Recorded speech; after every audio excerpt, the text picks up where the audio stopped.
live சில டைம்ல போகாது. நான் ட்ரை பண்ணி பார்க்குறேன். லிங்க் கொடுத்துட்டா யூடியூப் ஆரேங்களும் உண்டோ? யூடியூப் வாட்சிங் உண்டோ? No, live is not. We have YouTube. It is live now. It is live. This link I'll give you. You can take the recording. Okay. This link I can give you. You can share if somebody watching.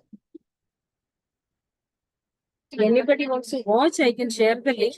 Otherwise, your recording will be in our YouTube. This you can take and use. Okay. So because I can't, I don't have space in my laptop, but this YouTube, once we disconnect, it will be a video available in our YouTube, which you can use. Okay. So could you share the link for this? Yeah, I'll share.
இது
Occasion by invoking divine blessings, I request everyone to rise for the prayer.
Thank you.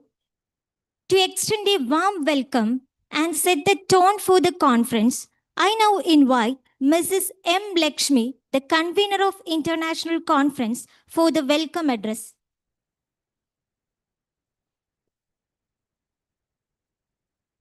Good morning. Good morning, everyone. It is with immense joy and gratitude that I welcome you all to the International Conference on Artificial Intelligence and Sustainable Development, Advancing Vikas-Bharat for the Progressive Future, hosted by Cochin Arts and Science College. This two-day international conference is a vibrant confluence of scholars, academicians, researchers, and industry experts united by a shared vision to explore how intelligence can meaningfully intersect with sustainability, innovation, and inclusive development. The theme of this conference, Advancing Vikasit Bharat, echoes our national aspiration of a progressive, empowered, and sustainable India. As we dwell into the vast possibilities offered by AI, our focus remains grounded in how these advancements can be ethically harnessed for societal transformation and long-term ecological balance. We are honored to have with us a distinguished lineup of keynote speakers, presenters, and guests whose presence elevates this event to a truly global academic platform. I extend my heartfelt thanks to all of them for accepting our invitation and contributing their time, expertise, and vision. On behalf of the organizing committee and the entire team of Cochin Arts and Science College, it is my privilege and honor to extend a warm and heartfelt welcome to each of the distinguished dignitaries gracing the dais this morning. First and foremost, I extend a cordial welcome to Dr. Renjit K. Philip, our esteemed principal, whose vision leadership continue to inspire and steer the academic excellence of our institution. Welcome you, sir. It is with great pleasure that I welcome Ms. Rajula V., Regional Manager of Global Ethics, South Asian Center, Bangalore. Ma'am, your presence today greatly enriches this conference, and we are especially grateful for the invaluable support and resource contributions facilitated through Globe Ethics. Your guidance and collaboration have played a crucial role in making this academic endeavor possible. Welcome you, ma'am. A warm welcome also goes to Ms. Missimo Francis, IQAC coordinator of our college, whose constant dedication to academic quality and improvement has played a vital role in making this conference a reality. Thank you, ma'am.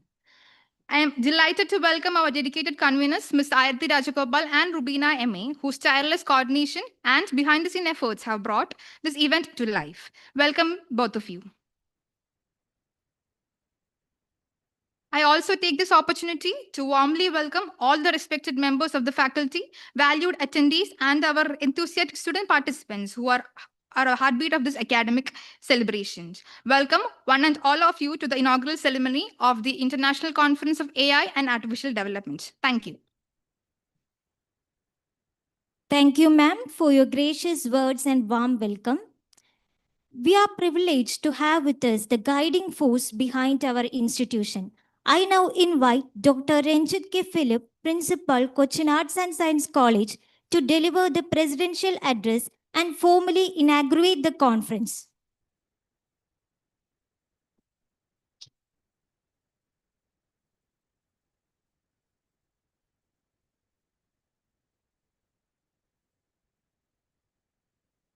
എല്ലാവർക്കും നമസ്കാരം. Dignitaries of the day, Ms. Rajula V, Regional Manager of Global Ethics South Asia Center, Bangalore. Our respected IQC Coordinator, Ms. Bismimol Francis.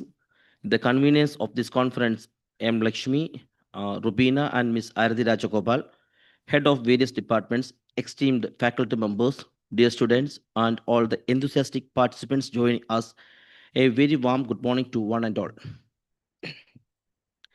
It is indeed a matter of immense pride and honor to stand before you today to inaugurate the first international conference organized by Cochin Arts and Science College, Manakakadu, in association with Global Ethics.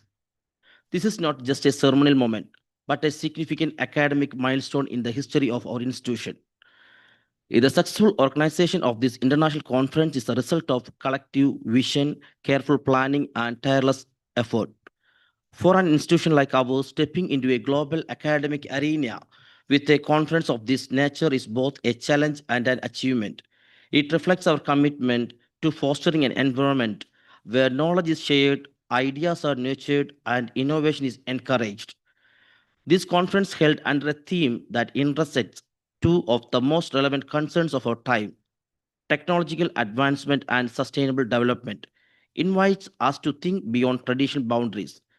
The integration of artificial intelligence into sectors like education, healthcare, agriculture, and governance is reshaping the future of our nation and the world. At the same time, the urgency to pursue sustainability reminds us that progress must be inclusive, responsible, and environmental conscious. In the context of building Vikasit Bharat at 2047, a developed and self-reliant India, it becomes essential that our academic institutions contribute to the national vision. This conference provides a platform for such contribution, a space where scholars, students, and professionals from the different parts of the world can exchange insights and collaborate on solutions for a better tomorrow. We are honored to have among eminent academicians and resource persons whose expertise will greatly enrich the discussions and inspire our young minds. I am confident that the purpose presented and the ideas exchanged over the course of this conference will lead to meaningful outcomes not only in the academic circles but also in a practical applications. I would also like to extend my heartfelt appreciation to the all faculty members, organizing committee, support staff, and students who have worked with determination and dedication to bring this event to life. Your efforts have truly laid the foundation for what I hope will become a continuing academic tradition in our college. To all the delegates and participants, wherever you are here to present your research, engage in dialogue, or simply to learn, I welcome you warmly. May this conference broaden your perspectives and deepen your academic curiosity. With these words, I please to declare the international conference officially inaugurated. I wish the session to follow will be enriching, throughout provoking, and fruitful for all. Thank you. Thank you, sir, for your inspiring words and for officially inaugurating this academic venture. It is our honor to have with us Ms. Rajula V, Regional Manager of Globe Ethics, South Asia Center, Bangalore. I now invite her to deliver the special address.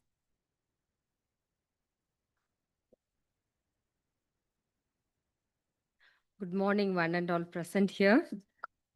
On behalf of Global Ethics South Asia Center, I extend warm greetings to each and every one of you. Dr. Fadi Dawu, the Executive Director who comes from Lebanon, based in Geneva, Switzerland, that is where our head office, he has extended his best wishes for every success towards this conference. And I especially thank the principal, Dr. Ranjit, for collaborating with Globethics. Us is an international organization, and my point of contact was Miss Lakshmi M, and she's the conference coordinator.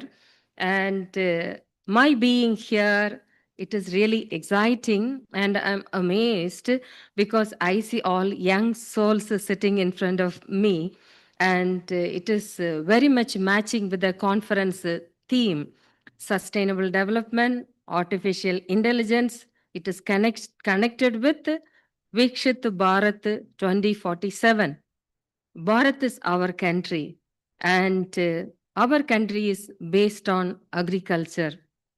If I have to share some information about our own country, and we all together, the owners of India, it is not the prime minister, he is also citizen in India. So we all own.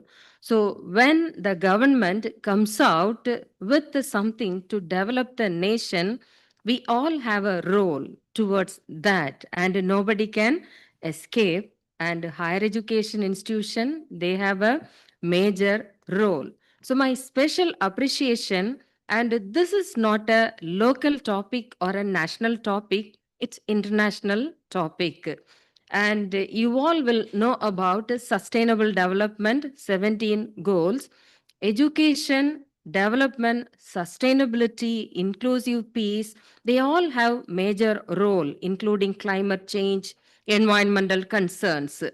And we cannot be silent thinking that no, we don't have a mine quarry next to my house, or we don't have deforestation happening next to my house.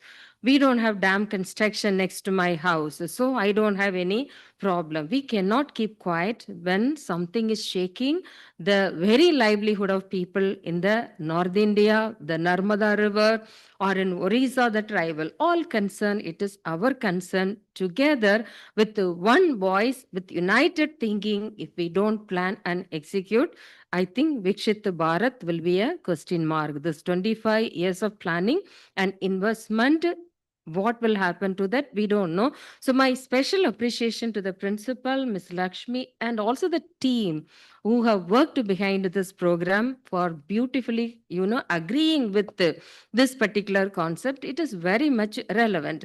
And you will agree with me that we have 28 states in India. And what is the total population of India today? It is 140 crore. And what is the total population of women? It's 56 crore. And we have youth population, we have farmers, and also we have poor people. So Vikshit Bharat is all about developing every area, and nobody should be left behind. Everyone will be included. And then here this conference is also having research paper presentation. That means in our country, lot of gaps between the rich and poor. And how can you call a country like India developed, and when the gaps are not filled between the rich and poor? And 20% of the resources, it is lying in the hands of, 80% of the India resources lying in the hands of 20% of the rich people. What a vast gap. How are we going to, break it down? And then if there is a mountain before you, and then you want to cross the mountain, you have to break it down, and you have to come out with a technology that will help you to use your power to break it down. Then you can travel on a, so that is what the mountain like gaps we have. And we have language based states in India, and also we have tribal belt like Orissa, Bihar. And COVID time, you would have heard that uh, the education went online during COVID time, and many of you must have struggled to join. Connectivity issue, internet, no tower, no coverage. And if for Kerala is number one in education in the whole country. And compared to Tamil Nadu, I come from Tamil Nadu. I think it is 300 or 400 years before Tamil Nadu, Kerala received education. Even today, you see, there is a proverb in Tamil: you go to the moon, there also you'll find a Kerala person selling tea. Okay, so that much advanced the Kerala people are with regard to education, brilliant thinkers.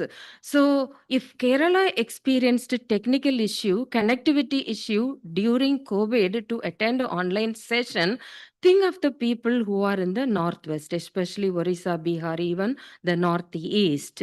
And they struggled. They had to walk 7 kilometers, 10 kilometers to come to a place where there is connectivity. Forget about getting things or employment or even keeping their food in the mainstream. It is a real struggle. So in this situation, so you have come out with this theme. It is very much relevant, and I could see a lot of power in each and every one of you. I'm sure your findings through the research, it is going to make a lot of relevance, especially towards building the nation through Cochin Arts and Science College. Having said that, Lakshmi has asked me to speak about my organization and why we are interested in this partnership. My organization is called Global Ethics.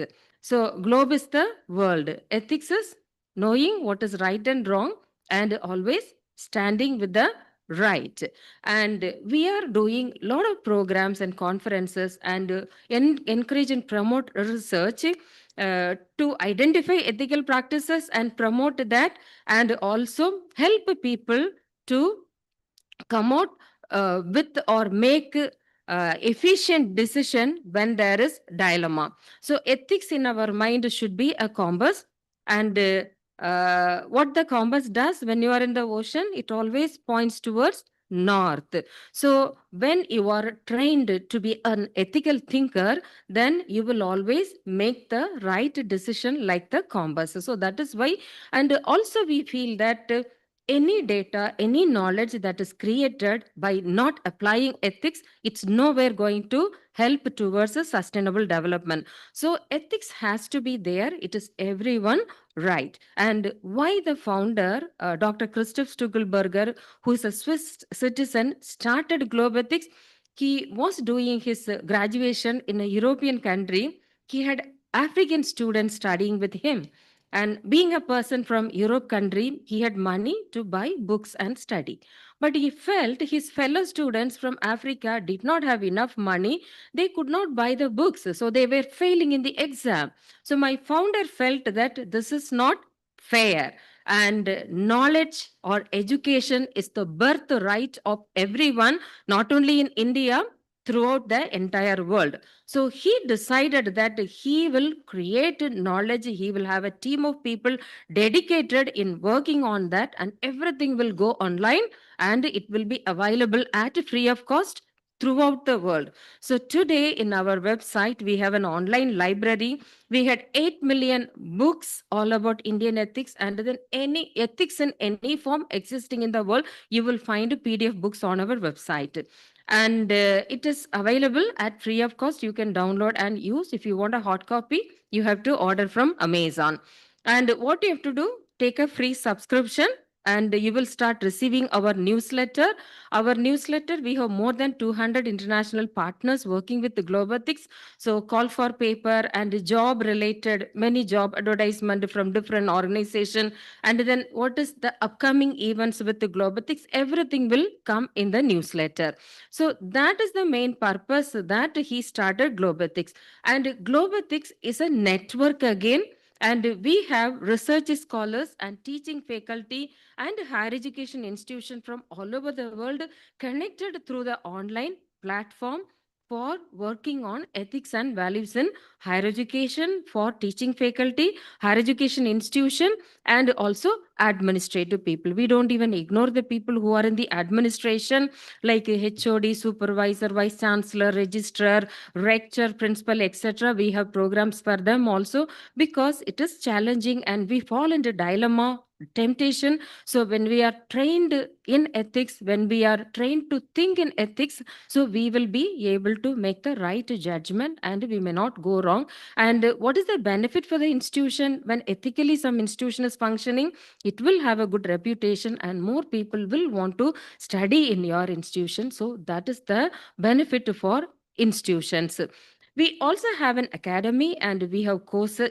Our academy is accredited by European Credit Transfer System and also British Accreditation Council. So if your college student is doing any of our course, which is 8 to 12 weeks long, your college has to give 2 credits for your degree. That is the beauty of our academy because it is accredited by European Credit Transfer System. And we have courses like cyber security, responsible citizen, corporate social responsibility, ethics and values for teachers. So such courses we have on our online academy. It is online course, international. You get to interact with the students from all parts of the country. You can interact with your teacher. There'll be assignment activities. And then if you need a certificate, you have to pay. Otherwise, we have 2 track. One is free track, one is paid track. So in paid track, and for Indians, they will negotiate the price if you think that because it is mentioned in dollar. So if some student or faculty from India want to do any of our course, there will be some discount given for doing the course. And we have a publication house and all operated from Switzerland, not from India. We have a publication house, and if you would like to write books on concerns like peace, justice, ethics, and related concern, environmental concern, and our head office will be happy to publish your book at free of cost. And you have to discuss with our publication manager who will help you, who will have a look at the concept, and then he will ensure that the flow is very smooth. We also have a journal. It is called Journal of Ethics in Higher Education. It is 2 years, 2 times in a year it is released, and it is again free. Only quality papers will be published in our journal. And we are also interested in partnership and collaboration because what we know, what we have developed, because knowledge is for it is for sharing, right? And then you all are learning here, and you may be students or teachers, and then what you learn you never keep within yourself, right? The beauty of knowledge is to share with others. What I have learned, I have to make other person also learn. If you remember, I think some like 35 years ago, that is when education was really getting developed in India. I remember adult literacy program, and people, the senior people mainly, were easily getting cheated. Thumbprint is what they used to give, and I cannot read. So you tell me that you have written something, but you have written something else to fool me or take my property without knowing. So a lot of fraud happened like that. So that is when the government came forward for adult education throughout the country. In Tamil Nadu, I remember even college students were involved in educating the senior. They used to adopt villages and give education. And today, kind of, we have achieved. Like everyone is able to read and write. So people cannot be fooled. But today, I am an illiterate. Why? Because artificial intelligence, it is scary. It is also beneficial, mainly for the research people. Quickly you can do, you can save your time. And then I know the college task is very burdening, and then you have lot of work even after reaching home. Sometimes I see professors till 10:30, 11 o'clock they are online, so that much work preparation they have. So it can be very helpful, lot of boosting. At the same time, lot of educated people are using AI for fraudulent activities, like people are losing money and then many other things. So I consider myself as illiterate, but I have 3 masters. Why? When I need something, I go to my son who's only 14 years old. So, education is happening the other way around. Earlier, I always looked up to my seniors and learned, looked up to my teachers and learned. But now, even a 6-year or 7-year old child can teach a 70-year-old person because they know AI better. They know the tools of AI, how to use it, and in a better way. So they educate us. So gap. And then always we think that from 1 step, 2 step, 3 step, then only you can go to the first floor. But now from first floor, you have to look down to the, first step. Can you teach me artificial? So, the society has changed. Technology has made a lot of changes. And then I have also felt that what I learned in my childhood, in my degree, it is no more relevant. So I have to unlearn many things also I have to relearn, many things. And I strongly feel that in today's world, I should be a lifelong learner. I should be regularly updating myself. And I have to ensure that I am, joining some short courses so that I am not lost in my own organization. Because even social work, you don't need a social worker to go to the field to study what's happening. Using AI tool, every information is fed. I was part of some conference in Delhi last year. It was about cyber security, cyber law, and cyberspace and cyber ethics. And then there was a humanoid, and they gave some question. It just took 20 seconds for processing, and it gave half an hour lecture. And they also arranged a humanoid to monitor the entire program, 3 days conference. And we had so many tracks, some 15 tracks. It followed everything through that system. It offered a beautiful vote of thanks to the audience and to all the speakers. Nobody helped. And that is the world we live in. So this topic is very apt. And then I'm sure you're all thinkers. I'm sure you're all very innovative in your ideas. And I'm sure you're going to give active contribution. You're also going to take active participation. You're also going to share your learning, what you're learning in this conference, with the people outside, with your friends outside, with your society outside. And that is when the real development is not just inside the institution, it has to change the entire country. So your help, my help, your thinking, my thinking, your contribution and my contribution needed a lot for the nation's futuristic goal. So having said that, I thank once again to the principal and Lakshmi, the entire team, for this wonderful opportunity. Tomorrow I have 30 minutes time to give a talk, and see you all tomorrow. Thank you so much. Thank you, ma'am, for your valuable insights and presence here today.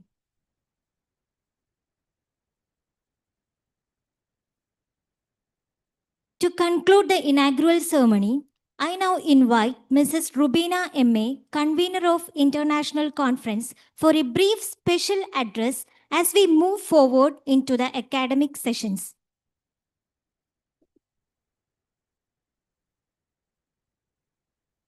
Respected Principal, Dr. Ranjit K. Philip, Ms. Regula V., Regional Manager, Globetics, South Asian Center, Bangalore, Ms. Bismimol Francis, IQAC Coordinator of Cochin Arts and Science College, conveners Ms. M. Lakshmi and Ms. Arati Rajagopal, HODs, faculties, and my dear students. Good morning to one and all. It is both an honor and pleasure for me to stand before you today as the convener of the International Conference on Artificial Intelligence and Sustainable Development, Advancing Vikasit Bharat for a Progressive Future. This gathering marks a significant milestone in our collective journey towards academic excellence, technological innovation, and sustainable development. I extend my warmest felicitations and deep appreciation to everyone who has joined us here, scholars, researchers, industry experts, and students, for your invaluable presence and contribution. Organizing this conference has been a deeply enriching experience. The core idea behind this international conference was to create a space where ideas can be exchanged, innovations explored, and partnerships forged, all aimed at driving forward the vision of a Viksit Bharat through the lens of AI and sustainability. We are especially honored by the presence of our distinguished dignitaries, eminent speakers, and resource persons whose insights and expertise will undoubtedly shape meaningful discussions and inspire future research. I also extend heartfelt thanks to the organizing committee, the technical team, and every volunteer who worked tirelessly behind the scenes to make this event a success. May this conference serve as a catalyst for change, a platform for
Good morning once again to all our distinguished guests, respected dignitaries, and enthusiastic participants.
Good morning once again to all our distinguished guests, respected dignitaries, and enthusiastic participants.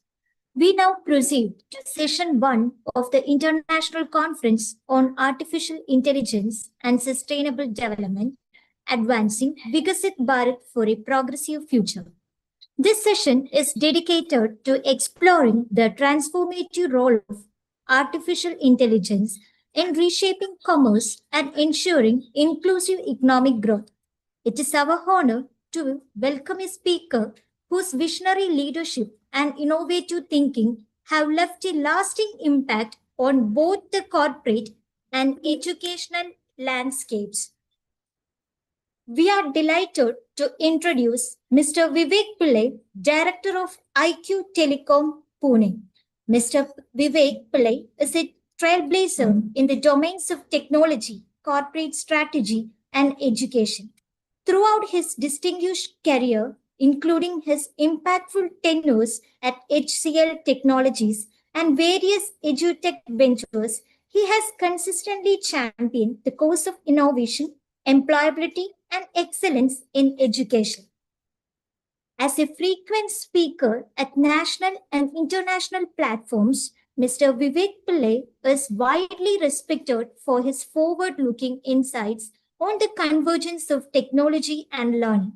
His work bridges the gap between academia and industry, empowering learners and educators to thrive in an ever evolving digital world. Today, Mr. Vivek Pillai will be sharing his insights on a highly relevant topic, AI for sustainable commerce and inclusive growth perspective. His keynote address will delve into how artificial intelligence can revolutionize commercial ecosystems, promoting equitable access, optimizing resource use, and driving progress that benefits all layers of society. Ladies and gentlemen, it is our privilege to have such a distinguished personality with us today. Please join me in extending a warm welcome to Mr. Vivek Pillai. Sir, please.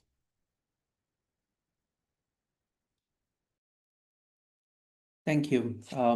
Am I audible?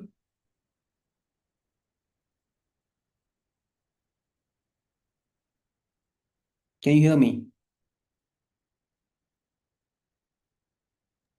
Yes, sir, you're audible. Okay, thank you. Okay, good morning, everyone.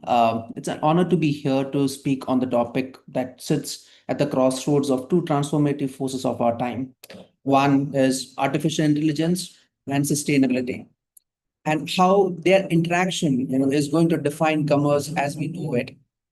We are living in an era of unprecedented technological capability. AI is no longer just a buzzword, right? It's an engine powering everything from personalized customer experience to predictive supply chains. But as we say, like great power comes with great responsibilities. So as businesses, innovators, educators, and academics, we now face a critical challenge. How do we harness AI not just for profit, but for a purpose? Sustainable commerce isn't just about going green. It's about creating a system that's efficient, resilient, and equitable. And that is where AI can be a game changer, right? So if you imagine supply chains where AI predicts and reduces waste before it happens, retail platforms that recommend not only what a customer might love, but what aligns with their values, smart pricing models that encourage the circular economy, like the repair, reuse, and resale. AI makes these things possible, these possibilities real, scalable, and economically viable. Companies are already using AI to track carbon footprints in real time, identify energy inefficiencies, and forecast environmental impacts long before a product even hits the shelves. We have seen AI-driven demand forecasting that prevents overproduction, a key contributor to environmental harm. We are also seeing AI democratize access to sustainability insights, empowering small businesses to make smarter and greener decisions. But we must be vigilant because AI is a tool. It impacts, depends on how we design, deploy, and govern it. There is bias, there is automation that might threaten both ethical and environmental goals. Sustainable commerce demands not just smart algorithms, but responsible ones. So, as we navigate through this digital transformation, there's three things that we should consider, we should, always look at or commit.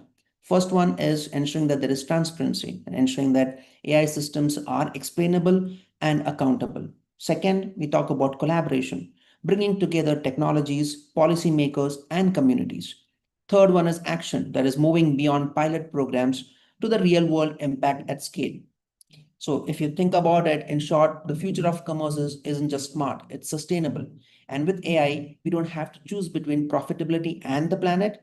We can and must and have both.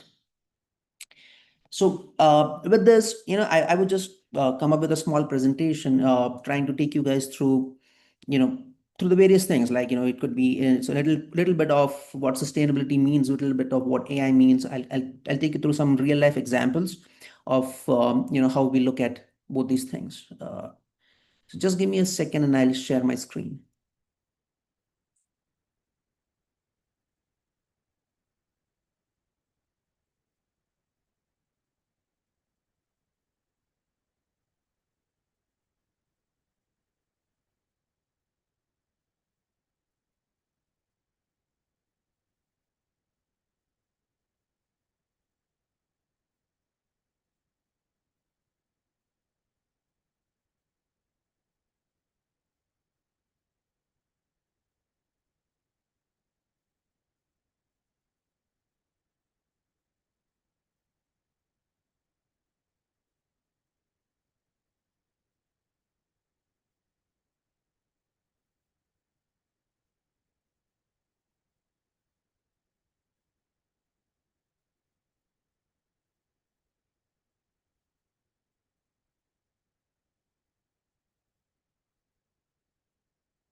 Okay, are you guys able to see my screen? Atira or someone, can you confirm?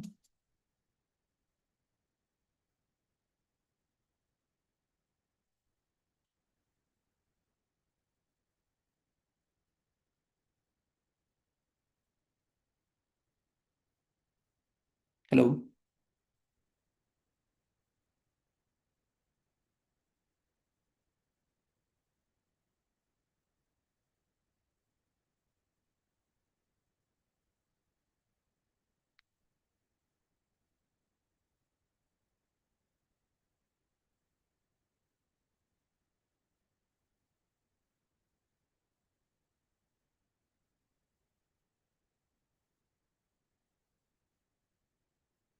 Can you guys hear me?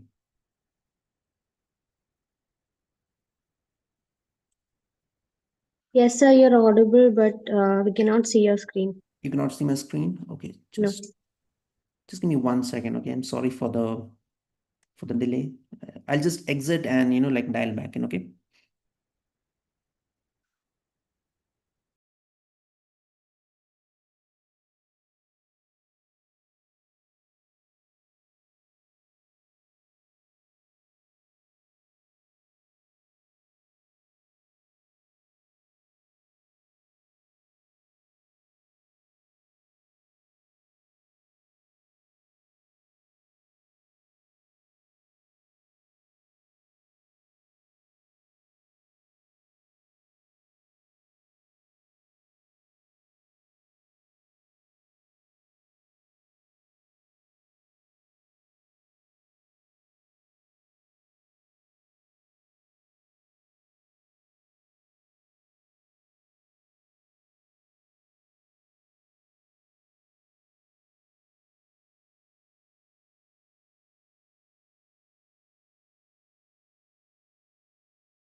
Dear participant, kindly wait. The resource person is having some kind of technical issues.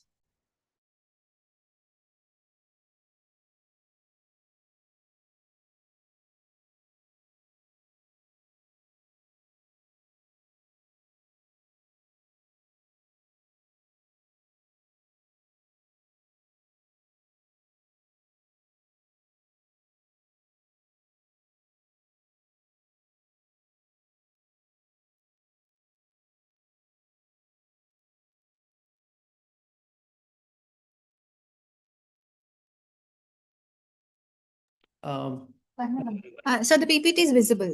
Okay, perfect. Thank you. I'm so sorry for that. I think for Zoom, you have to reshare and give permissions to share the screen. So, okay, so let's get going, right? So the as I was mentioning, the topic is AI for sustainable commerce. I'm sure that's what all of you are there for, right? So this is basically like how you drive green growth through smart technology.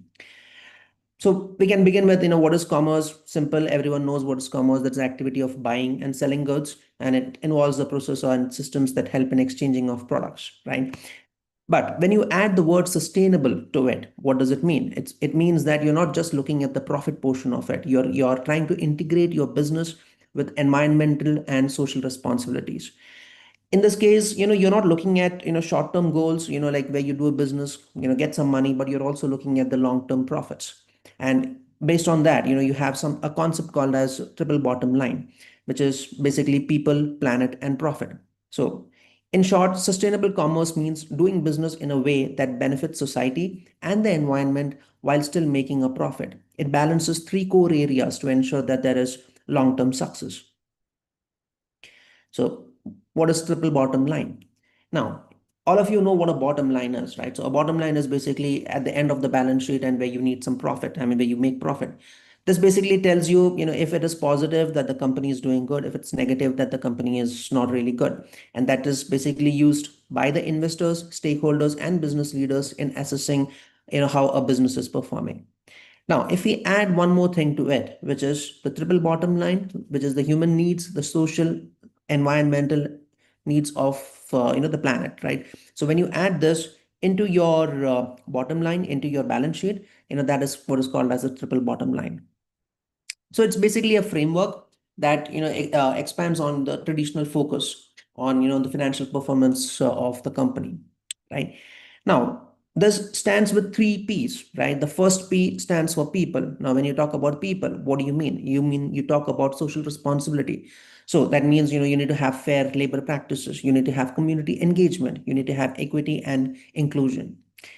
Now, just a simple example, right? So if you know about all these luxury brands, they usually outsource all their work to the developing nations, like maybe India or even Bangladesh and or China. And then later on we realize that the amount of child labor and the working conditions of these laborers are so pathetic that like it's not humanly possible to to go and buy these things.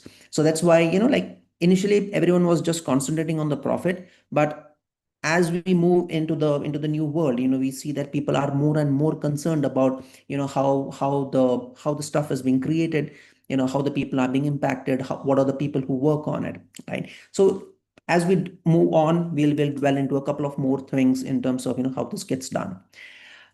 Planet, the second P, which is environmental stewardship, that's sustainable resource use, pollution reduction, and climate change mitigation. And the last one is obviously profit, that was always there in a business. Now, why is this triple bottom line important, right? Because it helps you make balanced decisions. It encourages business to consider the broader impacts of the operation, not just on the short-term profits. Sustainable goals, we have the UN, right? I mean, UN has come up with sustainable development goals, the 17 goals. That basically is now going to be accountable, right? Like the government is also across the world, like various governments are looking at the SDGs. They are commitments. Even big companies are committed to the SDG goals, in helping reductions and helping the reduce the pollution, the carbon footprint, and ensuring that there is the life underwater, the life on land, and all these things are taken care of. Why? Because if you think about it, like what you use now, like the benefits of what you get from the nature, or what you are enjoying right now, we need to ensure that our future generations, including our, let's say, our grandchildren and the grandchildren's children, should be able to use the same resources. But the problem is, like we have become so selfish that we keep on utilizing all these things. We damage the environment without even realizing how the future generations will be able to survive, right? Next one would be customer trust and brand loyalty. I'll give some examples in terms of like how people look at the brand loyalty, right? From a sustainability perspective. regulatory and investor expectations, and better risk management. Now, we know about bottom line. So the major difference, like when you look at the focus, bottom line focuses only on profit, whereas triple bottom line focuses on profit. It focuses on people and focuses on the planet. Purpose of bottom line is always financial performance, but here you add two more things, which is sustainable and responsible business. The metric was always net income or profit. Now here it is going to be environmental, social, and environmental performance. And I'm sure you guys must be knowing that now in many companies, or especially in many countries as well, you have to, like you publish your annual report, you also have to publish an annual ESG performance, right? The scope of bottom line was very narrow. It was simply into financial reporting, but with triple bottom line, it's stakeholders impact and the ESG goals. Used by traditional businesses, modern businesses are more ESG focused. The net profit was the only metric, and now carbon footprint, community outreach, and return on investment is there in the triple bottom line. In an example, if you think about it, small traders tracking monthly profit, but when you look at like companies like ITC, which I'll give an example later, the Tata Group, they're integrating rural development and sustainability into their practices. Now, if you ask me, previously we had something called as corporate social responsibility. We still do have it, but it was restricted to like a certain things, and for most of the companies, it was just just wanted to show like they've done something without actually doing it. But some companies like ITC are really doing it. Let me show you the example of that. Now we have ITC, as all of you know, the Indian Tobacco Corporation. It's a big conglomerate. Now, what they have done is they have opened up, an international business division, right? And this international business division has, not just looking at the profits, but they're looking at the people. So they have opened something called as an e-Chowpal, right? Which is basically an example of, how ITC is incorporating triple bottom line in. Now, there are 6,100 e-Chowpals as of today in operation across 35,000 villages in 10 states. Including Kerala. So, you guys must be seeing e-Chowpals from ITC at some of the villages in Kerala, right? And it's basically affecting 4 million farmers. So, if you think about the impact that has happened, it's huge, it's tremendous. Now, as I was saying, ITC has this international business division which started in 1990, right? So they are engaged basically in export of agricultural commodities, and they contribute about 60% of the foreign exchange earnings for ITC. Now there's image. I'll show you a couple of images. So if you look at this first image, you see there's an old farmer sitting, on a computer. There is a printer. I think there's a fax machine, and on the right side you would see there are solar cells. Right. So this is, and you see these people. So this is basically the farmers who are sitting at maybe like a panchayat head's house. Excuse me. Panchayat head's house, and where they are discussing. Now, the problem that the farmers used to face previously was that I'm so sorry. Okay. Okay, previously what the farmers used to face is, let's say you do some farming. You get the produce and you go to the market.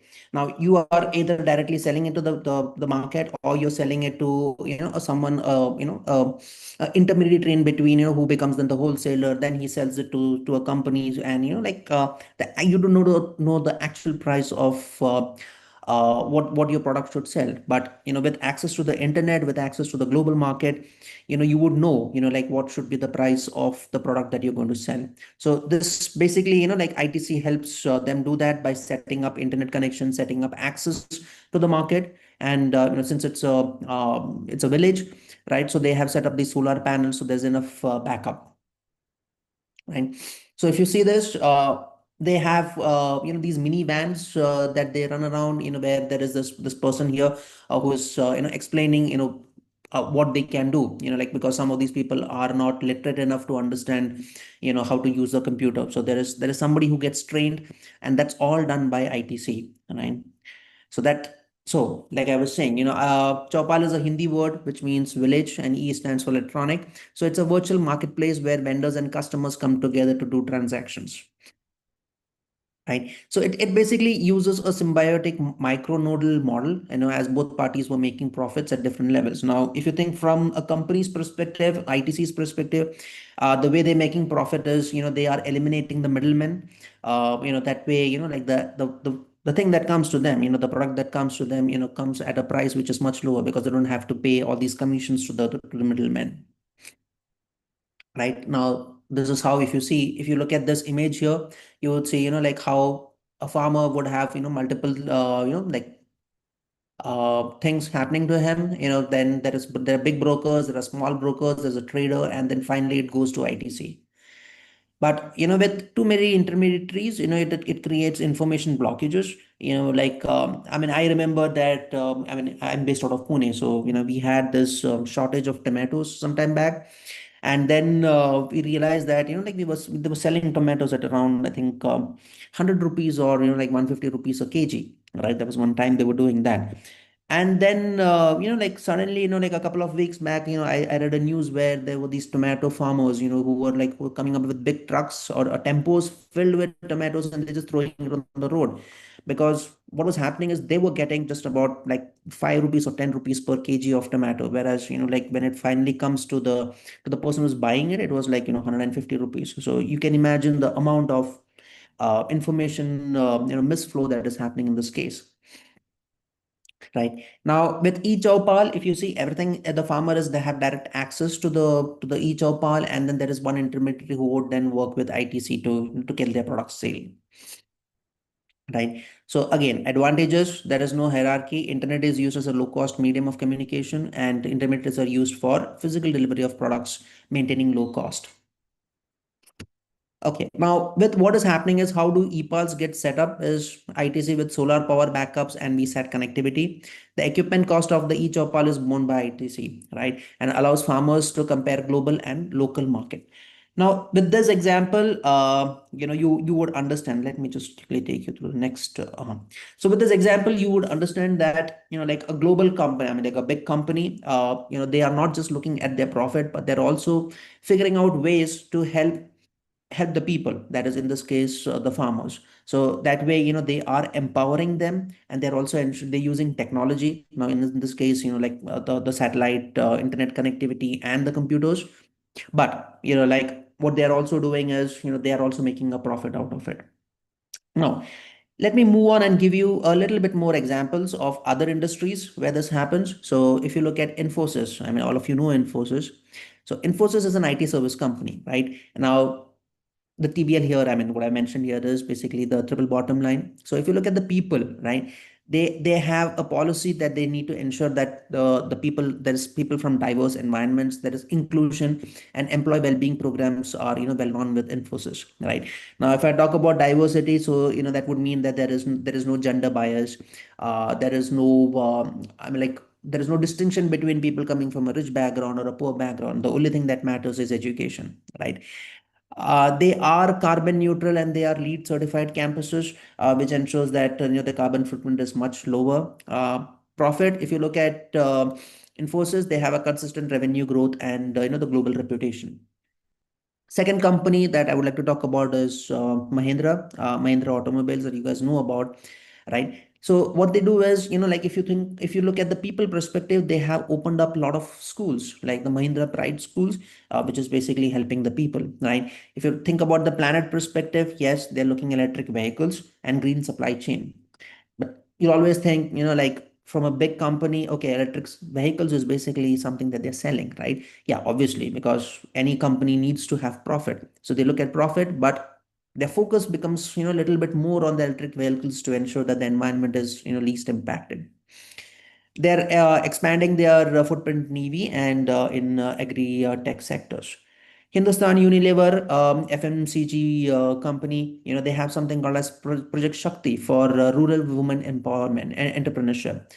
Then they have sustainable packaging and water conservation. That's one thing. So they, like when you if you go into their websites, right? If you go into a Hindustan Unilever website, you have their ESG report, annual ESG report, which when you look at it, it would give information about, like what are the activities that they did to ensure that they are taking care of, they're becoming responsible, they are adhering to the SDG goals set up by the UN, and also ensuring that they are looking at the people and they're looking at the environment and not just focusing on their profit. The next one would be Jindal Steels. Like all of you know about this, JSW, which is a steel, energy, and infrastructure company. So people wise, if you think about it, education, health, and skill development programs, they have a lot of those. They have renewable energy investments, emission reduction, and you see that there is a rapid growth in green energy and the steel sector. Okay. Patagonia, I'm not sure if you guys are aware of this. Like even I was not aware of this particular company for a couple of years back. So this is basically an outdoor apparel company which is like become really famous or like widespread across Europe, like and the Western world. Especially in US and all, right? So this is basically what happens is they have come up with outdoor wear, like your jackets and all, where you go in for a trek or something like that. And the reason why it is because they basically use recycled materials, and they donate like a percentage of their sales for environmental causes, right? And like they have ethical labor practices, like, so if you think about it, their whole mantra, or the way they have set up their company is they are into using recycled materials. So like especially like your hiking jackets or your trekking jackets, that, or those trekking like your trousers and the boots and all, like people don't really like, it gets, if it gets torn, just throw it off and it goes into a landfill. Now these people are actually recycling those materials and creating like apparel which is really good. And they have a lot of following because of because of their like their SDG goals that they have set up. Now, Nestle wasn't used, like previously, because of they were just concentrating on profits previously, but then now they are ensuring that child labor prevention is there, farmer support programs are there. They source cocoa, like in palm oil, in a sustainable way. They do zero emissions. They have committed to zero emissions by 2050, and the profit, they're the world's largest food company, right? Okay. Now, if I move on, like I would say that there is, like if you think about India as a context, right? Overall, India as a context, you would see that one of the things required for sustainable commerce is environmental friendly production. Now, Sikkim is one state, or it's one of the, I would say the first in the world to be a completely organic state, right? It became an organic farming by 2016. They do not use synthetic fertilizers or pesticides, and they promote biodiversity and soil health. Now, it's a shining example of how you are one with the nature. You are doing your farming, but you're not harming the environment.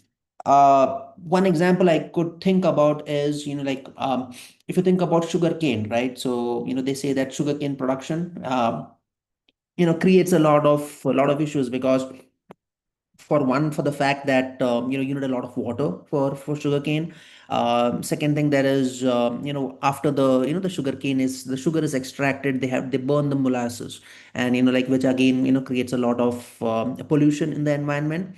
Now, this is why like people used to say that sugarcane farming is not really a sustainable thing. It's a very, very profitable business, but it's not sustainable.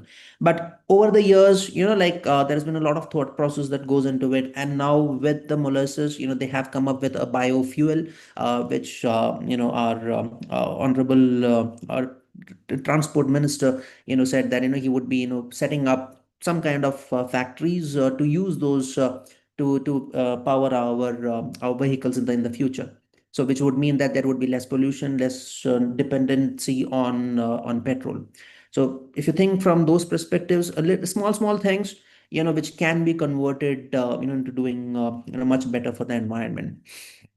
Now, personally, like if like I realized about sustainability just a few years back, as I was saying. But like the buzzword sustainability, but like when I go back into my childhood, I used to see that we used to be really sustainable. I mean, like I used to visit Kerala during the summer vacation, and then I used to see that my grandparents, they used to own a farmland, right? And everything that you see there, I mean, there wasn't any plastic that was being used. I mean, even to let's say like wrap up something, they used to use the vines, like from the trees to wrap things up. They used to wrap up things in banana leaves. If you have chickens, the full chicken gets used, right? I mean, like you're feeding the chicken with any I mean, like if you have leftover rice, you feed the chicken with that. I mean, you have eggs. So the farming, I mean, even the poop from the chicken was being used as and fertilizers for the plants. So it was, I mean, like it's something that we've always been doing. I mean, like our ancestors have been doing it, but as we progress into the world, as we think about more, getting more luxurious, we want more luxury stuff, we start ignoring the environment and the people around it, and we become more and more selfish. But the whole objective of, I think, of this sustainability is to ensure that like we understand, and we do not create issues. At least something that we can do is not create any issues. Now let me move on. Like the second one is ethical sourcing. So all of you know about Starbucks, which is now, like, I mean, in India it is a collaboration with Tata. So they source coffee beans, especially through coffee and farmer equity practices, right? I think they do it mostly from Karnataka. Works directly, yeah, they works directly with the farmers in the regions like Karnataka to ensure fair wages and environmental stewardship. And if you go to Fab India, again, some one company that all of you should be knowing, they do ethical sourcing of handcrafted products from rural artisans across India. They support about 55,000 artisans as of today and ensure that there is fair wages. They ensure that there is no child labors and there is safe working conditions. Now, circular economy is one topic which would come up always with sustainability. Circular economy would mean that like whatever you create, you build, you use it, you reuse it, and you recycle, and again that's a circle. Now, one of the things that usually goes into a landfill, is basically your used, or your computers and your mobile phones, all these semiconductors and electronic items that you use, right? So once it gets bad, you just throw it away, which goes into a landfill. But there are companies which have now come up with, rather than filling the landfill, they come up with extracting certain things out of it and then reusing it. Now, as an example, there is I don't remember the name of the company, but there is a phone manufacturer based out of I think Sweden, that basically refurbishes the phone. So when you talk about refurbishing, that means they keep on enhancing the same phone, and they give you a phone which like you don't have to keep worrying about. Now, let's say if I buy a phone today, and the problem is I keep on installing a lot of apps, and after a few maybe a year or 2 years, my storage is full, or my RAM gets completely utilized, and then the OS gets downgraded, and you have a lot of issues with that, and then you eventually want to replace it. So this company, it's rather than doing that, they're ensuring that if the phone goes bad, they take it back, they'll give you a different phone, and then it ensures that it doesn't create a lot of things which is not needed. Okay. Ola Electric, all of you know about it, circular economy, because Ola is developing battery reuse and recycling system. So they say that, like the second life usage of a battery would mean that once the battery is like completely gone from your scooters, they can use it for other stationary applications, and before finally recycling it. So it's basically like a closed loop between the manufacturing of the batteries and minimum dependency on mining the materials needed for making the batteries. There's one GEM, Green Economy Market by Giz India. It's a platform supporting circular innovations in sectors like plastics, textiles, and electronics. You can look up at this website. This is basically a German-based company which has opened up, in India a few years back, and they do a lot of support, for these kind of industries.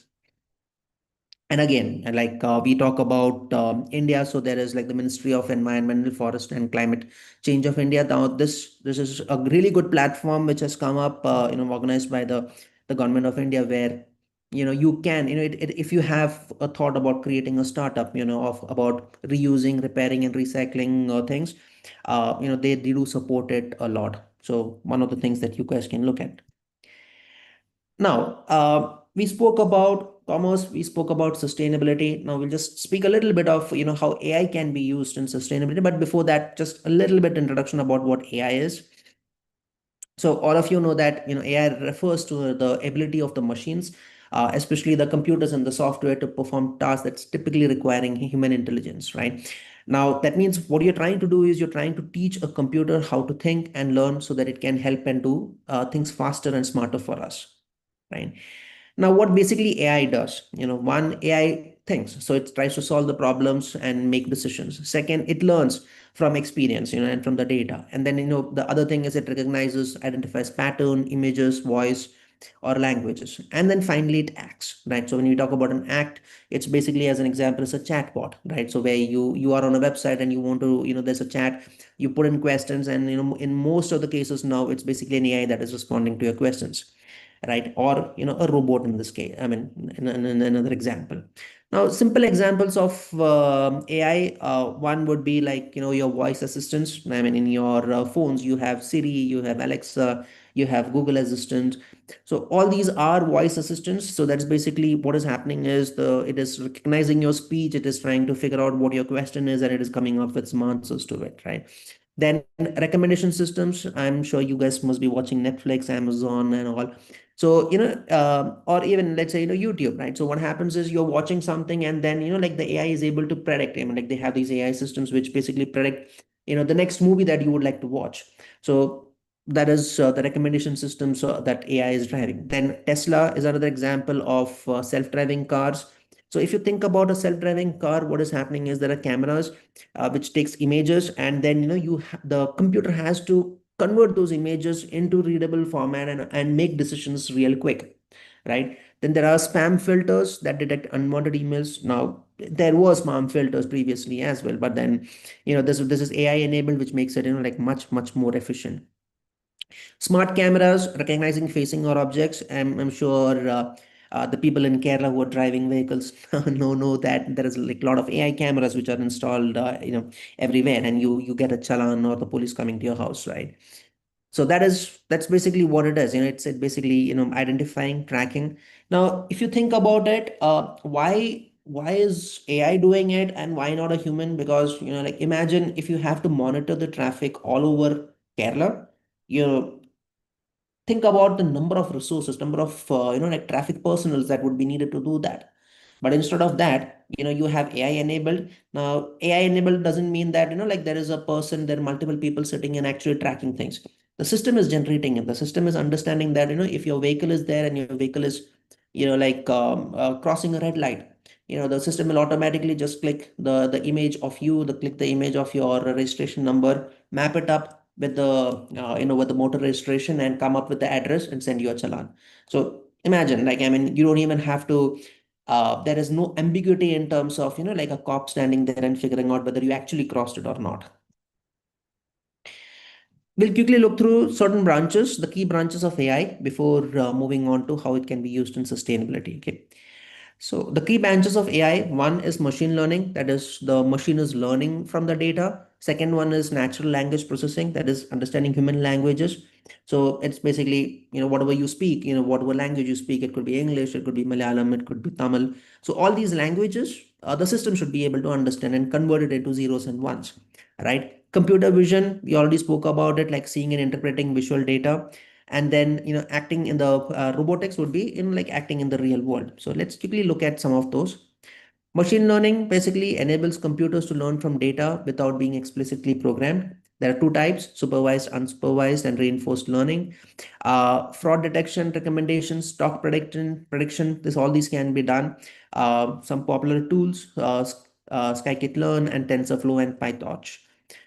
Natural language processing helps machines understand, interpret, respond to human languages. If you think about it, we have chat box, we have language translations, and we have something called a sentiment analysis. Now, sentiment analysis basically is The system tells you, like based on all the reviews, maybe thousands of reviews that's coming through, the system would tell you, how much percentage of those reviews were positive and how much were negative, based on the sentences, based on words within a sentence, and understanding the emotion of a particular a review. Then computer vision, allows to interpret and process visual data. I just told you the example of AI-based traffic monitoring systems, and it's basically image classification and object detection, right? And finally, robotics, which basically integrates AI into machines, so the machines can do the work. Now, if you look at this image, you would see that there's somebody who is like preparing a lunch box for you, right, for you to carry, right? And that's not a human, that's a robot. So now, if you think about it, all these branches basically forms the backbone of modern AI, right? So machine learning powers predictive intelligence. The natural language processing builds human-computer communications. Computer vision brings visual awareness, and robotics basically enables physical interaction with the world, right? Now, the most important thing, right? So we spoke about sustainability. Now we spoke about a little bit about how AI is there. Now let's look at, how do you integrate these two things to help commerce, right? So first one is, if you think about it, AI can predictive, analytics of energy, waste, and resource management. It can tell you, like how things can go wrong, like what can happen if you do this, right? It helps you in optimizing the supply chains and logistics. It gives you real-time environmental monitoring. AI powered climate modeling and risk assessment happens. Smart agriculture using AI sensors and data analytics, right? Now, key areas where AI drives, one is energy. Now, if you think about it, we have smart grids, we have demand forecasting, and we have renewable integration. Transportation, used for your supply chain management, would be route optimization, EV infrastructure planning. Now, if you think about agriculture, it can tell you precision farming, soil and crop health monitoring. Waste management, automated sorting, recycling predictions, and urban planning, smart cities data analytics for eco efficiencies. Now, again, real life examples, there is Google AI. So if you think about it, Google AI is something, this particular project, was started for in India, right? I mean, it started in Patna in 2018. It initially, covered a smaller area, trying to figure out, like if there could be floods and how it could impact the farming, right? And how it would impact the people. But now, because of the success, it now covers 250,000 square kilometers, benefiting about 200 million people across India. So what it does, it gives you like alerts saying that like, okay, there's going to be a flood, or there's going to be like, now I'm sure you guys must have experienced this when you look at Google Maps, right? So when you look at Google Maps, you would see like in some places it shows you an indicator, a caution symbol saying that, okay, there could be a flood at this area, or there is like I mean, like the roads are blocked because of so and so reason. Now that's all AI predictive models, right? Now it has enhanced the accuracy. There's a video in here, but we will skip the video and we'll move on to the next example. So next one is with IBM. So IBM has something called as Green Horizons, which is air quality prediction, which is used in urban China, right? So it has helped measure the improvements in air quality. And in the first 3 quarters of 2015, Beijing achieved 20% reduction in the ultrafine particles, right? Moving closer to its goal of a 25% reduction by 2017. Another example would be Tata Power. So as you know, they supply power.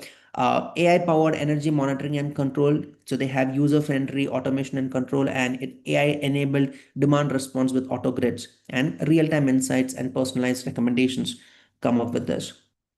Now, next one, EcoZen, is an Indian company which is like really good because this is basically a cold storage facility that is provided by this company. If you think about it, it is completely like solar powered, and it uses the thermal energy storage, making it like really environmental friendly and cost effective solution for farmers. I mean, like if you think about like this high end cold storages, I mean, it uses a lot of electricity, and then for cooling purposes, and like it creates a lot of issues. Now, if you think about this, that power supply is not being used; it's completely solar driven, and it is environmental friendly. Um, AI in supply chain management, again, I previously mentioned route optimization. So like it's not just about route optimization, but you think about it, it helps you predict your demand. It helps, like ensuring the logistics are optimized. It cuts your consumption, right? It ensures that the supplier practices are compliant with the ESGs, and it reduces waste and, holding cost. If you think about an example close to home, right? So if you think about, let's say, an Amazon person delivering something to your house, right? So Amazon, what they do is, like the demand that comes in, the system analyzes the demand. The system then would look at, like which person, like which the parcel that needs to be delivered is in which location. Then they will, it will check, like how many parcels need to be delivered in a closer area. Then that's when it assigns a person to go and, like deliver it. Why? Because if you think about it, say, there's just one parcel to be located, to be delivered at one area, you know then, it's a small vehicle, like maybe a person on a bike can go and deliver it. But then if they see there are like 10 or 15 parcels to be delivered in the same area, so they would, maybe, take care of a small e-tempo, and they'll deliver all those packages. Because unnecessarily, why do you need to have multiple to and fro between the warehouse or the hub and, and the area that needs to be placed? That helps reduce the fuel consumption, that helps reduce the time spent by the human being, right? Okay, again, now same, I'll just move on. Inventory management. So you have predictive analysis. So, you do not have overstocking and there is no wastage. Transportation, like I mentioned, route and load optimization reduces emission and cost. Manufacturing, it detects defects via vision, less scrap and more quality. And sourcing, it does a supplier risk assessment, ethical and sustainable procurement. Now, my company, like one of my customers is Coca-Cola, right? And Coca-Cola is one of the companies that have a, really good or a widespread logistics system, right? And they have a lot of suppliers. So Coca-Cola always ensures that they assess the suppliers in terms of not just about the business but about the sustainable practices. So, they do not take they do not sign in any contract with any supplier who do not adhere to their standards. Like when we talk about standards, I'm not talking about the quality standards. I'm talking about the environmental and the social impact of those suppliers. So they ensure that those suppliers do not have any child labors.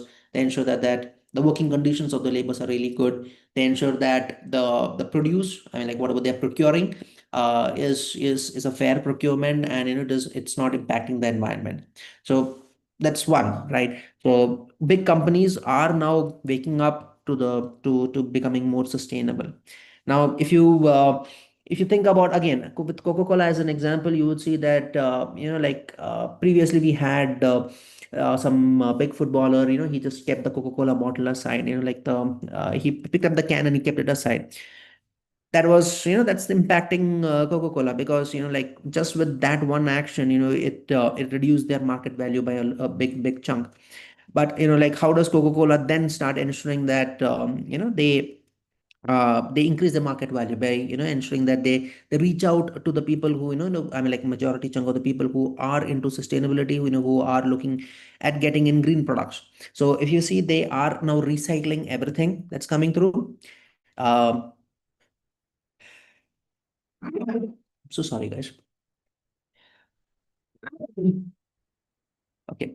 Other examples, Flipkart, we'll look in a little bit more detail. Flipkart basically uses AI to optimize delivery routes, reduce emissions, and forecast demands.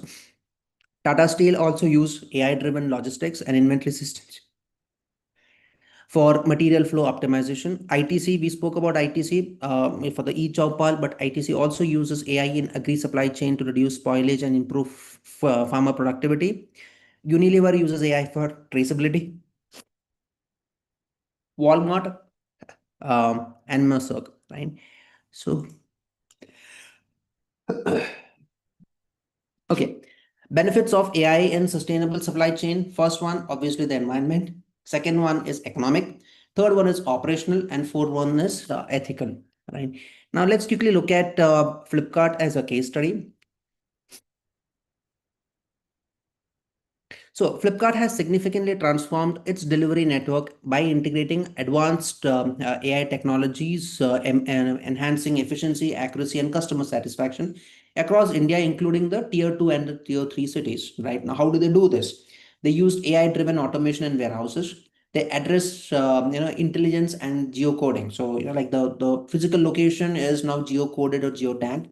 Route optimization and last mile delivery and expansion of fulfillment centers. Right.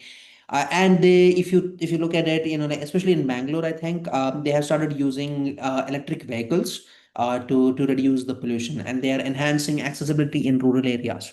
So through various factors, if you look at this e-commerce giant, they are ensuring that they are looking at sustainability. They are also incorporating technologies like artificial intelligence and machine learning to improve not just their profit margins, but also to ensure that the environment and the people are also are not really affected. Now, if you think about MSMEs in India, right, and what are the solutions for it? So I'm sure most of you would know the challenges that are faced by MSMEs, right? So that's like, one is usually it is limited access to the finance and credits. There is inefficient supply chains and logistics, very low technological adoption and digital skills, difficulty in reaching new markets and customers, and then there is lack of data-driven decision making, right? Now, if you think about the solutions for this, right? So one, there is a AI-based credit scoring for micro lending, right? There are chatbots and virtual assistants for customers, for customer service. There's AI-driven market analytics and forecasting tools that are available. Some of them are free, some of them, like the more advanced ones, you have to pay for it. Then there is computer vision for quality inspection. We spoke about that, with an example of the traffic signals, right? There is predictive maintenance for machinery and operations. So the AI would predict that a certain part of your machine is going to go bad in the next few days. So just go and check, and if required, just change it. This would ensure that in advance, you take care of your machinery, and it ensures that there is no stop in the production. The government of India has come up with supportive initiatives for AI in MSME. Like you have the Smart Samrat Udyog and the MSME Digital Saksham programs. Then there is AI Center of Excellence, which is by NASCOM for MSME. There's private sector platforms like Amazon, Zoho, Razorpay. They offer AI tools that the micro and the medium small scale industries can look at. There is mentorship, training, and incubation support for tech adoption, and all these is provided by the Government of India initiative that can be utilized. Now, what is the impact of this? So it increases efficiency and reduces operational cost. Obviously, we know that improved access to credit and financial inclusion, just always a problem. It improves customer experience and market reach. It gives greater competitiveness and scalability, and it ensures that the cloud-based AI as a service is something that we could look at. I mean, like we have network as a service. We have like bloody everything as a service. So you have entertainment as a service, which comes upon your Netflix or your Amazon. But now you could also have AI as a service, especially for the MSMEs. Quickly on green supply chain management. So when you talk about green supply chain management, it's basically integrating environment into the supply chains, includes product design, material sourcing, manufacturing, delivery. So everything end to end. You have to look at it from a green perspective to ensure that the environments are not impacted. The main objective of green supply chain is to reduce the carbon footprint and ensure that the environmental and environmental waste and is reduced. It promotes sustainability, compliance, and corporate responsibility. Again, the role of AI, predictive analytics is what we spoke about. Again, for demand forecasting, waste reduction, it helps improve the logistics by reducing the fuel consumption. Energy efficient routes are planned, monitoring the emissions and sustainable matrices in real time. Right. Key AIs technologies, machine learning, demand forecasting, like the ones that we looked at previously. So machine learning is used for demand forecasting, computer vision for waste and detect monitoring. Internet of Things plus AI gives you real-time energy and logistics monitoring, and digital twins, which is simulating and optimizing entire supply chain. So you would see this image that I have put behind, which is basically a warehouse, but this is a digital twin of a warehouse. So this is not a physical warehouse. It's basically on the computer, and it is used for simulation. So what happens is, I mean, with this, it's an exact replica of what is there in your warehouse, and it gives you an idea, in terms of, what you need to stock, like, is there any space, how do you get to a particular, a packet or a product without a lot of waste. The benefits, again, like I mentioned, lower operational cost and lesser emissions. There is resource efficiency, there is recycling, there is much better compliance with environmental regulations, and there is greater transparency and consumer trust, right? If you remember right in the beginning, I said that, okay, AI is something that is going to help a lot, but again, there has to be ethics associated with it, because you can't just create an application or a tool which helps you increase the profit, but it also has to ensure that it does not create any bias and stuff like that. So ethics is one thing that is very important. Now, what is ethical consumer behavior, right? So ethical consumer behavior basically refers to the decisions, the buying decisions of a person, which is guided by his own or personal choices, his social how the society is, and what are the environmental values that that particular person it looks at. Right. So it's basically sustainability and environmental impact. We have fair labor practices and human rights, animal welfare, and cruelty-free sourcing, local production, and eco-friendly packaging. Right. So these are the things that like people have started looking at. Again, AI helps business uncover and responds to ethical buying trends. So depending upon like how you as a consumer is, the system, I mean, or based on your buying patterns, the AI can predict what you would like, what you would like to buy, and that is something that the businesses can use, right? So understanding the sentiments on social media, they can go through and read through your reviews of certain products, understand like what can be done to improve it. Now, if you think about it, there would be millions of consumers and there would be millions of reviews. Now, it is physically impossible for like maybe one person or a group of people to sit and read through all the reviews. Now, if you remember previously, I mentioned about sentiment analysis, right? So going through the reviews, that's something that the machine can do. Now imagine that like these reviews could be a vocal review, a voice note. It could be something that people have written, and again, I mean, like it may not be like an actual sentence as such. It could be just like a few words, but the system, the AI, the tool would then like collate all these things, understand the sentiment, and come up with a prediction saying that how the consumer is looking at things. Right now, if you look at these three labels that I have put up, one is cruelty free, one is vegan, and one is eco-friendly. Right now, when when you go to buy a product, right, and when you look at the packaging and you see these things, you would prefer, or you would trend towards buying that, rather than a product, like a cheaper product which does not have these labels associated with it, right? So it basically, what I meant to say is, people are becoming more conscious towards sustainability, and if people are becoming more conscious towards the environment and the society, that would mean that your consumers, I mean, if you're selling some product or if you're thinking of launching or developing a product, you would also have to think about this kind of a behavior that needs to be looked at so that your product becomes a success. Right.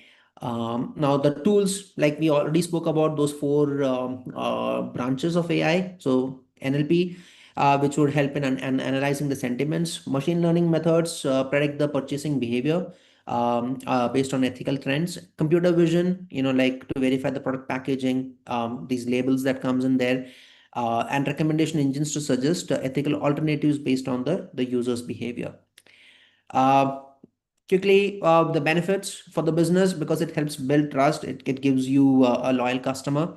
It aligns the product offering with the customer's value. So if you think about it, would you prefer to buy something locally, or would you prefer to buy something which is manufactured, let's say, in China? Right now, we have, I mean, like, unfortunately, with the war and all, there is like there is a good anti-Turkey sentiment that is happening in India. So if you read the news in the past few days, you would see that like the apples from Turkey, like we don't buy it. I'm like the sellers have send it back. They said the importers have sent it back, saying that they're not going to buy any more products from Turkey. Again, why? Because it again depends upon the customer's value. Like the customer, in this case, the customer values the patriotism more than getting some food products from a different country, right?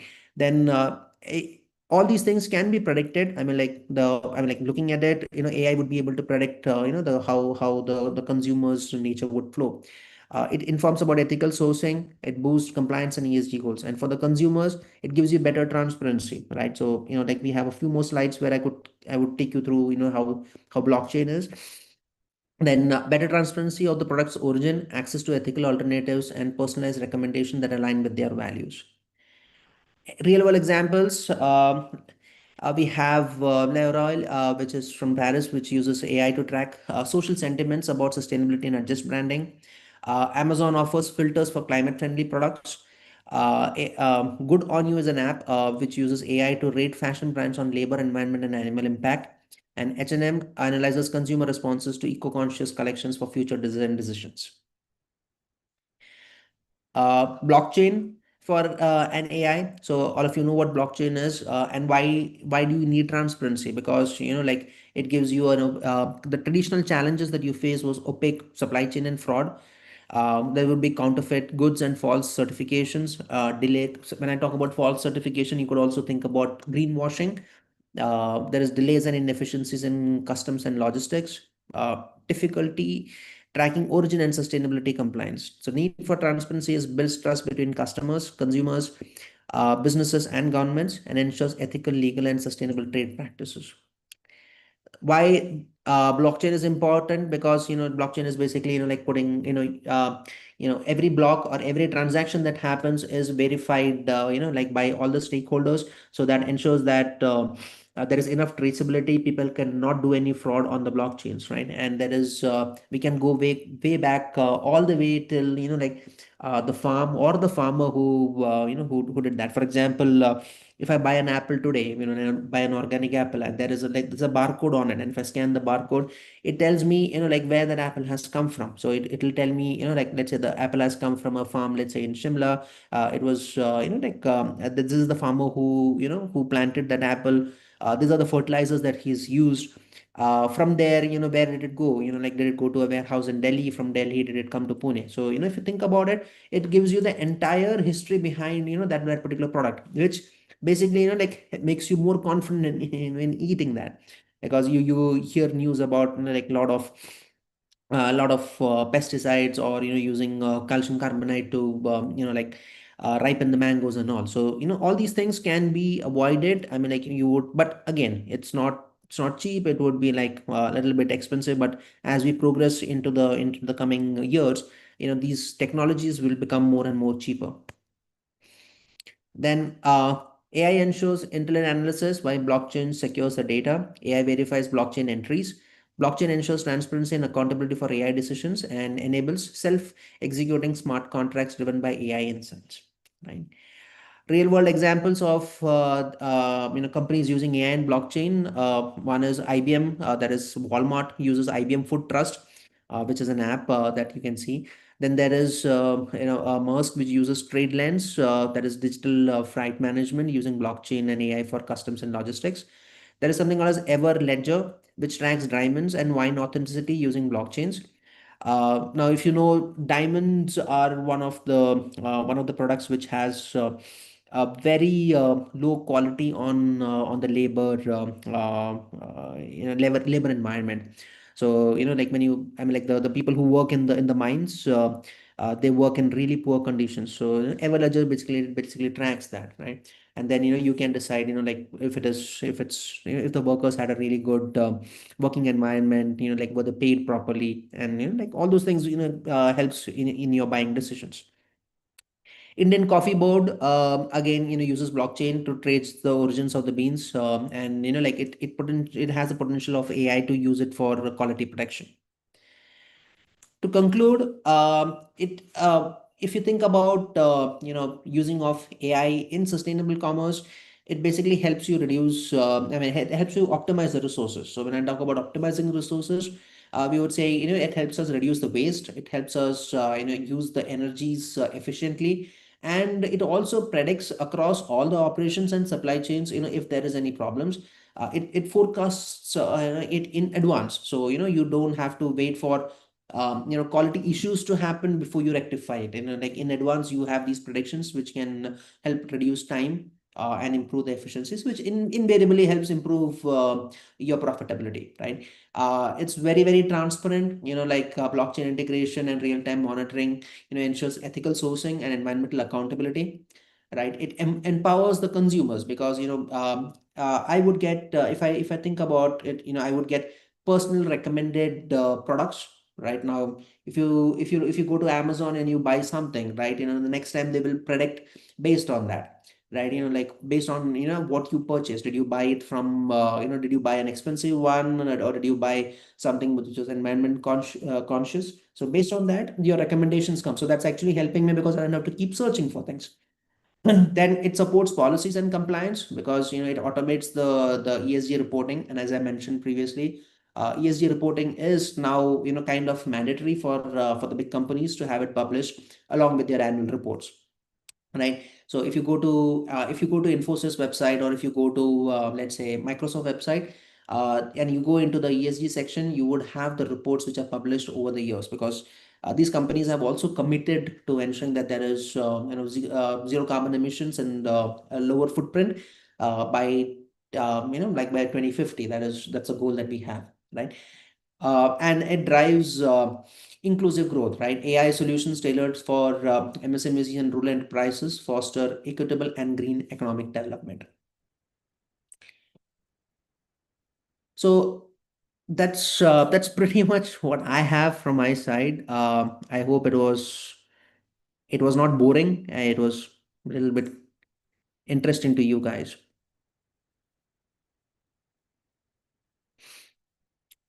Tiram?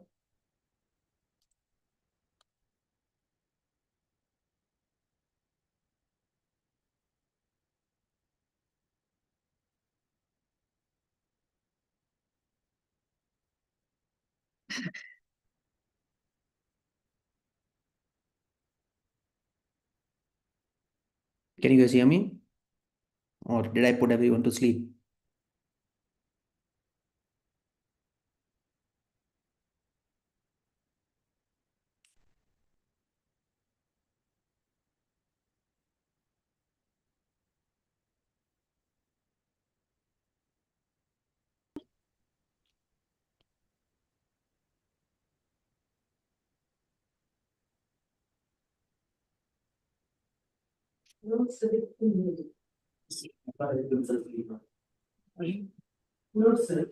Dear participants, if you have any questions, you can raise to the resource person. He'll be kind enough to explain himself.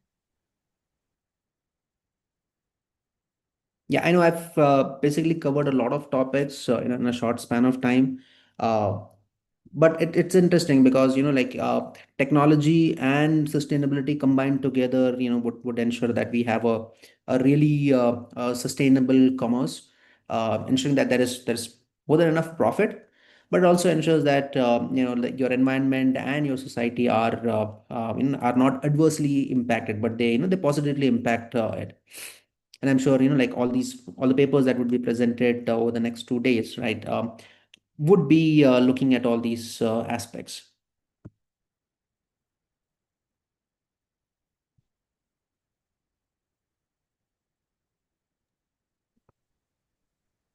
Any more questions, participants?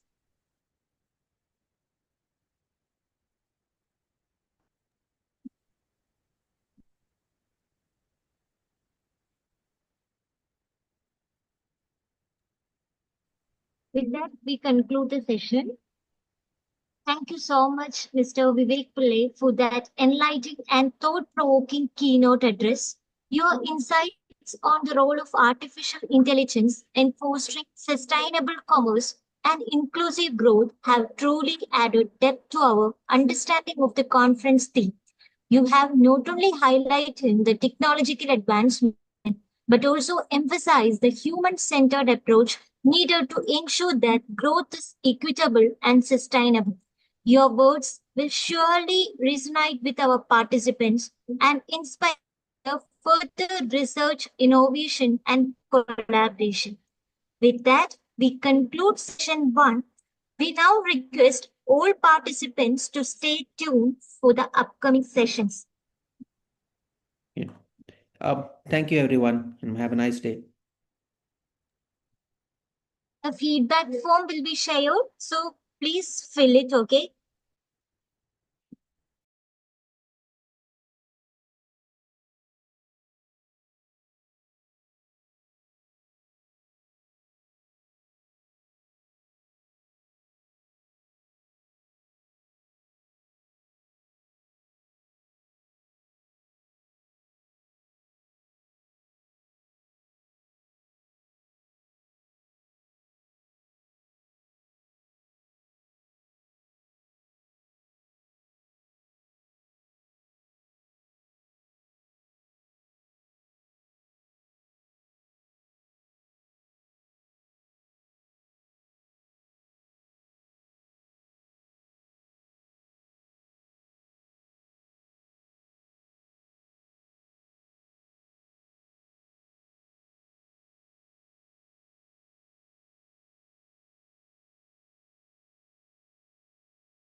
Dear participant, a feedback form has been shared in the chat box. Kindly fill in for your attendance.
To a key academic segment of our conference, the paper presentation and Q&A session. This session will showcase the remarkable research work of our participants in alignment with the conference theme, Artificial Intelligence for Sustainable Management. It is my pleasure to warmly welcome and introduce the session chair, Dr. Meghna C. Mohan, who will be guiding us through the proceedings and offering insights and observations during the session. Thank you for joining us.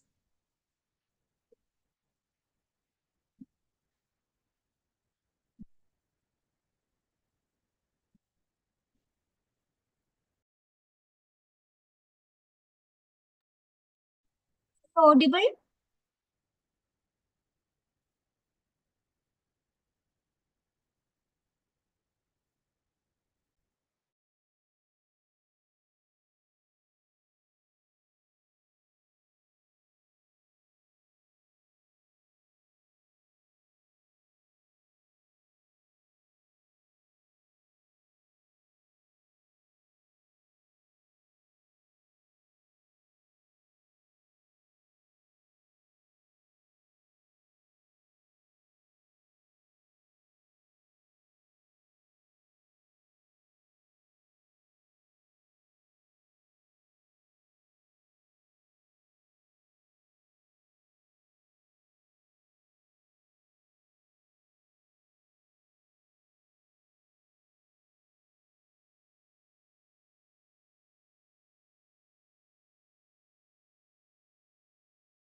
Meghna ma'am, are you audible?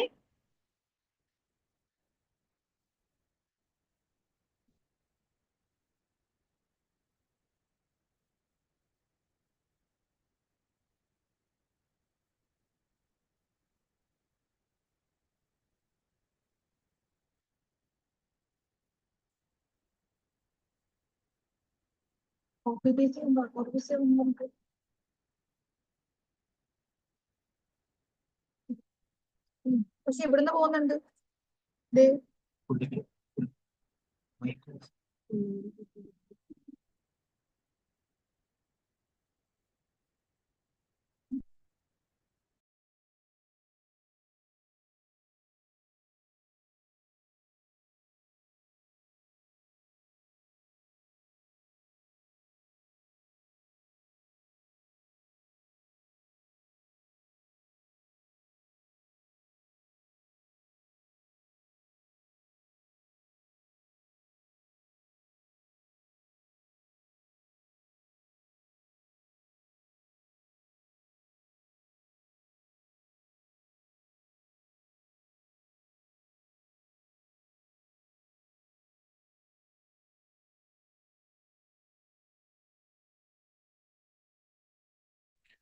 Hello, am I audible?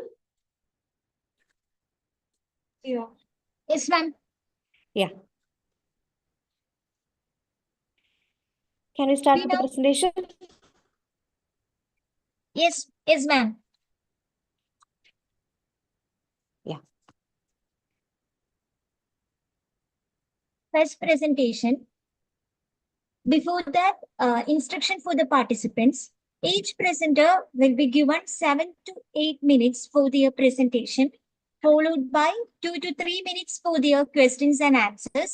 We kindly request all presenters to adhere strictly to the time limit and ensure your presentations are ready in advance.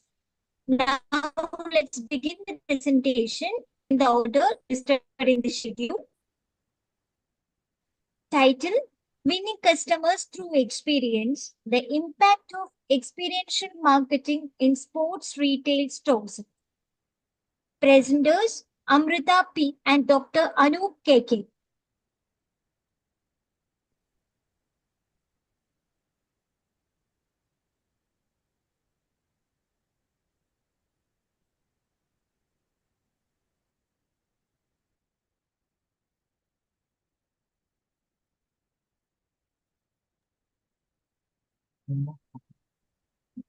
Amrita P, are you there?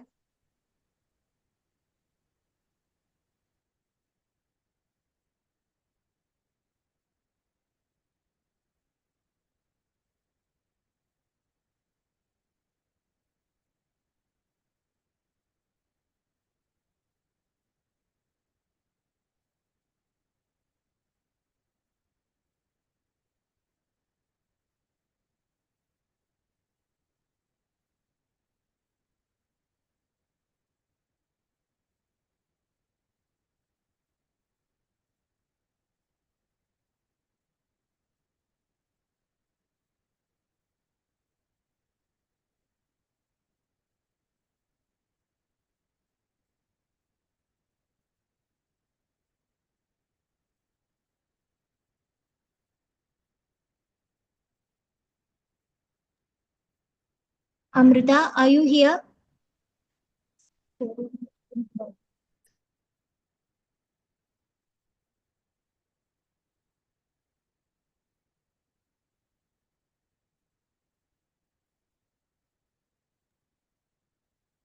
She's here. Amrita, is anything wrong with the audio? Can you chat then? Or you are starting with your presentation?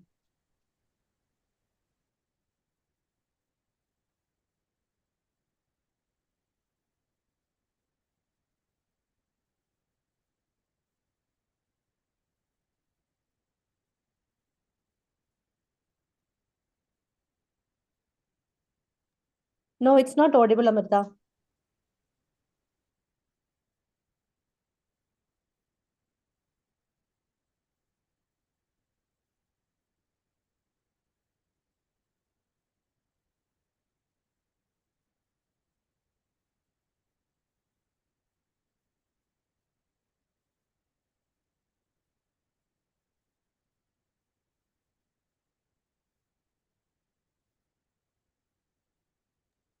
Amrita, try to share your PPTs.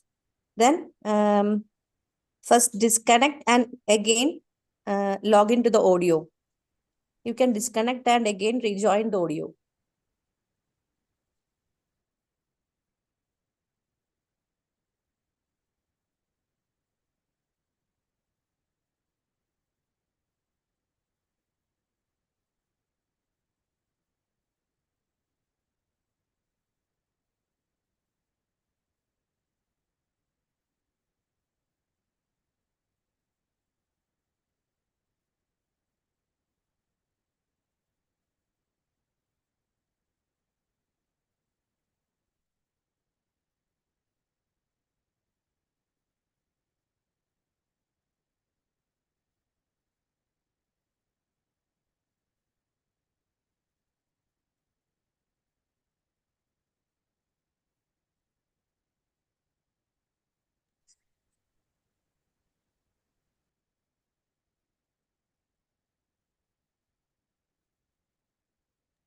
Amrita, please accept the mail in the mail so that you can be promoted to the panelist for presentation.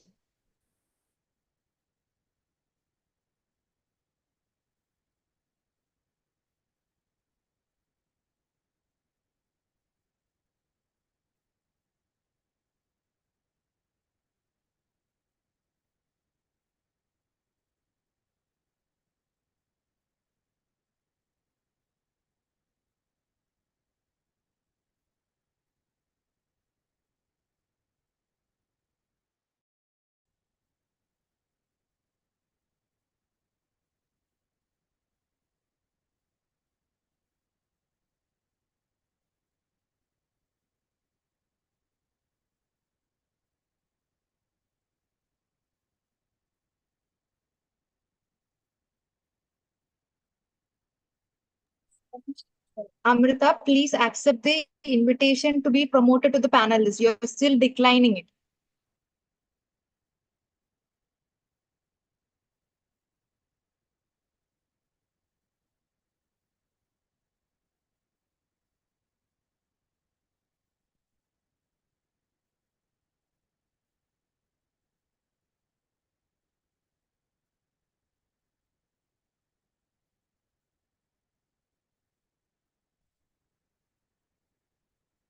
Yes, Amrita, can I share the PPT now?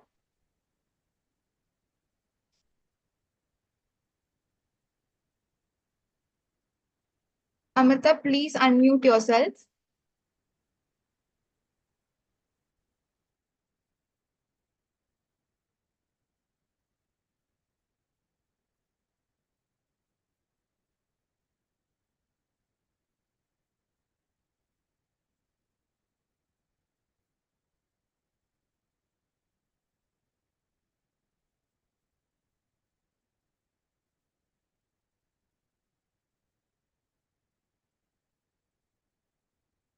Yes, Amrita, your presentation is visible. Kindly unmute yourself.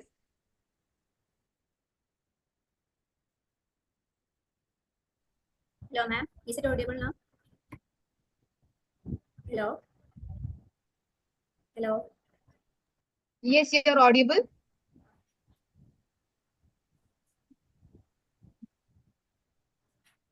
Coming to my title, Good morning all, and winning customers through experience, the impact of experiential marketing in sports retail stores.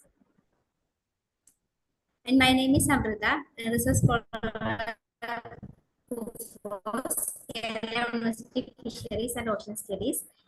And coming to the introduction, sports retail has shifted from transactional to experience-driven environment. Experiential marketing, which is EM, addresses those expectations by focusing on creating emotionally engaging and memorable experiences.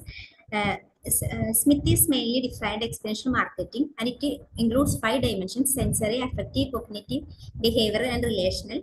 Together, these elements go beyond traditional advertising to fulfill both functional and emotional needs. Customers expect hands-on engagement. EM fulfills this through sensory, emotional, and relational elements. Kerala's rising fitness culture and cities like Ernakulam present growth opportunities are mainly focusing here. And this study focusing on how ambience, sensory appeal, product trials, and salesperson interaction affect dissatisfaction. And mainly, it highlights a gap in empirical studies on experiential marketing in tier 2 Indian cities. And coming to my research problem, while experiential marketing is increasingly adopted in retail, there is a limited empirical evidence on its impact in retail market like Kerala. And the studies may specifically focus on Ernakulam district.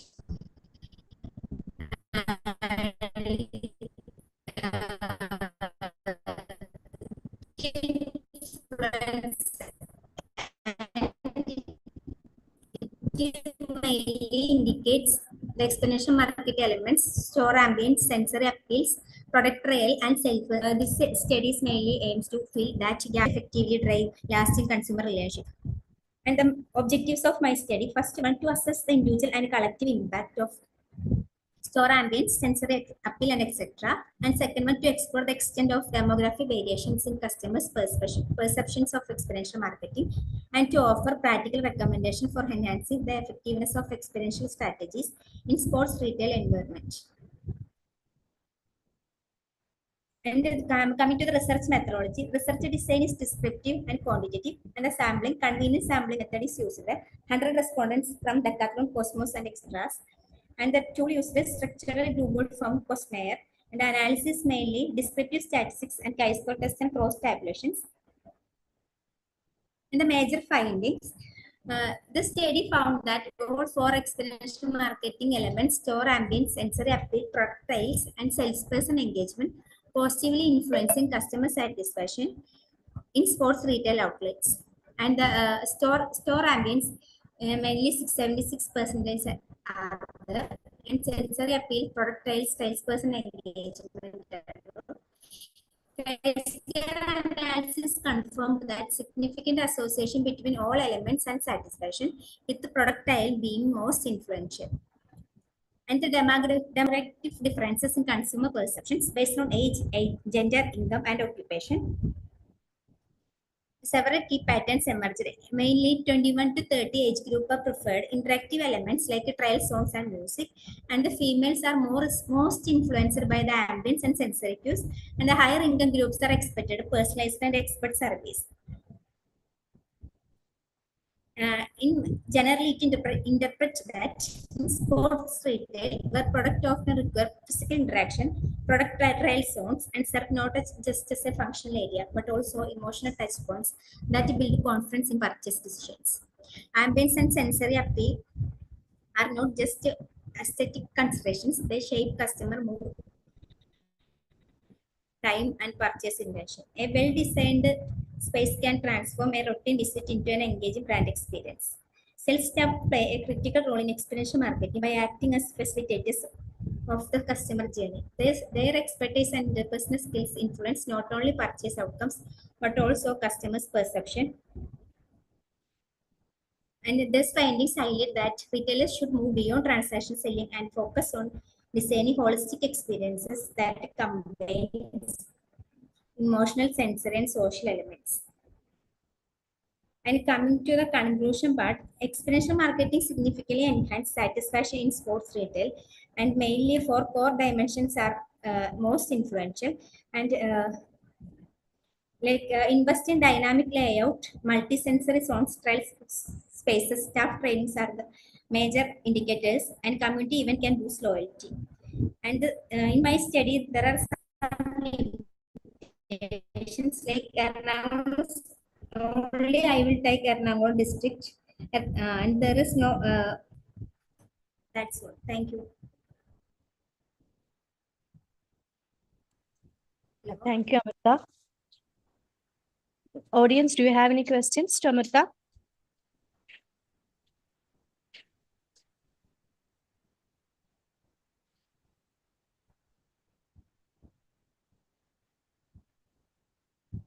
I think there are no questions.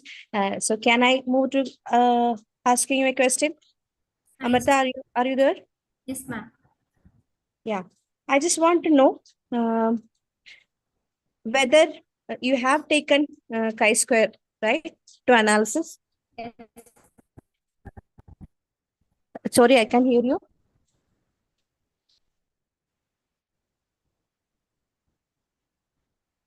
Hello? Yes, ma'am.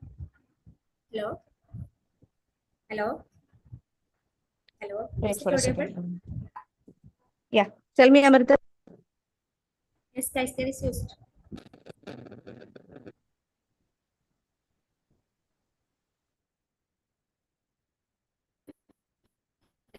Hello?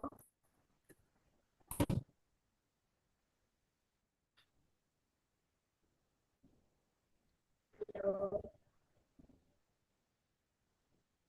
Hello, ma'am.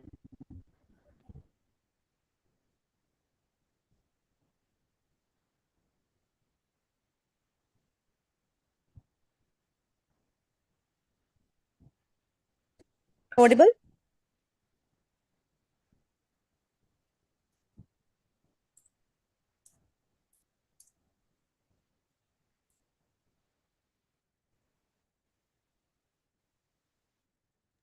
Yes, you're audible. Yeah. If you add on sentimental analysis to it, that would have given you better understanding because you are dealing with experiential factors, right? Hello? So more than a question, I would add on to as a suggestion for your presentation. Okay, Amrita.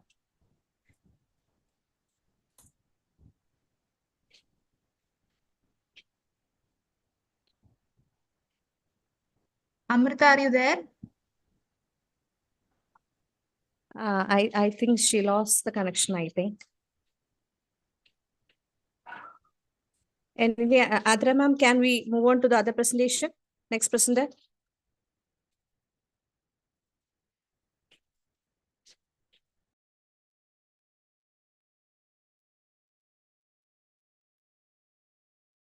Next presentation, title, The Impact of Artificial Intelligence on Investment Apps Transforming Trading Strategies, User Experience and Risk Management. Presenters, Dr. Meera M.S. and Soumya Jyothan.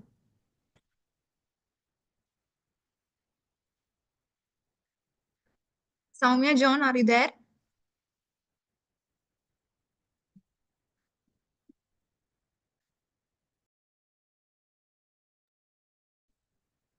Yes, Soumya, your PPT is visible.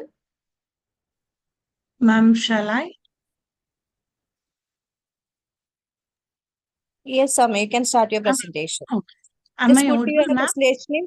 Yes, you are audible. Just make your Okay. presentation to full screen. Okay. Okay, ma'am. Shall I start? Good afternoon, everyone. I'm Soumya John, research scholar, SCMS School of Technology and Management, doing my PhD under the guidance of Dr. Meera MS, Associate Professor. Today, I'm going to present on the topic, the impact of artificial intelligence on investment apps, transforming trading strategies, user experience, and risk management. The integration of artificial intelligence, the integration of pardon me, ma'am. The integration of artificial intelligence into investment apps is revolutionizing financial industry. AI technologies now underpin algorithmic trading, portfolio management, and risk assessment, enabling both institutional and retail investors to access sophisticated tools previously reserved for professionals. As investment apps become more accessible, AI's role in shaping user experience and risk management is increasingly critical. This study aims to provide a comprehensive overview of how AI transforms trading strategies, user engagement, and risk framework within investment platforms.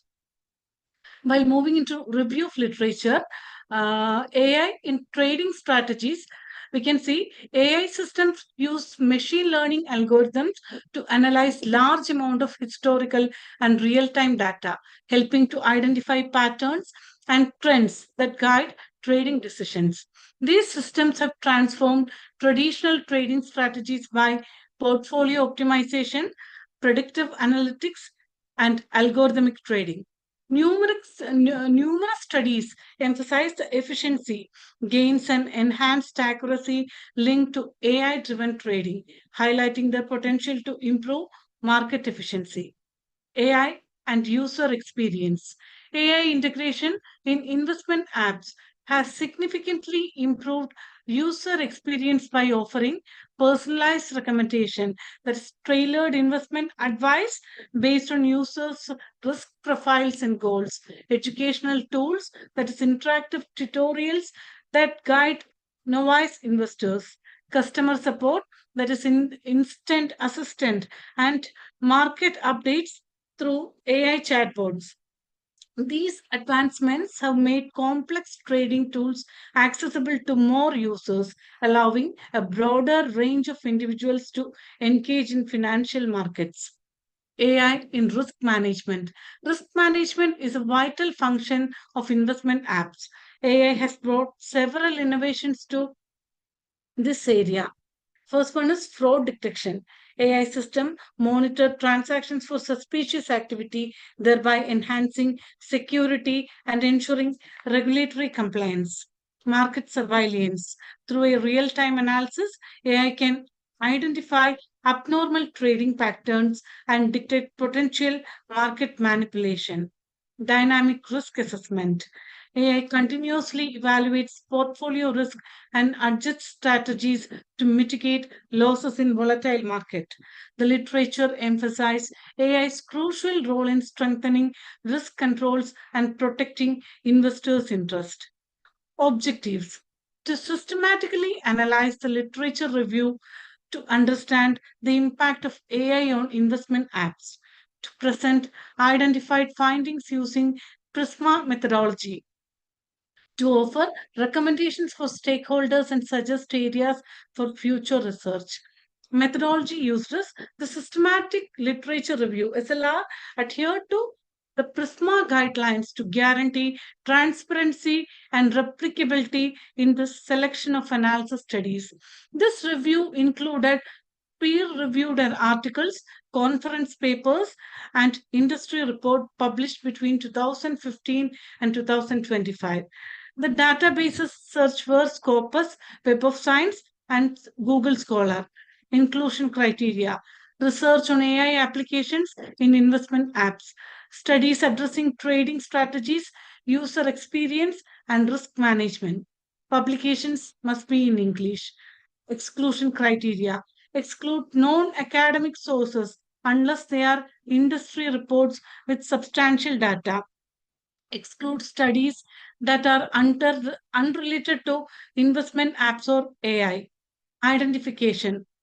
Data sources were taken from um, database that has been searched for Scopus, IEE Explorer, Science Direct, Springer, ACM, Web of Science, Willy Online Library. The search terms that has been used are artificial intelligence, AI, machine learning, deep learning, investment apps, trading apps, fintech apps, wealth management apps, trading strategies, algorithmic training, user experience. Inclusion criteria. Studies that were published between the year 2015 and 2025 were considered for my study. This is the Prisma chart formulated for SLR. 7 databases were considered. Records identified from the databases is 7, registers is 50. Record removed before screening, that is duplicate records removed is 150. Records removed for other reasons is 10. Studies included review, that is 400. Reports of included studies, that is 100. Findings. Impact on trading strategies. Enhanced predictive power. AI models can analyze large data sets to identify subtle patterns leading to more accurate trading decisions. Dominance of algorithmic trading. Automated systems now carry out a substantial portion of trades, minimizing human biases and enhancing execution speed. Personalized strategies. AI customizes trading strategies based on individual investor profiles, increasing their relevance and potential returns. Impact on user experience. First one is accessibility. User-friendly interfaces and AI-driven educational tools reduces barriers for new investors. Personalized insights. Instant recommendations and performances monitoring boost engagement and satisfaction. Global reach. Support for multiple languages and local compliances features broaden the user base across different regions. Impact on risk management. Real-time monitoring. AI systems offer continuous surveillance to detect fraud and market anomalies, enhancing security. Dynamic portfolio adjustment. Automated risk assessment allows for timely rebalancing, helping to mitigate losses during periods of market volatility. Regulatory compliances. AI helps organizations to meet regulatory requirements by providing transparent reporting and audit trails. Challenges and limitations that were found in study. First one is regarding data privacy. The collection and processing of user data raises privacy concerns. Algorithmic biases. AI models can inherit biases from their training data, which affect fairness. Transparency. The black box nature of some AI system make interpretability difficult. Conclusions. While concluding, we can say that artificial intelligence is significantly transforming investment apps by enhancing trading techniques, customizing user experiences, and strengthening risk management. This integration empowers both novice and experienced investors by making advanced financial tools more accessible. However, to fully realize AI's potential in this domain, it's crucial to address issues related to algorithmic biases, data privacy, and transparency. Future research should focus on developing explainable AI models, improving data governance, and examining long-term effects of AI-driven in investing platforms on investor behavior and market stability. As AI continues to evolve, its impact on investment apps will grow, presenting the financial sector with new opportunities and challenges. Thank you.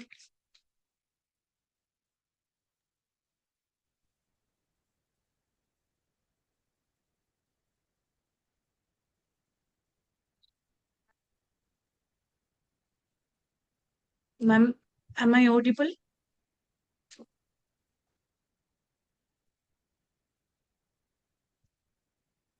Meghna ma'am, are you there?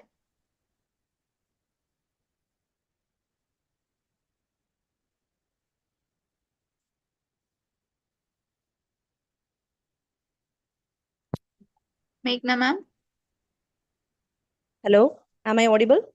Yes, Yes, ma'am. ma'am. Yeah. Thank you, Soumya. That was a good presentation. You have included comprehensively each and every aspect of SLR. Thank you, Why ma'am. did you opt for Prisma model? Ma'am, Prisma is the best method. That is, it doesn't have much, it can provide more accuracy. So, To narrow while down record, in the articles from the yes, sir. Yes, sources. ma'am. Yes, Okay, ma'am. okay. Okay. It was a good presentation, Soumya. Thank you. Thank you, ma'am. Thanks a lot. Arti ma'am, can we move to third presenter? Yes, ma'am. Next presentation titled Deep Learning Based Real-Time Crop Disease Detection and Monitoring Using UAV Imaginary. Presenter Riyaki Aziz.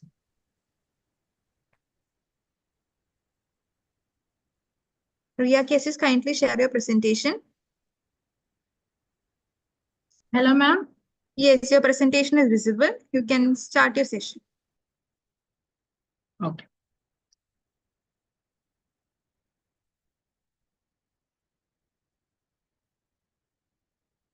Good afternoon, all. Today I am going to present it. Good afternoon, all. I am Riyaki Aziz, Assistant Professor, MES College, Marambali.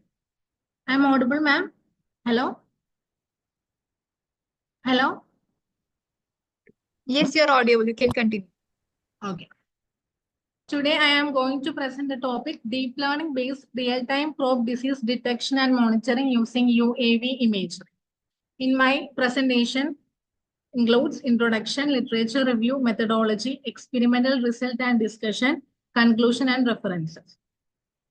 Moving to introduction, we know that agriculture is crucial for economic stability and global food security, but crop disease can significantly impact yield. Traditional disease monitoring methods are impractical, expensive, and inefficient for large farms. Automated real-time disease detection technologies are needed to monitor crop health over large areas with minimal human interaction. Recent development in UAVs and manned aerial vehicles, deep learning, and computer vision have created new opportunity for precision agriculture. CNNs are convolutional neural networks are used for image analysis, classifying diseases, and localizing affected areas. The system continuous learning and adaptability ensure high accuracy in disease detection over time.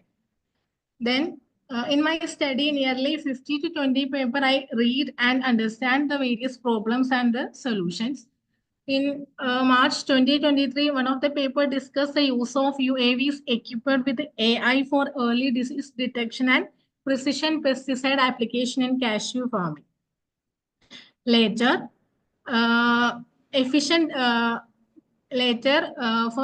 detection of plant disease using drone captured imagery, then in October 2023, an enhanced YOLO V5 model for real-time detection of crop disease and pests using UAV acquired imagery.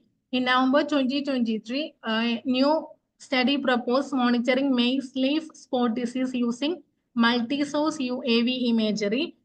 Finally, 2024, a DS convolutional GAN, a deep learning model for Chinese cabbage verticillium wilt disease detection. And another study is a systematic review of UAV and AI integration for targeted disease detection in agriculture was published. In 2025, a comprehensive overview of recent advancement in applying deep learning algorithm to plant disease and pest detection. I move to methodology.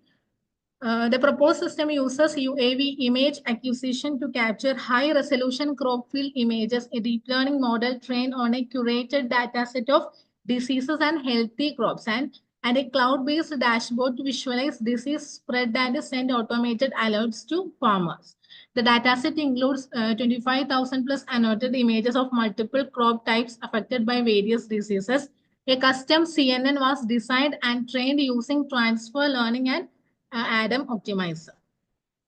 Then experimental result and discussion, the model achieved 94.7% accuracy, 95.1% precision and 93.8% recall and 91.4% F1 score in real farming condition. Its cloud dashboard enabled real-time field monitoring and early warning alerts. The proposed system offers scalability, cost efficiency, accuracy, and real-time processing for disease detection on large farms, but faces limitation like image quality, sensitivity, and disease differentiation challenges. Then I move to conclusion. The study demonstrates a real-time crop disease detection and monitoring system using unmanned aerial vehicles and deep learning techniques. The system uses high-resolution RGB and multispectral cameras to collect detailed crop imagery, which is then trained using CNN models, convolutional neural network model. The system has demonstrated high accuracy in classifying and localizing disease-affected region with 94.7% accuracy, precision, recall, and F1 score. However, challenges remain, such as computational requirements, data annotation, and weather conditions. These are my references. Then, thank you. Thank you, Ria. Ria, am I audible? Yes, ma'am. Yeah. That was a good presentation, Ria. Thank you, and a real good topic. Thank you. I have one question regarding your analysis part. You have used experimental research. In some data set is collected from Kaggle and then I put into online Python. Oh, okay. So from that, you are assessing that there is 94.7% of accuracy. Yes, ma'am. Yes. Then in your studies or in previous review of literature, whether they have stated about any difficulties in accepting these kind of technology among the farmers?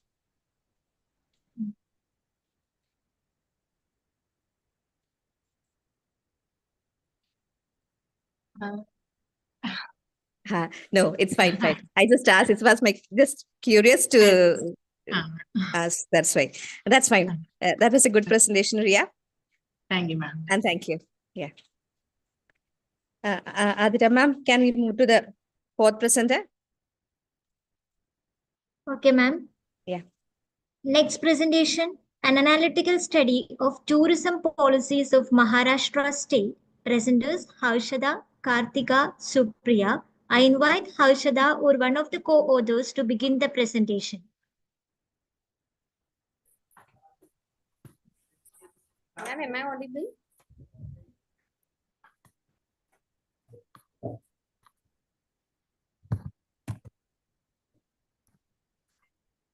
Hello.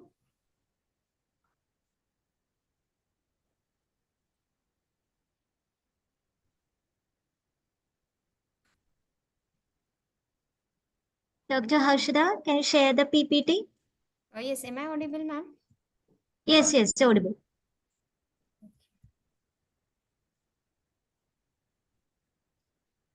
My screen is visible? Yes, visible. Okay, I'll begin with my presentation. Good afternoon, everyone. So my topic of presentation is analytical study of tourism-related policies of Maharashtra state. I, Dr. Harshada Sadhware, who is assistant professor in Vishwakarma University. My co-authors are also from Vishwakarma University, Dr. Kartika Devan and Dr. Supriya Lakhangaokar.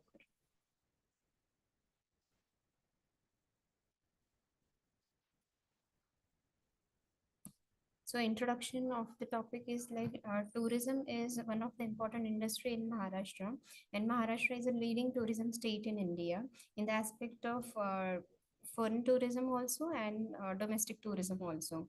So it generates good opportunities, employment opportunities in Maharashtra. So Maharashtra, which is a state which is well known for tourism industry. and it has multiple policies. Like recently, government of Maharashtra has introduced many policies related to tourism.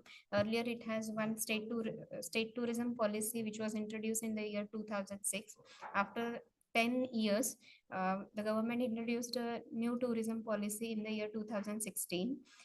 Recently, like since 2020, the government has introduced multiple policies related to tourism, like caravan tourism policy, ecotourism policy, agro-tourism policy, youth tourism policy. So the study is related to evaluating these multiple policies, their understanding their coherence and their implementation.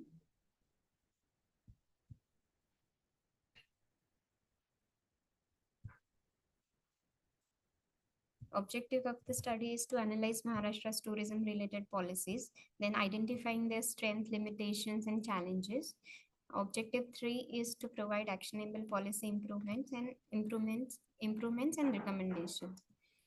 As the whole study is based on the secondary data, it is a qualitative research design which is applied. Secondary data was like sample is based on the tourism policies. So secondary data sources are policy documents, reports, and academic literature published regarding the policies. The methodologies which are applied, that is content analysis and SWOT analysis of the policies, is done. This is the sample. These are the policies which are studied for this research paper. Number one is state tourism policy introduced in the year 2016.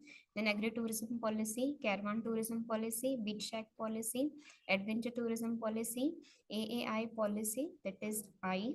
And this is the policy which is specially introduced to promote women entrepreneurship in tourism sector. Then UA tourism policy and industrial status, which is accorded to hospitality and tourism. As being researcher, I have gone through all these policies. Maharashtra tourism policy, which focus on generating more employment in Maharashtra state. They also have focus on niche tourism products of Maharashtra, like promoting food tourism, promoting agri-tourism, ecotourism in Maharashtra. Then agri-tourism policy specially focuses or highlights what can be done for the farmers, or what farmers can offer to tourists, and how they can develop to agri-tourism in Maharashtra. Caravan tourism policy is related to operating caravan in Maharashtra. Beach check policy discuss about this, how we can have infrastructure nearby beaches in Maharashtra, as Maharashtra has almost 700 kilometer of beach line. Then adventure tourism policy tries to regulate the adventure tourism operations in Maharashtra. So it discusses about like how operators should register along with the government, and then what things or guidelines they should follow. AAI policy, as I said, I policy, which is related to promoting women entrepreneurship in tourism sector. Then UA tourism policy discusses how to enhance the participations of UA, that is young persons in tourism, and then according industrial status to the hospitality industry. So when I have gone through all this policy, it is observed that the main tourism policy of 2016, though it discusses about this niche areas, caravan tourism is discussed in main policy, food tourism is discussed in the main policy. So surely the main policies aim aligns with this sub policies where they want to promote beach tourism, agri-tourism. But surely there is a gap in implementation and awareness among the community, because most of people do not know like even about the IE policy, which is promoting women entrepreneurship. So this is one of the challenge which I feel. Then regulation and environmental challenges, especially in regards of adventure tourism, agri-tourism, there is challenges even with the adventure tourism, as I said. And then though these policies are there, but all are there on the desk. They have to have a digital interface or platform where everything is available for end user, and they can register automatically or like in online platform, and they can execute the things, but these things are not there. So strength is that, as I said, there is focus on niche tourism, so that is important. Then PPP model is also, through these policies they are trying to promote private players to come forward and join the tourism development in Maharashtra. Weakness is that low awareness about every policy. Then unclear eligibility, like people cannot understand who is eligible to avail schemes under this policy.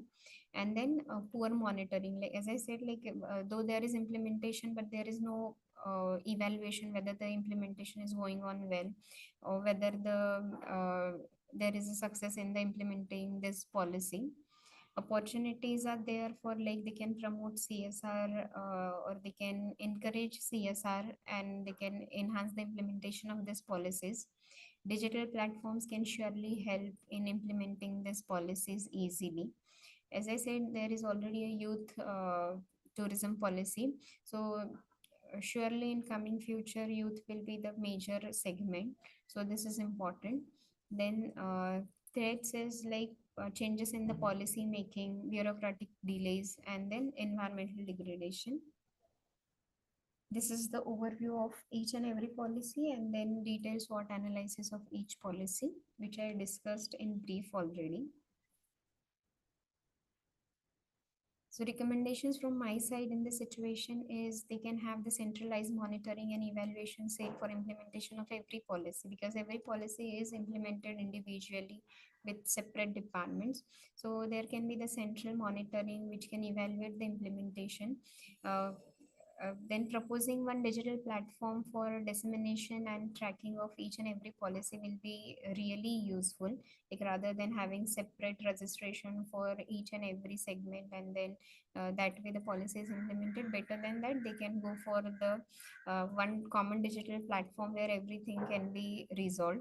Capacity building for like local stakeholders, which includes the creating awareness also, because due to the less awareness, the participation is also less. So capacity building is really important. And then periodic policy reviews and feedback mechanism, as there is a huge gap between stakeholders and government. So even stakeholders are not aware that there is a such kind of policy through which we can register and get the benefits or the promotion through this policy and schemes of the government. So that is important. The overall conclusion of my study is that though the policies are very good, they have real vision, they are focusing on the niche areas, but the weak implementation is a problem. Then there is need of digital integration of all the stakeholders, every player of the industry, and along with that, the digital tools and stakeholder engagement is required. So if this is done, so surely the Maharashtra will be the tourism leader in every aspect, like that it is the sustainability, for the community engagement, for the community development. Then like the maximum benefits can be reaped if this is done in the proper way.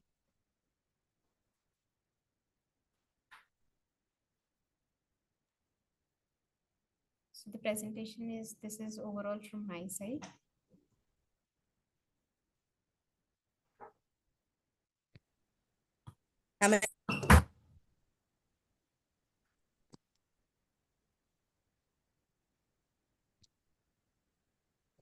Harshita, Yes, ma'am. it was a nice presentation. You have explained it in a very mannered, disciplined way, in a very good layman's language that we could understand each and everything you have shown. Thank you so much. I don't have any questions. Everything is clear through the presentation. Okay. Thank you so much, ma'am. Thank you, Harshita. Thank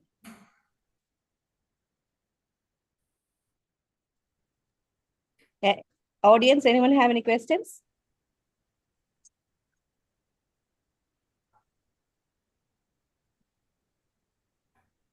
Audience, if you have any question, you can raise it in the chat box or the question answer session.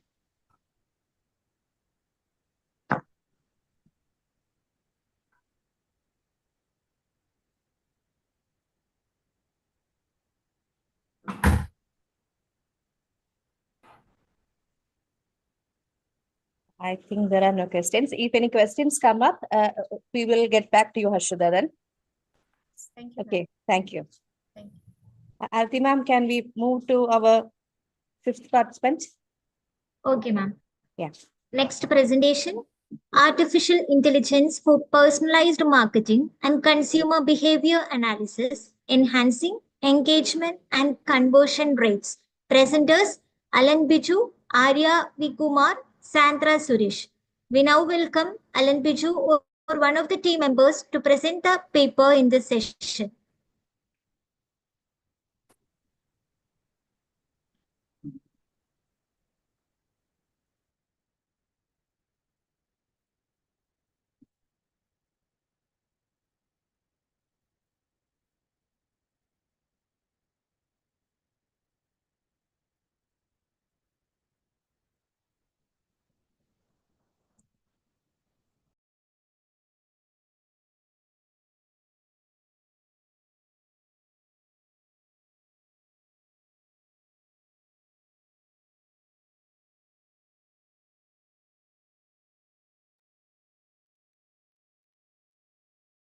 Hello, am I audible?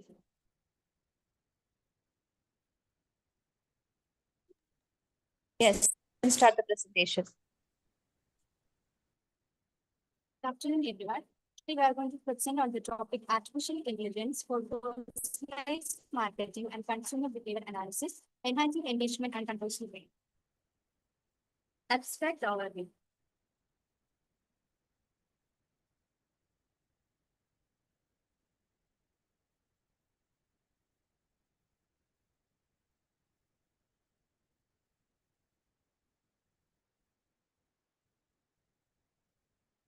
AI has revolutionized consumer behavior analysis, allowing for deeper customer engagement and higher conversion rates. Leveraging massive volumes of consumer data, AI empowers brands to deliver highly targeted marketing messages, optimize engagement channels, and create dynamic content recommendations. AI-driven analytics develop real-time customer profiles from online activities and offline interaction, helping identifying key engagement touchpoints and enhance long-term consumer relationship. Integration of AI with AR and VR immerses consumers, driving engagement and purchase intent. However, ethical concerns and data privacy, algorithm bias, and transparency persist, emphasizing the importance of responsible AI use. Brands adopting these advances gains a sustainable competitive advantage. Introduction in AI marketing. The objective of the study are, this paper examines how machine brand consumer interactions to personalize the marketing strategies. The study also examines consumer behavior analytics, where AI creates comprehensive customer profiles from real-time data from social media, e-commerce platforms, and in-store interaction. The role of AI in marketing are data-driven strategies, predictive analytics, and ML, natural learning process. AI has shifted marketing from broad campaigns to personalized strategies. The digital world generates vast consumer data, which AI analyzes to discern preferences and behaviors, helping brands delivering highly individualized marketing. Predictive analytics and machine learning empower brands to anticipate consumer needs and proactively offer recommendations. Companies like Netflix, Amazon, Spotify uses these technologies to deliver user experience, boosting engagement and loyalty. Natural language processing enables analysis of unstructured data, social media reviews, and chats to understand consumer sentiment, trends, and adjust strategies accordingly. NLP-powered chatbots enhance real-time personalized communication and satisfaction. AI-powered personalized key technologies are behavior and psychographic segmentation, automated and real-time personalization, sentiment analysis, and chatbot. Moving on to behavior on psychographic segmentation, AI surpasses traditional demographic segmentation by incorporating behavioral and psychographic data, allowing precise targeting and stronger customer relationship through relevant messages and offers. Automated and real-time personalization enables real-time scalable personalization across channels, optimizing communication, timing, and content. Dynamic email campaigns, ad intersections, and content recommendation increase efficiency and conversion rate. Sentiment analysis and chatbot. Sentiment analysis tools access product brand perception and helps marketers refine their strategies. AI-powered chatbot offers 24/7 personalized support, guiding consumers to purchase and improving satisfaction.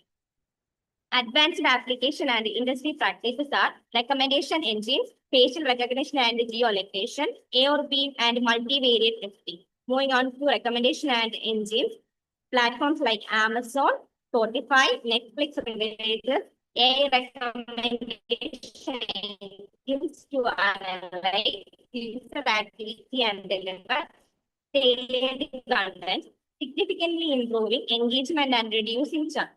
Facial recognition and geolocation, AI-driven facial recognition and geotargeting, integrating online and offline activities such as location-based promotion in retail, A/B and multivariate testing.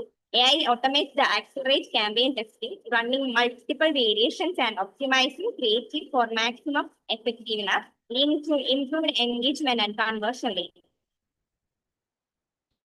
Ethical and regulatory challenges are data privacy and transparency, algorithm bias and trust, automation and human touch.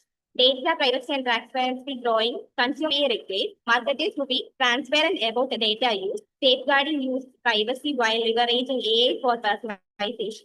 Algorithm bias and trust. Algorithm bias can undermine personalization. Responsible AI practices are necessary to ensure fairness, avoid manipulation, and build long-term trust with consumers. Automation versus human touch. While AI automates many processes, human oversight remains vital for empathy, context, and complex decision-making. Blending AI and human roles creates a more trustworthy and responsive customer experience. Going on to the key findings, AI technology, machine learning, NLP, predictive analytics, and computer vision fundamentally enhance customer engagement by hyper-personalized marketing across digital platforms. All facilities anticipation of customer needs, refund product effectiveness. Beyond traditional segmentation, AI integrates psychographic and behavioral insights using AI-driven tools such as chatbot meaningful interaction, real-time data processing support, and real adaptation of campaigns. Despite these benefits, ethical and regulatory considerations around privacy, bias, and transparency are paramount for sustaining consumer trust and legal compliance. Effectively implemented AI is indispensable for building customer loyalty and driving sustainable brand growth. Moving on to the conclusion, AI is a transformative enabler for personalized marketing, redefining how brands engage customers and optimize conversion rates by continuously analyzing vast real-time and historical data. AI allows businesses to deliver highly relevant messaging offers and product recommendations aligned with individual preferences and behaviors. Advance in NLP and computer vision broader marketplace, understanding using unstructured data such as social media posts, reviews, and images, while AI-driven personalization vastly enhances engagement and sales. Business must balance innovation with ethical use, ensuring transparency, respecting privacy regulation like GDPR and CCPA, and maintaining consumer trust, integrating responsible AI into marketing strategies, ensure sustainable growth and lasting branding loyalty. Thank you. Thank you, Sandra. That was a good presentation.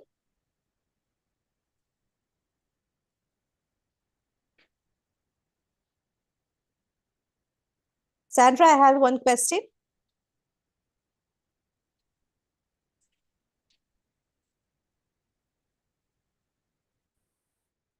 Hello, am I audible? Yes, ma'am. Hello. Yeah, I have a question. You are talking about that data handling here, right? Yes, ma'am. So do you think that our informations are safe with these companies?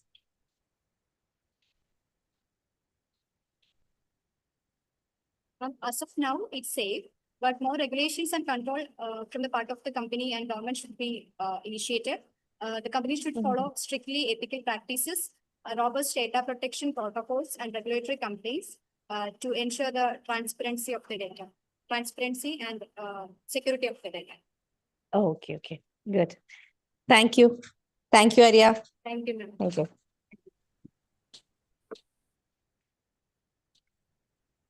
Aarti, ma'am. Okay, ma'am. Yeah. Thank you to all the presenters for their insightful contributions and to our participants for engaging actively in the discussions. A special thanks once again to Dr. Meghna C. Mohan, our session chair, for her valuable presence and guidance. Let us now break for the next scheduled session. We will rejoin by 1:45 p.m. for the next session. Thank you. Thank you.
Rajula?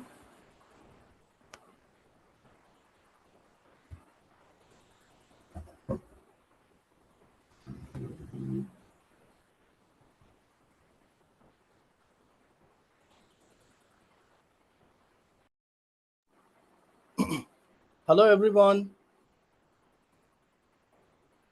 Rajula? Hi, sir. Hello.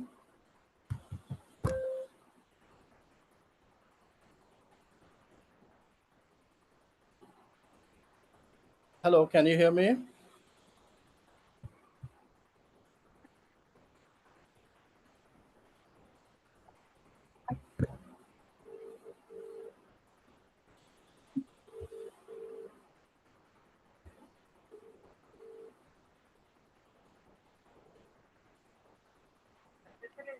Yeah, I'm there. Okay. Okay, fine. Thank you. I think you can start, please. Ladies and gentlemen, we now proceed to the next enlightening segment of our international conference. It is with great pleasure that we welcome our distinguished keynote speaker, Dr. John Matasela, Training Manager at AVC and former visiting faculty at Adhikavi Nanaya University, Rajahmundry. Before inviting him to the stage, allow me to also introduce our esteemed guest, Dr. John Matasela, a highly accomplished academician, administrator, and leader in the field of English language and literature. He currently serves as Professor of English and Director of International Relations at Konark Lakshmi Education Foundation, Andhra Pradesh. With over 2 decades of rich academic experience, Dr. John has made remarkable contribution in English studies, research guidance, and international academic collaborations. He has successfully guided the PhD scholars, published numerous research papers in reputed journals, and actively participated in national and international conferences. His expertise extends beyond literature to communication studies and cross-cultural research, reflecting his holistic approach to education. Dr. John has also played a role in shaping institutional policies on quality, research, and global engagement.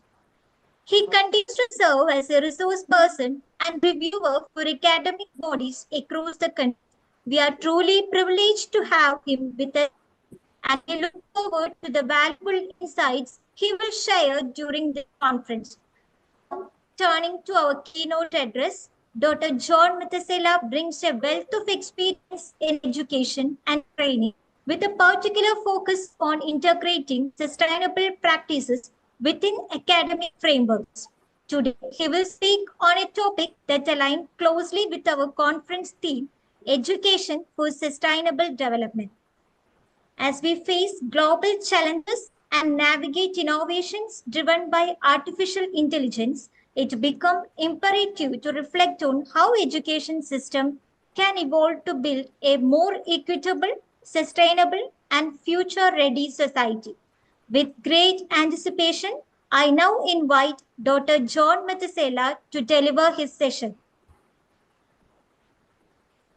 Thank you so much. Thank you for all the kind words that you have for me. I'm honored and privileged that I'm here with you all.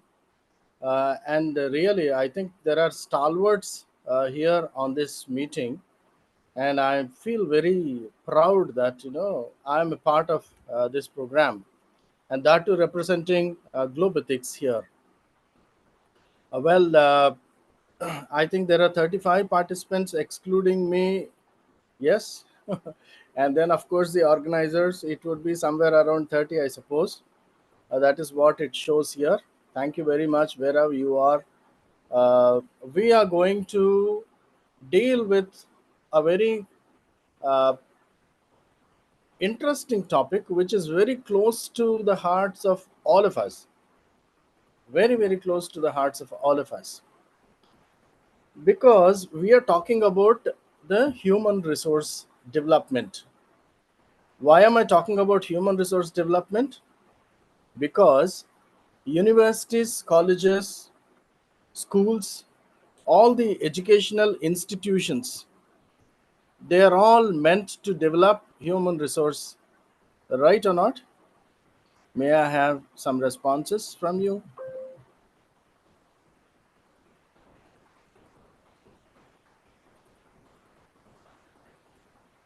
Hello? Yes.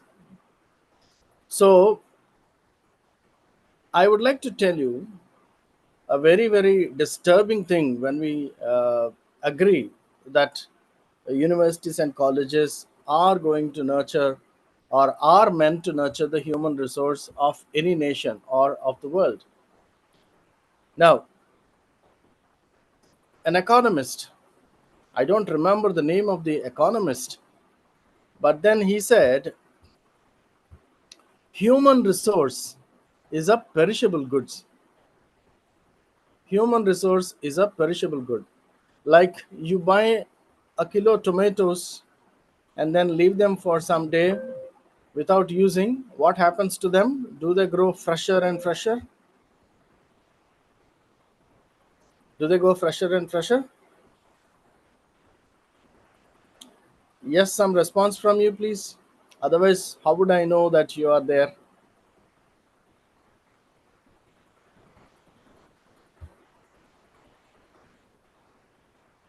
Okay. From the participants?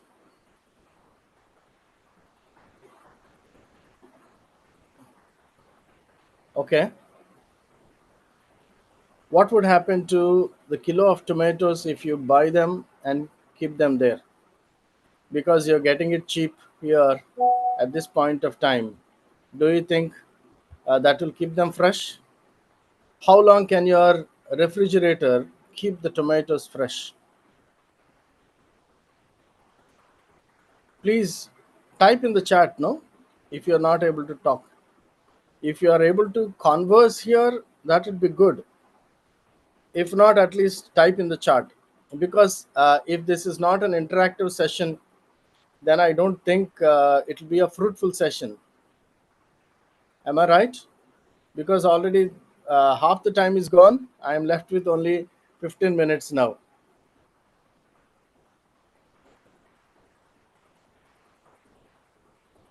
Hello.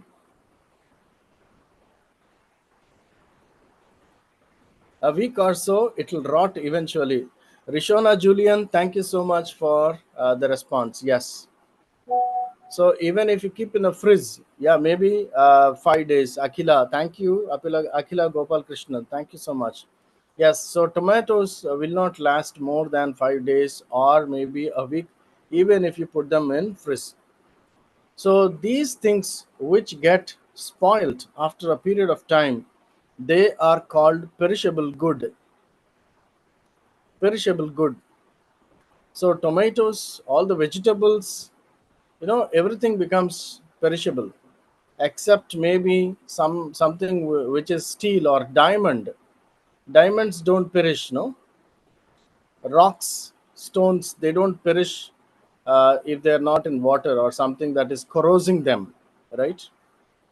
Likewise, human resource is also perishing good. One thing, because we are anyhow going to die. After some years, we are going to die. It can be 60, 70, 80, 90. Even after 100, it is sure that we are going to die. And as we die, you must get it right that all our strength will be gone. Tooth will be gone. Eye will be gone. Everything. So we are perishing good. Do you agree with me or not? I want somebody to message in the chat. Do you agree that we are? Yes. Jishamal, thank you. So we are a perishing good. So if we are a perishing good, like the economist rightly says, I'd like to quote some of the thinkers, because this establishment of this argument is very, very important. This truth is very, very important for us to follow from now on. See, there is this key thinker whose name is Theodore W. Schultz. He is a Nobel laureate in economics. He's got that Nobel Prize in 1979. And Schultz pioneered human capital theory, which emphasizes that investment in education and skills enhance economic productivity. So, according to this Nobel laureate Theodore Schultz, human capital must be invested into, and then that is the reason for enhancing economic productivity. When we are talking of Atmanirbhar Bharat or Vikasit Bharat, we are looking at two different things. One is our human capital getting educated, getting skilled properly, so that no human gets, I mean, he dies in vain, right? If humans are not used, they die in vain, right? That's the reason why, we are talking about women empowerment and women studying and women going and doing jobs, because women are a great resource, sometimes greater than men. And then if they are not used, then we are actually spoiling 60 to 70% of human resource that the world is producing. So investing in the education of the nation, the youngsters, the women of a nation is very, very important for the economic productivity. Only then there can be this Vikasit. Vikasit in English means blossoming. Vikasit Bharat means blossoming Bharat. That means Bharat which is fruitful in on all the fronts. So Theodore Schultz, he suggests that if human capabilities are not developed or used, they depreciate and perish. And this I quote from the American Economic Review of 1961 in the article Investment in Human Capital by Schultz. Then there is our Amartya Sen. He says, uh, talking about his capability approach, because Viksit Bharat, when we say Atmanirbhar Bharat, then we are talking about capability approach, incapacitating. It's not capacitating people. It's not incapacitating. It is capacitating people, giving the capabilities to people to become what they want to become wanted assets of a country, not wasted assets of a country. They should become the wanted assets of the country is needing a lot of assets, and they should become the assets, and they should not become the wasted assets, wasted talents of any country. For that, they need to realize their potential, and education is the only thing that can make anybody or any human resource become potential. Because neglected human potential, Amartya Sen says, it deteriorates over time. And this is from his article on development as freedom from 1999. Let us look at the National Education Policy, NEP. So various Indian policy documents, they informally refer to youth and human resource as perishable. So if you are not utilized on time, or if there is no timely utilization through education, through employment, or through proper training, then we become perishable good. Do you agree with this or not? Please tell me. I want a response from you. I want your comments on whatever happened till now.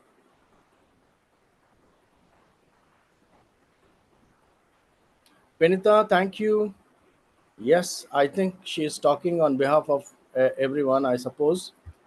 So, looking at what this actually means.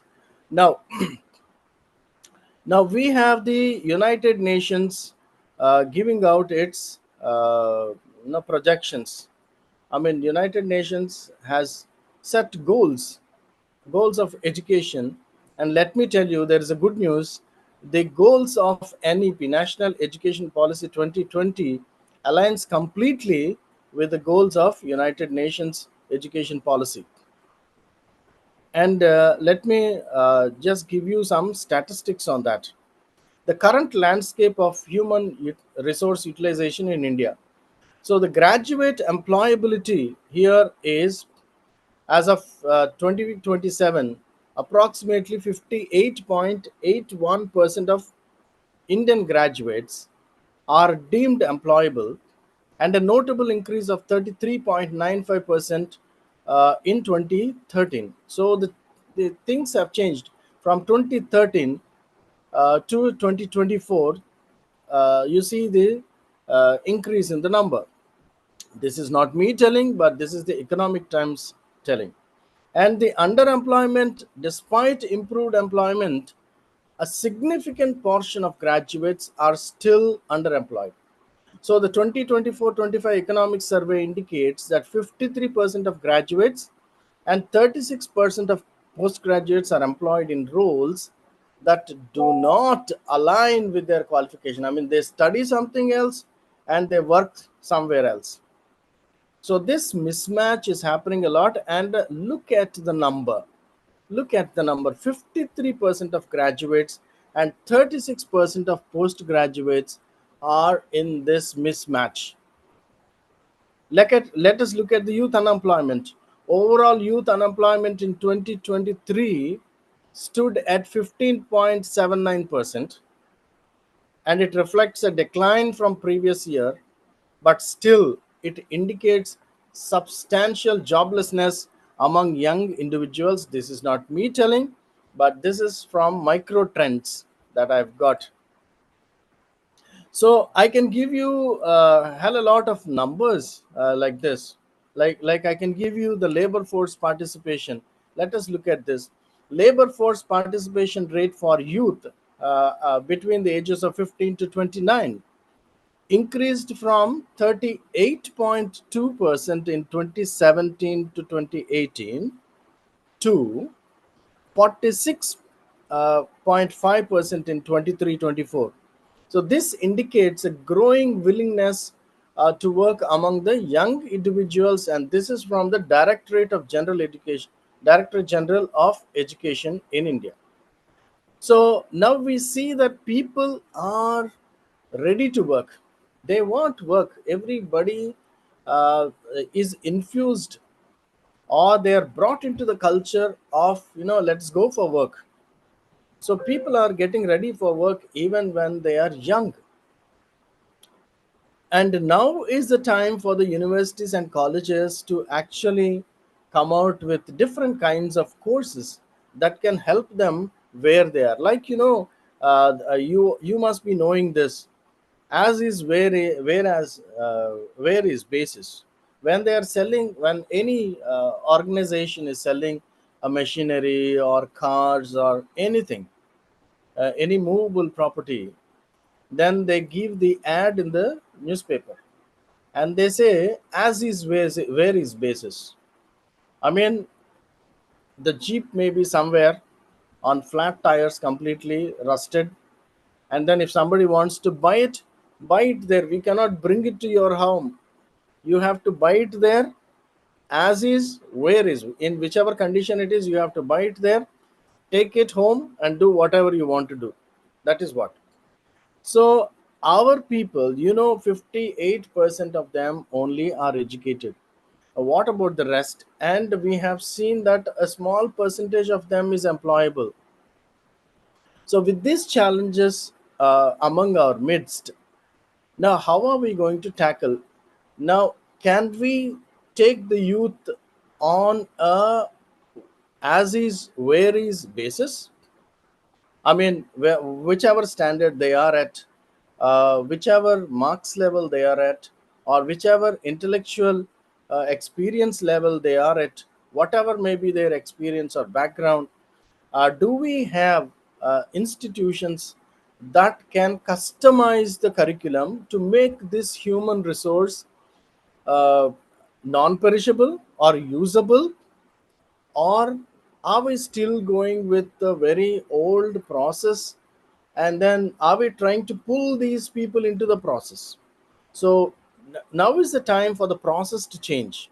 It's not the time to pull people into the process. It is time for the process to change and get customized to the needs of the people, and the goal must be one goal, one single goal, single minded goal, and that is taking the youth of this country on an as is where is basis, and then from there, how can we actually channelize their energies, how can we tap their talents, how can we measure their competences. Now, if somebody is not able to get 95% of marks in his school or graduation or wherever, can we throw him away like a spoiled tomato? You want to kill him before his 100 years? You want to kill a student as a perished human being just when he's 14 years or 13 years, or just when he has gone to a plus 2 class, or in his degree, you want to throw him away as unusable goods?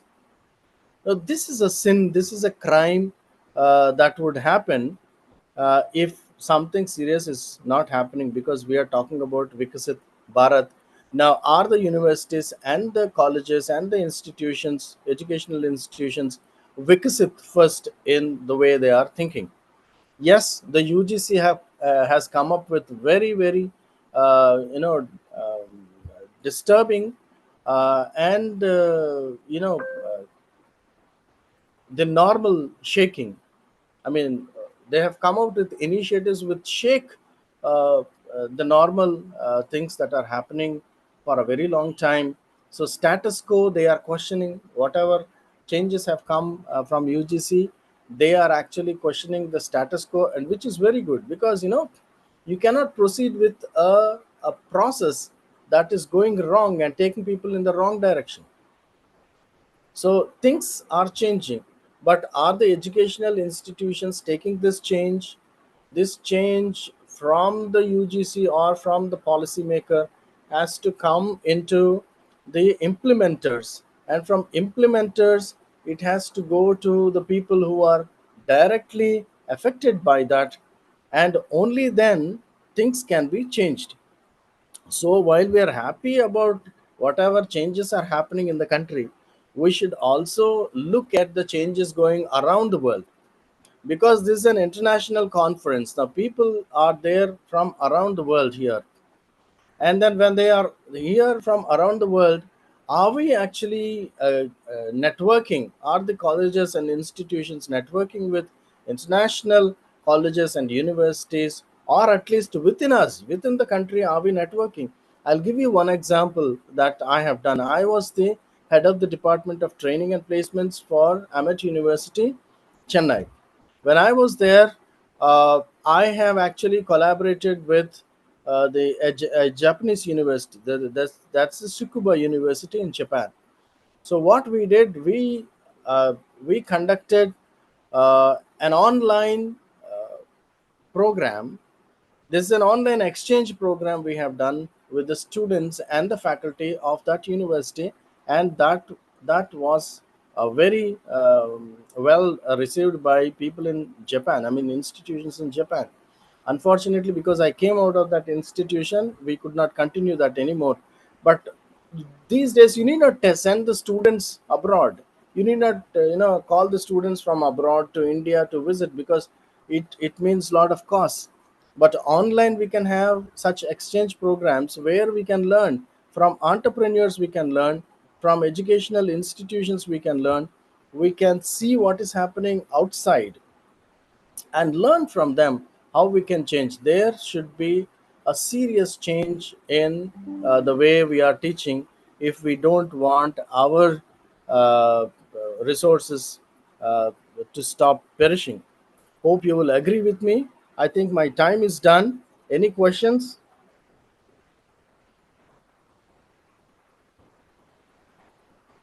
Any questions?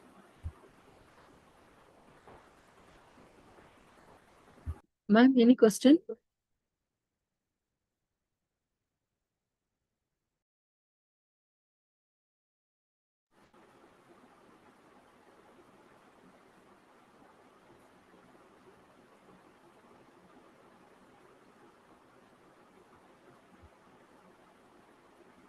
Okay, do I have? Audience, if there are any questions, you can actually post it. Use the Q&A or chat box.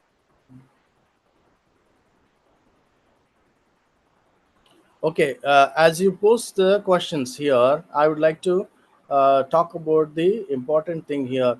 Now we see a rise in the use of AI. So, how many faculty they are using AI?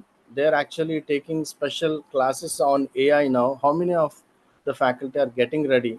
How many educational institutions are encouraging people to use the AI the way they have to use? Because a simple prompt can actually give lot of information from the AI. Now nobody can take pride in themselves saying I am an authority on a particular subject, because subject is everywhere. It is on the internet. So now the responsibility is using the AI responsibly. You have chat gpt, you have Gemini, you have Meta, you have Copilot, you have Perplexity. All these are there and many more are there. It's all about how we use them in education, how we use them for Atmanirbhar Bharat, and how we use them for Vikasit Bharat. And this slogan of Viksit Bharat, I don't think limits to only India, because this can be for any country in the world, because whoever wants to blossom particularly, then definitely this is where they can help themselves. See, AI has come to help us help ourselves. Any questions this far? Comments? Critique?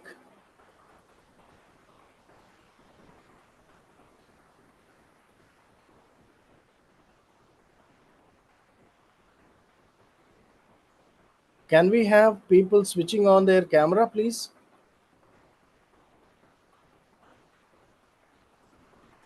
Yeah, Rajul, I can see you, but what No, about the no, other due to participants? heavy rain, a Okay. lot of connectivity issues here. Okay. And even Wi-Fi many times did not work. So,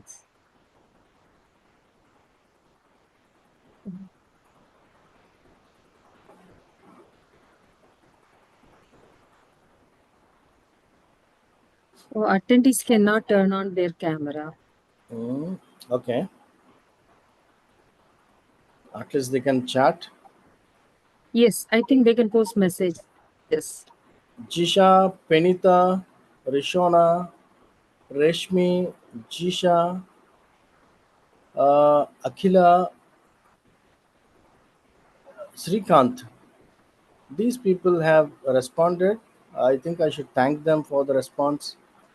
And I thank Globethics for giving me this opportunity.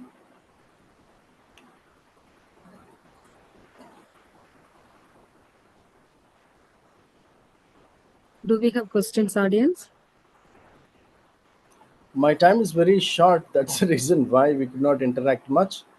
But I would have loved to have somewhere around 1 hour, at least 1 hour session, which because the uh, the information is very critical and the discussion is much more critical. I think we need special time, maybe one occasion, especially on this. Reshmi, thank you so much. Okay. Dr. John Mathusala, I think we just a second, I'll ask them to mute the other.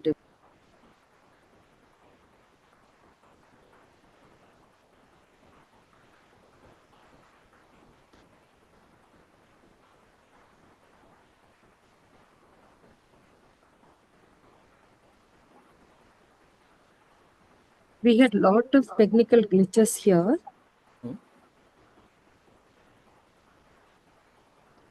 Heavy rain here continuously, plus the Wi-Fi connection that is meant for this room is not working. So my laptop is running on my mobile net, and then another laptop is running on their mobile net, like that. The trees have fallen over the electric wires, and then completely chaos here. So still I think we have 40 audience. And Mathusal, are you there or we lost you? You're there?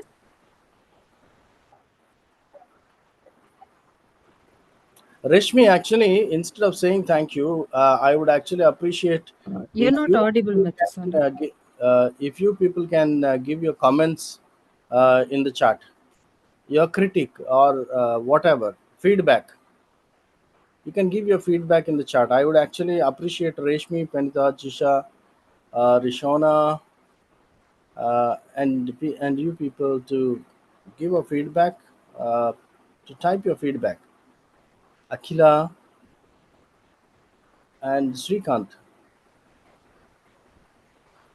Or if And there is any. can you explain actually that Vikshit Bharat and sustainability, and this is higher education institution. When it is higher education institution, we have students, researchers, scholars, professors, and then the administration. And then we also have United Nations Sustainability Development Goal. And I feel a lot of that sustainability development goal objectives are reflected in Vikshit Bharat Yeah, 2047, and why the academic community has to take this particular mission seriously. Quickly for you, see, there is an alignment between India's national education policy and United Nations SDG 4. Now, I will just read out and try to give this comparison to you. The quality and inclusive education. Now, United Nations is talking about the quality and inclusive education, and we have that in the NEP 2020, where the focus is on equity, inclusion, and foundational literacy, which we call Nipun Bharat Mission. And then we have ECCE and school readiness in United Nations SDG. And from India, in Indian NEP, we have the same thing, universal access to ECCE. By the way, ECCE means early childhood care and education.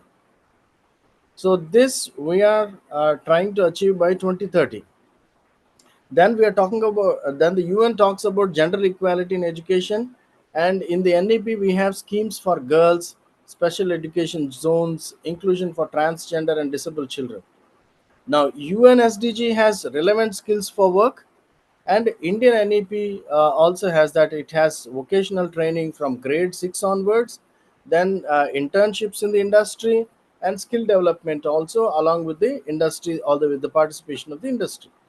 Then coming to teacher training, United Nations talks about this, and NEP also talks about this and says uh, national professional standards for teachers (NPST) can be done online and offline also. So this is a capacity building program by the Indian government. Then the global citizenship and sustainability education that is there in the SDG is complemented by our own integration of environmental awareness, constitutional values, and ethics that are there programmed for the NEP. Then the lifelong learning, that's the last one that the SDG targets. And then we have it as open learning system, digital platform, which is Swayam and Diksha, and adult education initiatives are also there. So we are ensuring lifelong learning. So this way, I mean, whatever is there in NEP as part of Vikasit Bharat program, uh, match the SDG targets given by the United Nations.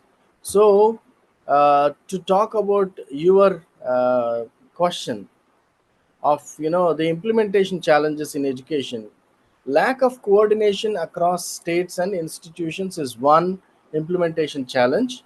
Then inadequate funding and resource allocation is another challenge. Inefficient teacher training and motivation. I mean, it has to start top down implementation with poor ground level involvement. So we don't look at ground level involvement.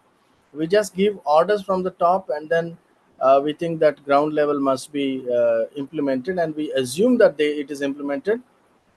But there is certain machinery that we need to provide, certain tools and skills we need to provide for this to happen at the ground level. Then data gaps and weak monitoring systems. There are a lot of data gaps. I mean, we don't know what is happening in the next institution. We don't know what is happening in the world. We don't have our camera panned across the world. We just look with a very tunnel view. When there is a tunnel view, then there are data gaps, and the monitoring system also cannot happen. And then the use of uh, digital technology, which is dividing the rural India from the urban India. You have tier 1, tier 2, tier 3 cities, and they are divided by the digital divide. Then the resistance to change and bureaucratic inertia is another one, and hope we will be dealing with this bureaucratic inertia in the days to come. And also the resistance to change, because teachers are from the old school, wherever they are. So their thought process is not actually aligning. For some of them, almost 50%, I should say, of the teachers, their thought process is not aligning with whatever is happening now. I think there should be this change happening. And I don't say change is the right word. I should say there should be a transformation. Make people understand. If the teachers understand, only then the students can understand, only then the implementation can happen. And if you want me to talk about the strategic measures to improve implementation, first thing is decentralizing, then contextualizing. This is what I said, customizing. So decentralize and contextualize. Allow the states and the districts autonomy to implement whatever policies they have, linguistically, culturally, and let the economic context also dictate this. Then empower the local school management committees to act as change agents. Or we can encourage the bottom up innovation, especially in tribal and rural areas. You find people who are innovative. I mean, they already have developed different kinds of tools, but we don't know what is happening there in the tribal areas and rural areas. So it's always good you go back to rural areas and tribal areas and find what is happening there, bring that technology here. I'll give you an example. See, I was the director of a school which was in a very rural area. And then I just went to meet the parents who were living there. I just wanted to find out what is happening in the villages. You know what they said? Sir, you are teaching our children kgs, miles, kilometers, and all that. But then, kgs and liters. But we don't need that. What we need is, we have very old, the utensils with us. In those utensils, we are measuring using those utensils. We want our children to know the measures of these utensils. So if they are measuring the grain, they will have a small utensil for that, and they will take the grain with that and then measure it. In Telugu we call it kuncham. So you call it that, and then people understand, the rural people understand that that is not coming into the textbook. So what I say is, whatever is happening around us, whatever the people are using, like the language that they are using, uh, coming into the textbook. Now whatever measures they are using should come into the textbook. So localizing will happen. Then the bottom up innovation will actually catch up. And then teacher empowerment, you have national teacher mentorship missions, you have teacher incentives and promotions, and then we have many other initiatives for the teachers voices to become a part of policy. And then we have a lot of such systems which invite teachers to share all their initiatives. And then we can have, nowadays it is there, public-private and philanthropic partnership, PPPP they say. We heard only about PPP, PP. Now it is PPPP, 4 Ps, private public philanthropic partnership. So let us collaborate with edtech innovators, then NGOs and community groups, then encourage the industry to come up with their CSR initiatives. These initiatives can be in the form of giving, strengthening the libraries, the labs, and the digital access. So there are many things involved, when we talk about implementation. Any questions from you? Rakesh, thank you. Mathusala, thank you so much. Yeah, thank you. Thank you Thank so you so much. I much. think the organizers will, there is echo when I talk because only one system we can use. So thank you for accepting the short notice. And then you have really enlightened us. You can see some comments in the chat box from Yes, the yes, yes. participant side. So I hand it over to the organizer to thank you formally. Thank you. Thank you, Soumya, Shrikant, Susan, Akila, Rakesh, Rishona, Jisha. Thanks, everyone. Thanks, Globethics. Thank you. Can I log off? They want to thank you before you leave. Okay. Thank you so much, Dr. John Matsela, for that thought-provoking and deeply insightful keynote address.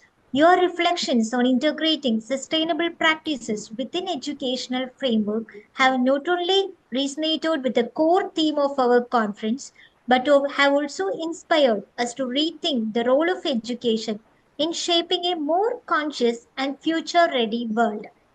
As we conclude this session, let us carry forward the powerful ideas and perspectives shared today and commit ourselves to building academic spaces that are not just centers of learning, but also agents of sustainable and transformative change.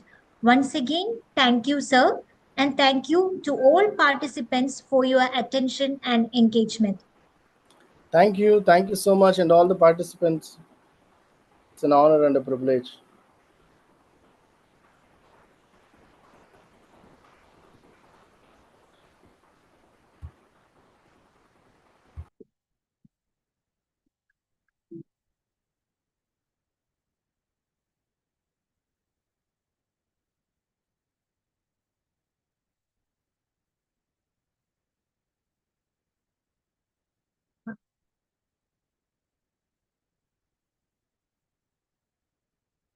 Dear participants, a feedback form is shared in the chat box. Kindly fill it for attendance.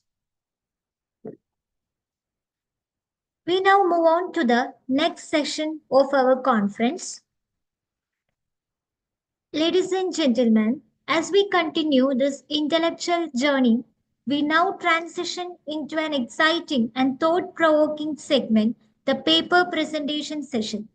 This session will showcase a series of research papers centered on themes such as sustainability, artificial intelligence, ethical consumer behavior, and climate resilience. Each presentation reflects dedicated academic inquiry and offers fresh insights that align closely with our conference objectives.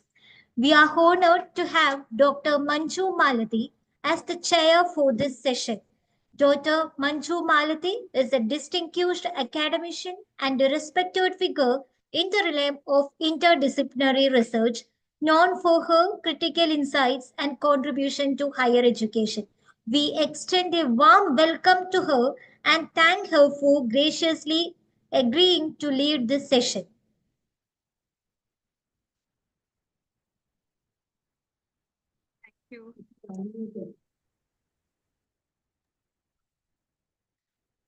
Manju ma'am, is it audible? Yes, it's audible. Am I audible? Yes, ma'am. Yeah, okay. Thank you for that warm welcome. Instruction for the participants. Each presenter will be given 7 to 8 minutes for their presentation, followed by 2 to 3 minutes for question and answers. We kindly request all presenters to adhere strictly to the time limit and ensure your presentations are ready in advance. Now, let's begin with the presentation in the order listed in the schedule. First presentation, titled Brand Culting in the Digital Age, a study of brand culting strategies. Presenters, Rakesh Gopal and Dr. Anup Keki.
Hello, am I audible?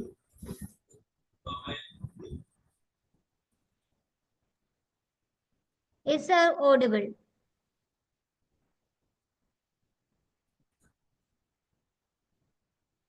Good afternoon. I'm going to present a paper on the title Brand Culting in Digital Age, a study of brand culting strategies. Let me introduce myself. I'm Rakesh Gopal, research scholar, Kerala University of Fisheries and Ocean Studies, and I would like to present my paper here. First of all, introduction. In the digital era, the competition for consumer attention has shifted from traditional metrics of product quality and price to emotionally driven and culturally relevant factors. One marketing phenomenon that has gained significant traction is brand culting, wherein companies cultivate a devoted consumer base akin to that of a religious or ideological following. This form of loyalty is built on emotional resonance, shared values, and a sense of belongings that transcends the typical buyer-seller relationship. Digital platforms such as social media networks and online communities have become essential tools in fostering this type of loyalty. Through this strategic use of storytelling, influencer marketing, and the experiential communities and immersive brand experiences, companies are able to forge intimate relationship with consumers, transforming them into brand advocates and ambassadors. These interactions are often amplified by real-time communication, user-generated content, and viral marketing strategies that are native to digital environment. Despite the growing prevalence of brand culting, there is limited academic research exploring the ways in which these cult-like brand communities are built and sustained. This study seeks to bridge that gap by investigating the marketing strategies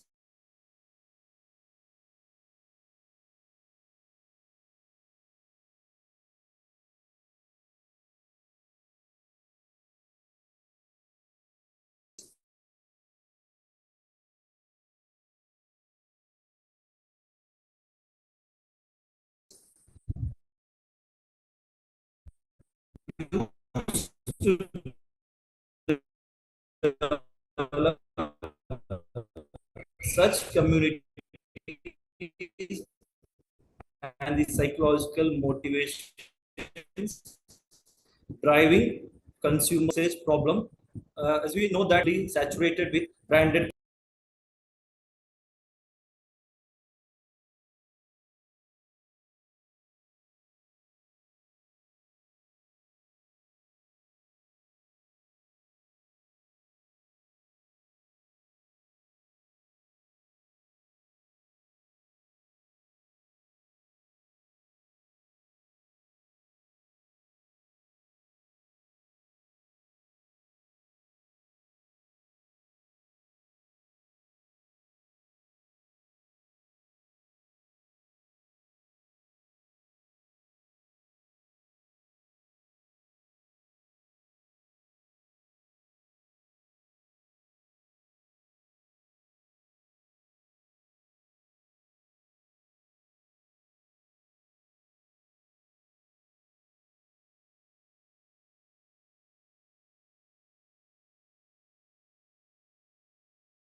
Rakesh, you're on mute. Kindly unmute yourself.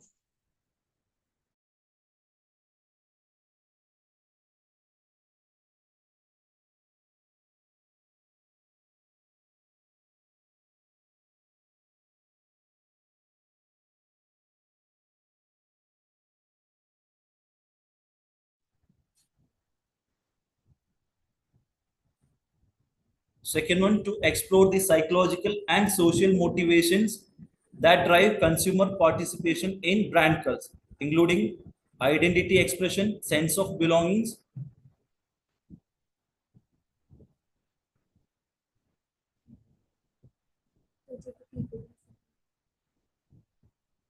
Hello, is the PPT visible?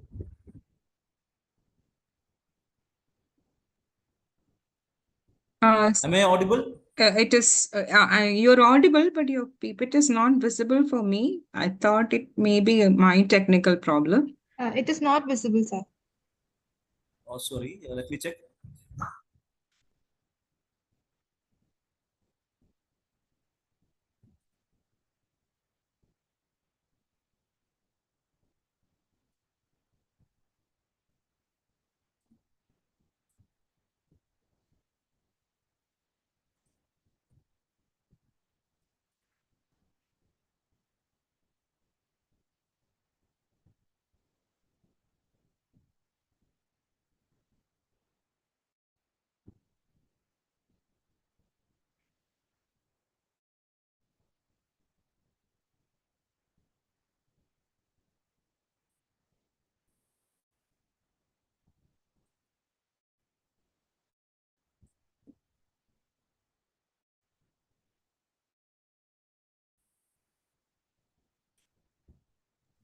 Now you're visible, sir. You can continue.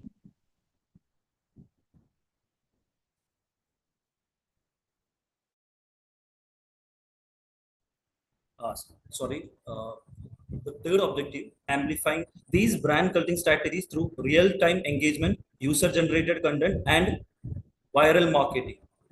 Next one, to provide practical recommendations for marketers seeking to build sustainable and ethically grounded brand communities in the digital age. Here is my research methodology. This study adopts a mixed approach that is incorporating both descriptive and qualitative data collection techniques. The primary data collection was done through a structured survey distributed via using the Google Forms. A convenient sampling technique was used for the participants. The questionnaire consists of both questions, allowing participants to self-report towards specific brands, emotional connections, and psychological drivers behind the brand loyalty. The questionnaire was distributed through online platforms. The sample size is 100 respondents. For data analysis, descriptive statistics were used to summarize responses. Measures of central tendencies are used to assess the average levels of emotional connection and brand loyalty. These are the findings of the study. The study identifies several recurring patterns and strategic pillars that contribute to the successful cultivation of brand cults in the digital space. Based on the descriptive statistics from the simulated data of 100 responders, several key insights emerged regarding consumer behaviors and attitudes in the context of brand culting.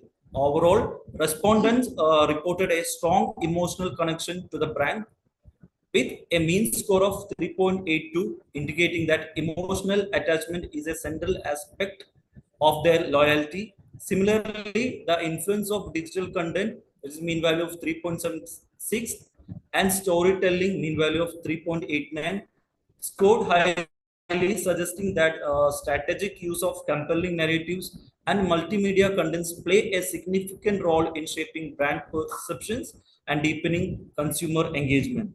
Uh, Another finding is that the sense of belongings within brand communities was also evident with a mean score of 3.65, which highlight the importance of community and identity in fostering cult-like loyalty. Uh,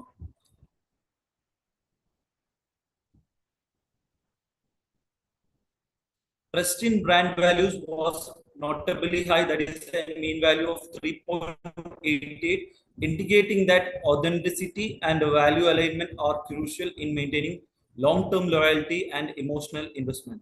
Willingness to recommend cult brand at the highest mean score, that is 4.02, which determines that many respondents are not only loyal, but they also act as brand advocates. They will be opting or advocating for brands. This supports the notion that the cult brands benefit significantly from word of mouth promotion and peer influence.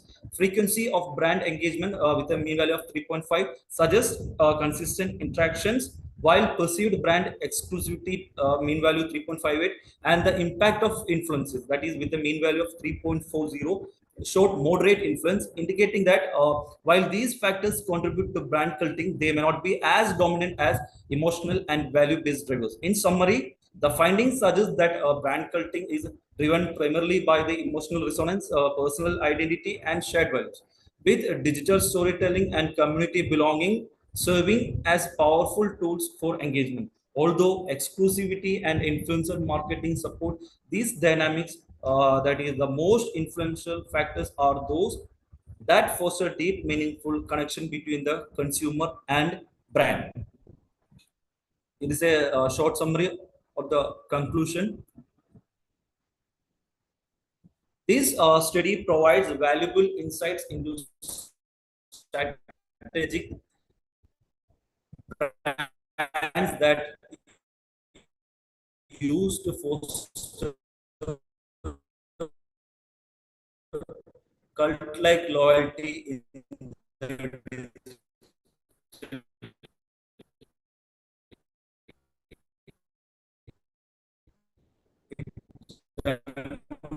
demonstrate that emotional branding, influencer partnership, and commitment initiatives are central to creating devoted brand follows. Moreover, belongingness and aspiring these cult-like brand community. That is why a real-time interaction you from the brand culting from a mischief isn't a careful balancing act between community building and consumer autonomy. Future research should explore long-term consumer outcomes of brand cult affiliation and investigate how digital culting strategies intersect these broader socio-cultural trends. As digital environments continue to shape consumer identity and community, understanding the psychological and ethical contours of brand culting will remain essential for scholars and practitioners alike. Thank you.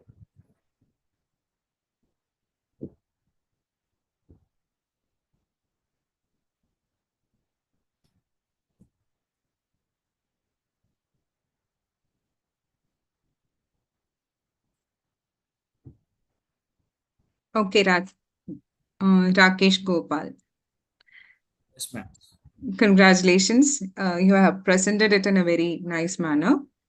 I have a small doubt regarding what is the difference between the traditional banking branding system and this brand culting. What exactly differentiate between the traditional branding, and is there any difference you find, or how can you substantiate that? So, the difference between brand and brand cult.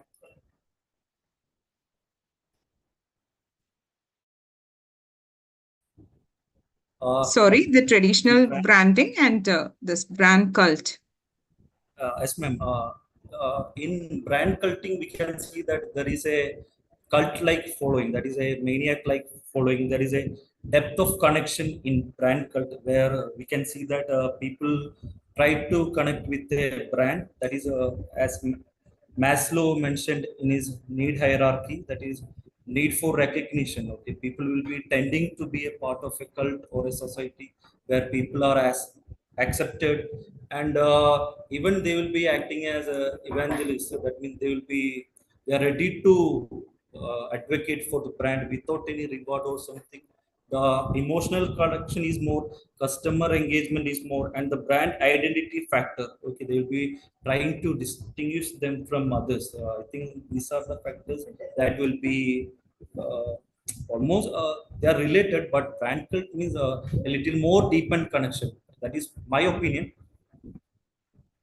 Yes, loyalty in a more severe manner, right? Yes, ma'am. Yes, ma'am. Yeah, okay. So is there any consequences in a long-term aspect whether this brand cult may create? Is there any in future? Is there any negatives? Negatives, that means there may be some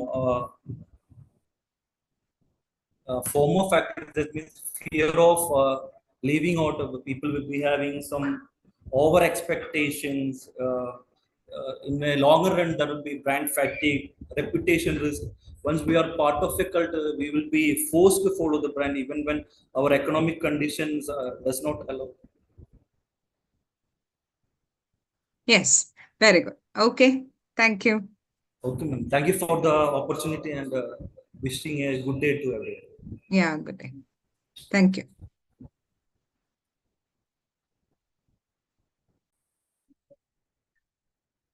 Dear participants are required to stick on 5 minutes presentation. Next presentation, Shantimul TJ and Dr. Anup KK, Sustainable Responses to Climate Stress, Patterns of Mindful Consumption in Tidal Flood Affected Edakochi, Kerala.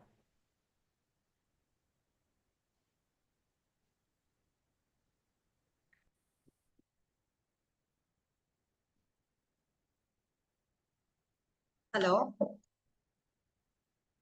Hello. Yes, you're Yes, audible. ma'am.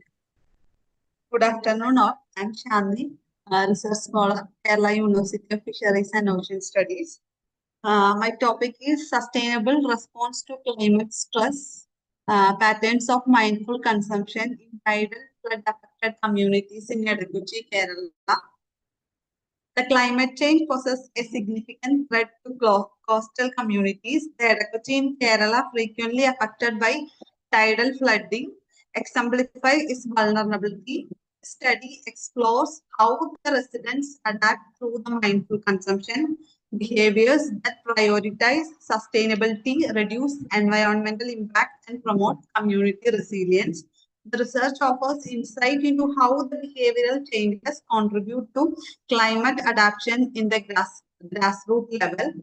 The statement of the problem: despite the increasing environmental awareness, there is a limited understanding of how low-income and flood-prone communities like Edakuchi adapt to climate threats in their consumption patterns. The mindful consumption may be a path to resilience, but it is not well documented in vulnerable communities. In this study, it seeks to bridge this knowledge gap and examine both the enabling factors and the barriers that influence behavioral change. Next is objectives to examine the extent to which the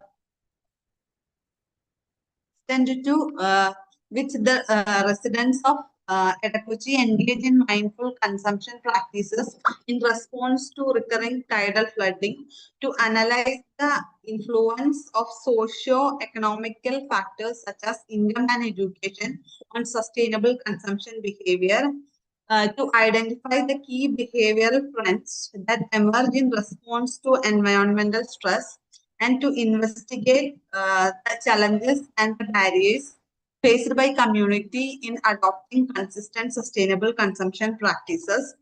Then the methodology: the study used a descriptive and quantitative design. A structured questionnaire was distributed via Google Forms to 100 residents using convenient sampling.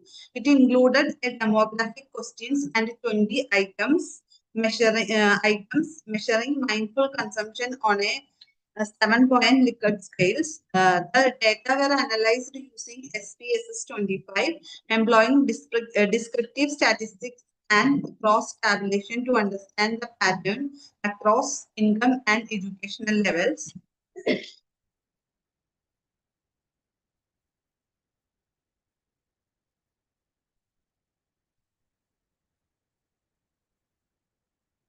Next, the findings.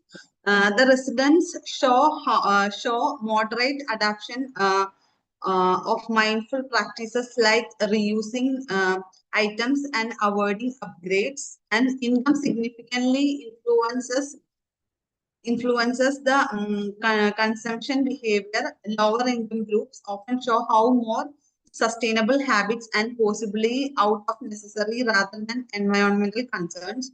The trends show growing participation in community sharing and reuse, but impulsive buying and preferences for disposables persist. And the barriers include lack of affordable alternatives and inadequate infrastructure and limited awareness of the sustainable choices.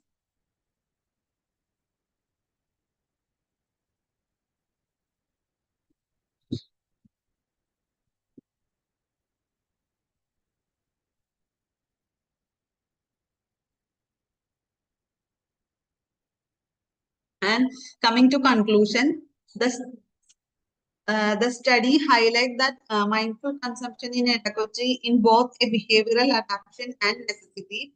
The economic constraint often drives sustainable choices, while individual behavior is evolving and systematic support is crucial. Policy, education, and infrastructure are needed to be enhanced and sustain these emerging sustainable behavior.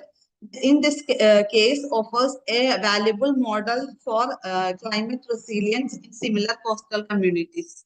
Thank you.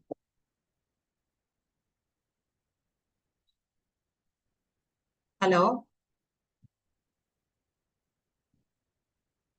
Yes. Very relevant topic. Can you please explain the research methodology? The study used a descriptive quantitative design. A structured questionnaire were distributed via Google Forms to 1,000 respondents in that Edakuchi community, Edakuchi tidal affected communities. It included a demographic questions and a 20-item items measuring mindful consumption on a 7-point Likert scale, and the data were analyzed using SPSS and employing a descriptive statistics and cross-tabulation to understand the pattern across income and educational level. Okay, so what is the time duration of your research? How much time you take to interview or collected that you already told that it is 1,000 respondents, I think. 1,000. No, 100, ma'am. 100. Okay. That's what I also wondered. 1,000 in a very short span of time, it is not possible. Okay. And coming to the conclusion, so why you have selected this particular topic? What was the significance of this topic?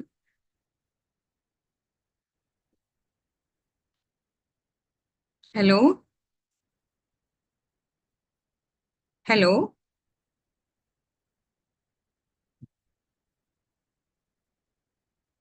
Hello?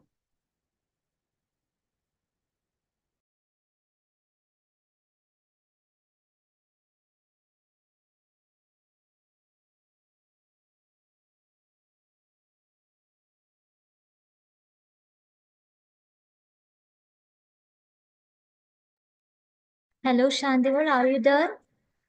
I think there is some network issues happening because it is raining very heavily. It may be because of that. Okay, Anyway, we can move to the other paper. Okay, ma'am. Okay, thank you. Next presentation, AI-driven consumer insights for promoting sustainable products. Presenters, Winnie Paul, Benzie Joy, Susan Abraham.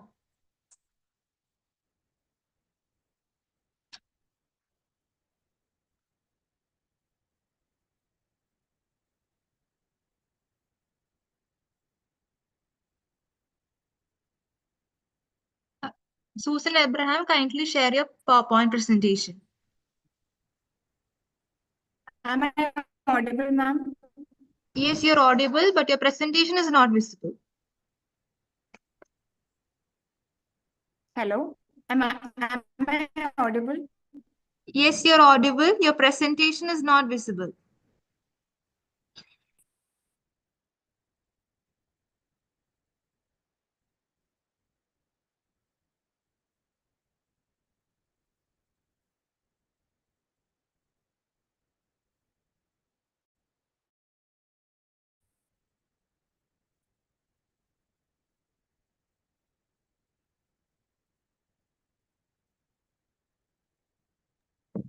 Yes, Susan, now you're visible. You can commence your presentation. Delighted to be here at International Conference on Artificial Intelligence and Sustainable Development, Advancing Vikasit Bharat for a Progressive Future 2025. Here we are presenting a research paper on the topic, a study on the AI-driven consumer insights for promoting sustainable products. I'm Susan Abraham, along with my co-authors Vinny Paul and Bensi Joy, all from the PG Department of Commerce at Cochin Arts and Science College, Kakinad. Starting with the abstract.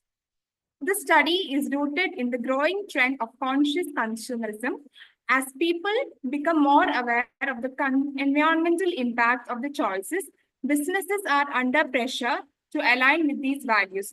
We examine how AI helps achieve this by analyzing large volumes of consumer data to generate actionable insights. These insights can inform targeted, personalized, and meaningful green marketing strategies. We also explore real-world applications of AI in green marketing, from recommendation engines to sentiment analysis, and highlight challenges like data privacy and greenwashing. Ultimately, we stress the importance of using AI ethically to support business objectives and environmental responsibility. Moving on to the introduction, we are living in a time where sustainability is no longer optional, it's a necessity. Consumers are looking for brands that reflect their values, especially regarding the environment. Businesses that want to stay relevant must address this. Artificial intelligence has emerged as a powerful enabler in this context.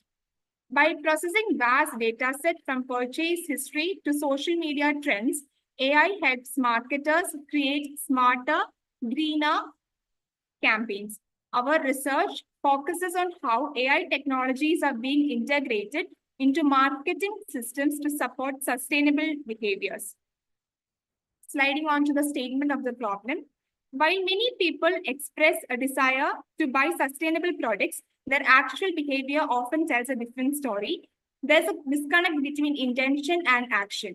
Traditional marketing methods fail to close this gap as they don't cater to the individual's specific motivations or concerns.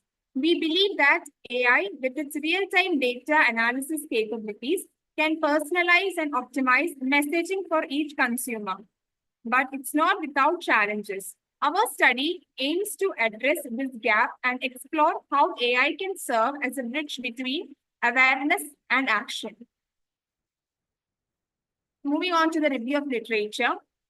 We reviewed a wide range of studies. Take, for example, has emphasized that green marketing should be strategic, not superficial. Ortman warned of the dangers of green marketing myopia, where companies fail to connect environmental messages with actual consumer needs. Ptolemy's work connected AI and green information systems with performance improvement. Verma's recent study showed that how AI tools predict eco-conscious behavior. We also examined corporate practices like IBM Watson being used for sustainability tracking. Overall, literature supports AI's potential, but also reminds us to consider ethics, bias, and consumer trust. Moving on with the objectives. Our research had 4 main goals. First, to understand how AI is being used to analyze data for sustainable marketing. Second, to identify specific AI techniques used to segment consumers based on their environmental values. Third, we looked at how AI recommendations actually influence green purchasing behavior. And finally, we evaluated the limitations and ethical challenges businesses face when adopting AI for sustainability. Moving with the research methodology, we adopted a descriptive and exploratory approach, focusing on qualitative analysis. Instead of primary data collection, we examined case studies and secondary data from journals, industry reports, and white papers. This method allowed us to assess how businesses are applying AI in the real-world marketing strategy and how those strategies are impacting consumers' sustainable choices. The role and importance of AI in green marketing. AI is essentially for modern green marketing.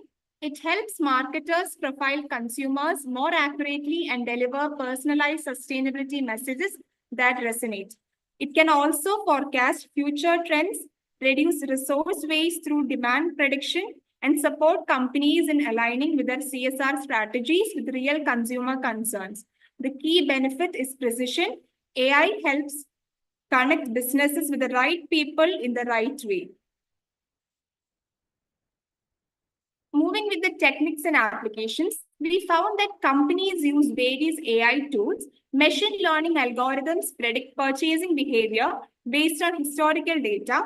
NLP or natural language processing helps analyze consumer sentiment from reviews and social media. Recommendation engines like those used in e-commerce suggest eco-friendly alternatives based on preferences. Clustering and segmentation models helps marketers identify and group green-minded consumers. Major brands like IKEA and Unilever are using AI to monitor their carbon footprints and enhance sustainability reporting, which builds transparency and trust. Moving with the challenges and limitations, AI is powerful but not perfect. Using consumer data raises privacy concerns. Many AI models also carry inherent biases that can lead to misleading results. One of the most crucial risks is greenwashing, where AI tools are used to make a product seem more sustainable than it really is. Transparency is another issue. Some AI decisions are so complex that even their creators can't fully explain them. Plus, small businesses often cause high expenses and technical barriers when trying to adopt these tools. Moving on to the findings. Our key finding is that AI makes green marketing more precise and impactful. Consumers are more responsive to personalized, eco-friendly suggestions. We also observe that businesses using AI tools tend to have stronger alignment with their sustainability goals. AI also plays a growing role in monitoring consumer perception of a brand's environmental responsibility. Here's our suggestions. Based on our findings, we suggest that companies increase transparency in how their AI tools function, especially when sustainability claims are involved. Developing ethical frameworks for AI use is vital. Marketers should also be trained to understand how to use AI responsibly. Lastly, governments and regulators should oversee how data is used in sustainability campaigns, and we encourage greater collaboration between tech companies and environmental researchers. Finally, the conclusion. In conclusion, AI offers incredible potential to advance sustainability in marketing. It allows for more informed, personalized, and effective green strategies. But with greater power comes responsibility. The ethical use of AI, ensuring transparency, fairness, and accountability is essential. If implemented thoughtfully, AI can be a force for good in shaping more sustainable consumption patterns and business practices. References, we have drawn on a combination of foundational and current literature, including works by Pate, Ottman, Gholami, Verma, and Kapoor, among the others. These sources also help us frame the understanding and validate the trends we have observed in practice. Thank you. Okay, Ms. Susan, very nice presentation. The flow was very good. And you included all the elements, so presented in a very well mannered, nice voice. Okay, I would like to know what is actually, you mentioned about greenwashing. So what is this concept of greenwashing? Ma'am, Hello, can you Susan? repeat the question? You mentioned about greenwashing. Greenwashing. Greenwashing. Yeah. What does it actually mean? It's actually it's a deceptive marketing practice where the company falsely claims that a product or a service is environmentally friendly or sustainable, but it's a wrong proclaim by the company. So what is the consequence? Any example for any company doing this greenwashing?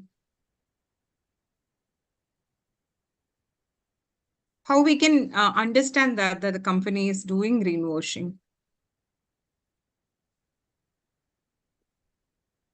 Okay, fine. What are any case studies you came across about this topic? Can you have a word about, as you mentioned in your research methodology, that you have taken secondary data and case analysis, right? So any mention about any case study? Susan? Yes, ma'am, I can hear. Yeah. Ma'am, you we can have used various case studies for reference, like Ottman's case study and Verma's Okay. case study. Okay. Okay. Thank you. Thank you, ma'am.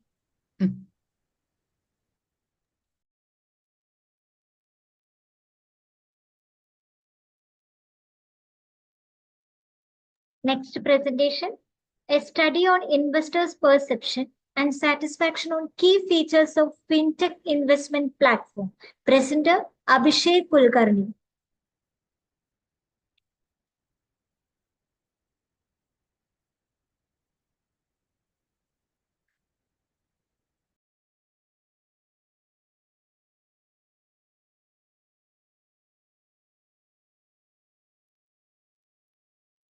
Good afternoon. Am I audible? Is audible. Okay.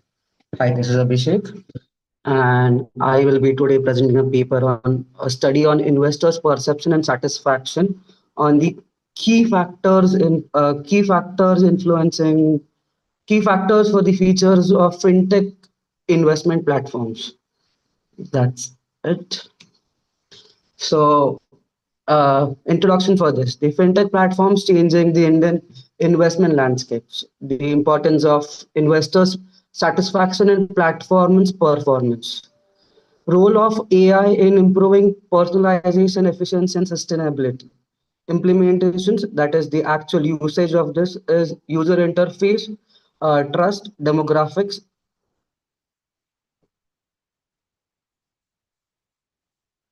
cognitive biases, technologies.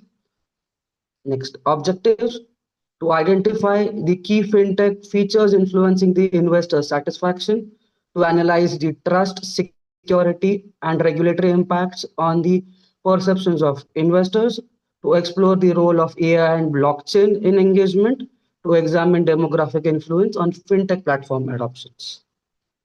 The research gap: underexplored behavioral finance integration, emerging technologies adoption, regulatory impact analysis. The research methodologies which I used is a literature review approach. It is a quantitative research methodology where the studies were taken from the academics and industry-based researches, which helped me to get the gaps filled between the research gaps and develop an actionable insights. The data sources were academic journals, conference proceedings, industrial reports, and some white papers. The time span for these papers to be published was around 2019 to 2024.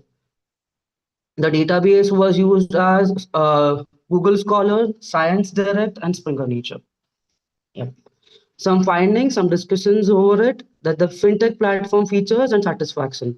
Personalized AI ML services boost engagement. Engagement is the investor's engagement with the platforms.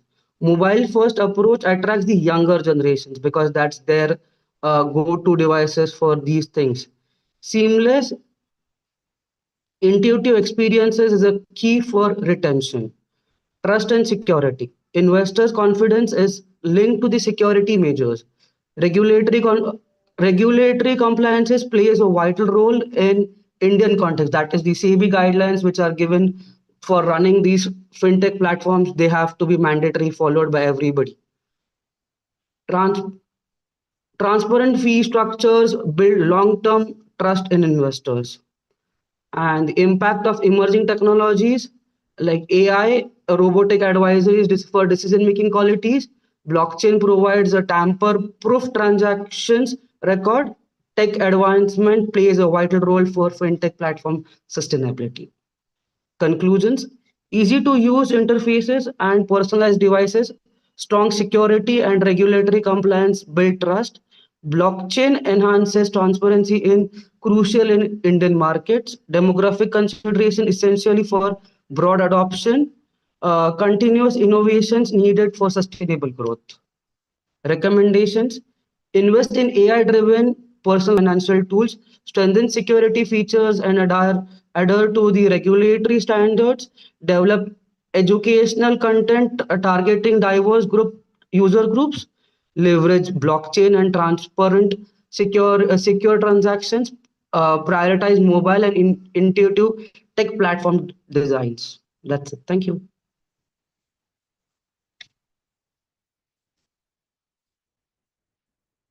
Yes, Mr. Abhishek, you presented a very, very relevant and a very good topic and presented it in a very well manner. So I would like to know the perception and what is the perception and satisfaction of an investor as per your study? What was the outcome? Yeah, the Are they perception. satisfied?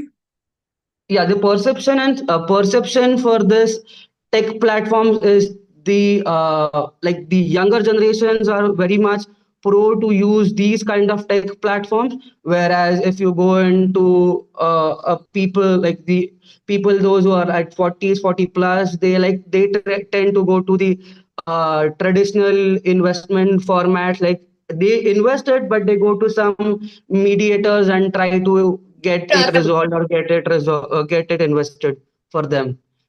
So that's the thing, and they are satisfying with the new technologies. Even the people in the age group of 40 or 50, they are trying to get satisfied with the UI effects of it. But yeah, that is even handy, or even they get to know their as of time screenshots of their investments.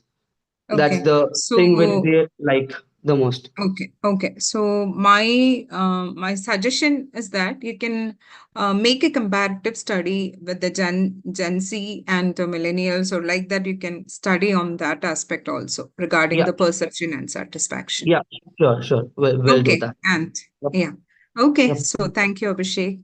Thanks. Yeah.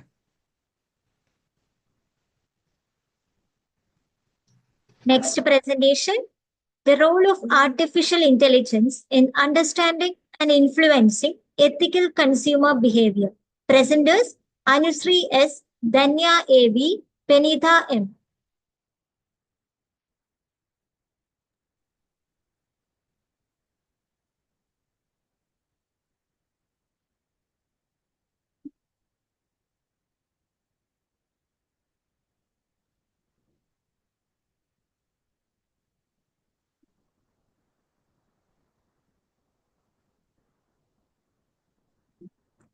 Penitha, please share the PPT.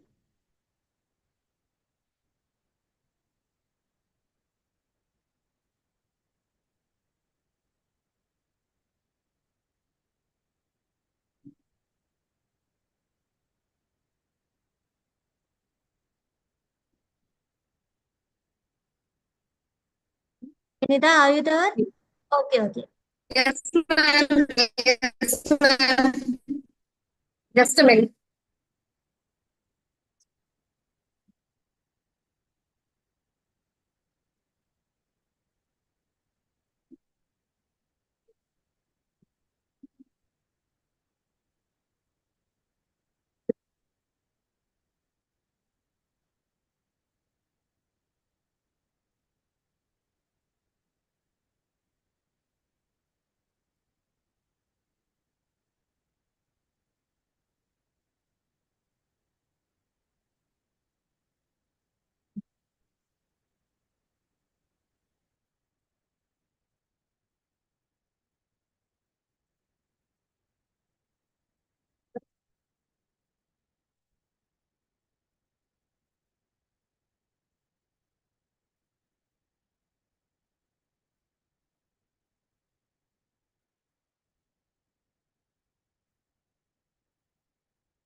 Am I audible? Yes, you're audible. You can start your presentation. Good afternoon, everyone. We are delighted to be here to present our research topic, a study on the role of artificial intelligence in understanding and influencing ethical consumer behavior. I am Penita, and my co-authors are Anjusri, Danya ma'am, and all from the PG Department of Commerce at Cochin Arts and Science College. This presentation explores how artificial intelligence is reshaping the understanding and influence of ethical consumer behavior. As consumers increasingly make value-driven choices based on sustainability, social responsibility, and ethics, businesses face the challenge of aligning with these expectations. The study highlights how AI technologies such as machine learning, natural language processing, and recommendation systems help identify consumer values and influence purchasing decisions ethically. Moving to the next slide. Statement of the problem. This study explores how AI can be ethically and effectively used to understand and influence ethical consumer behavior while addressing concerns around privacy, bias, and consumer autonomy.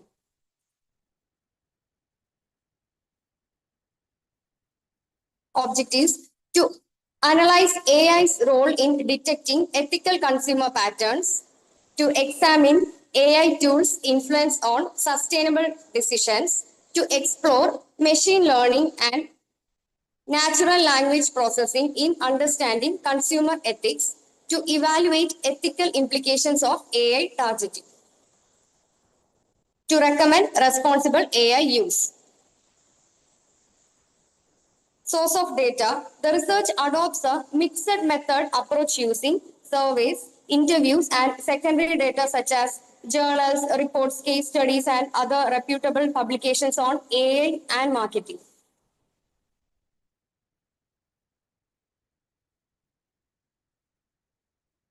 Role and importance. AI uncovers consumer values and ethical behavior. It also influences behavior through personalized value-aligned marketing strategies. The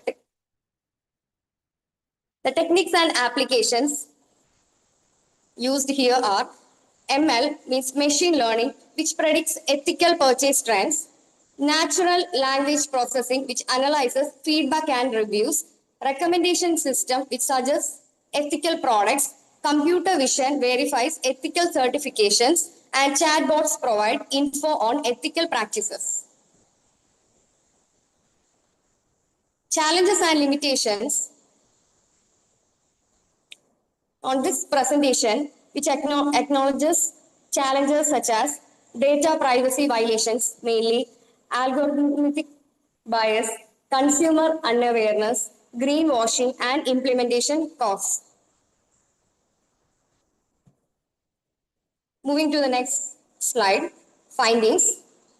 The findings emphasize AI's ability to improve consumer segmentation and loyalty while maintaining ethical transparency.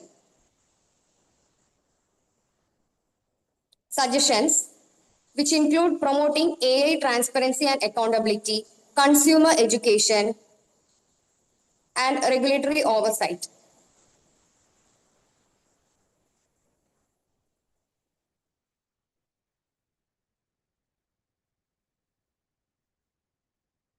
In conclusion, while AI holds promise for supporting ethical consumerism, its use must be responsible, fair, and transparent to truly drive sustainable and socially responsible marketing practices. Thank you. Okay, Panita.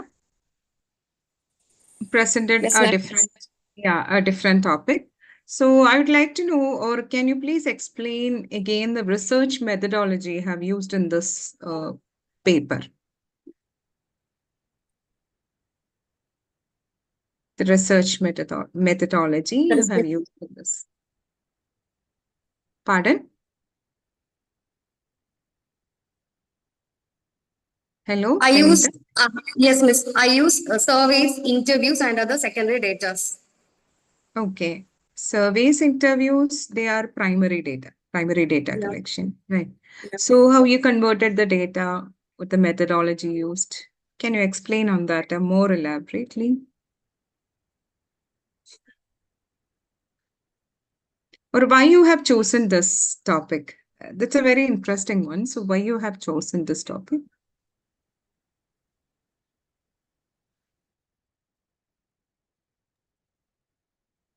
Hello, am I audible? Yeah, ma'am.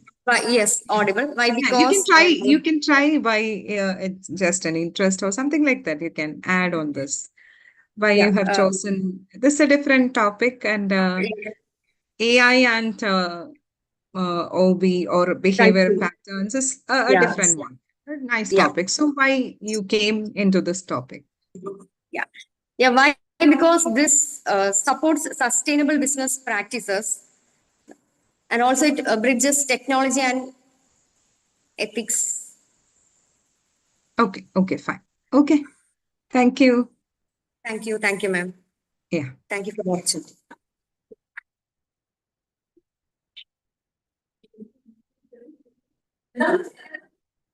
Now we'll move on to the next presentation.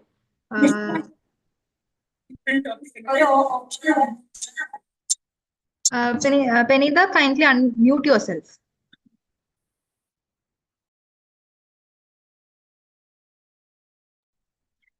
Moving on to the next presentation by Aishwarya PR, Teresa Agnes NJ, and Ashwati AG. A study on the impact of artificial intelligence on green supply chain management. Ashwati, could you please share your PowerPoint presentation?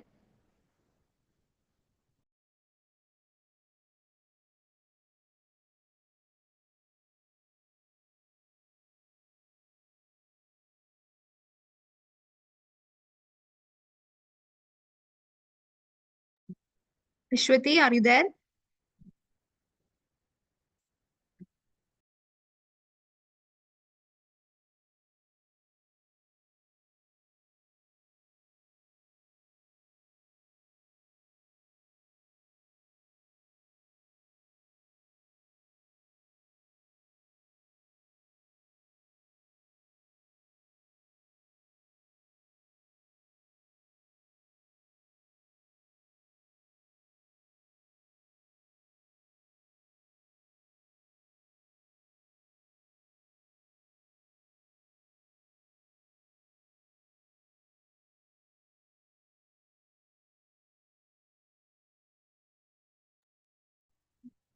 Ashwati, are you there?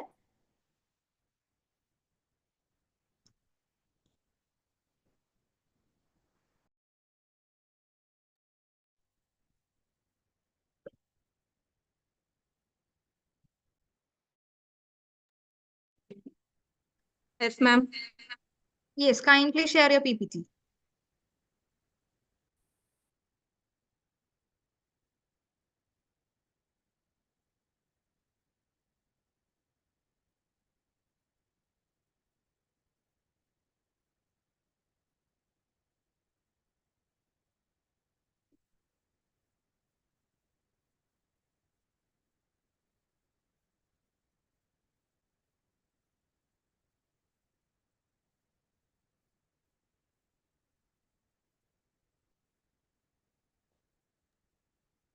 Ashwati, please share your PowerPoint presentation.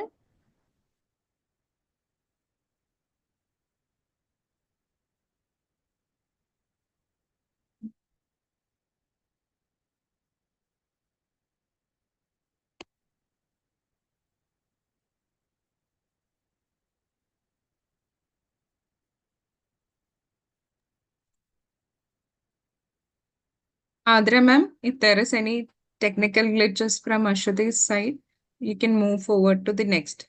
So, Yes, ma'am. Now we'll move on to the next one. Ashwati, are you there? Okay, moving on Yes, to the ma'am. next. Kindly be prepared for your presentation. We'll take you after the next one. Okay, see, sharing the PPT, then we'll continue.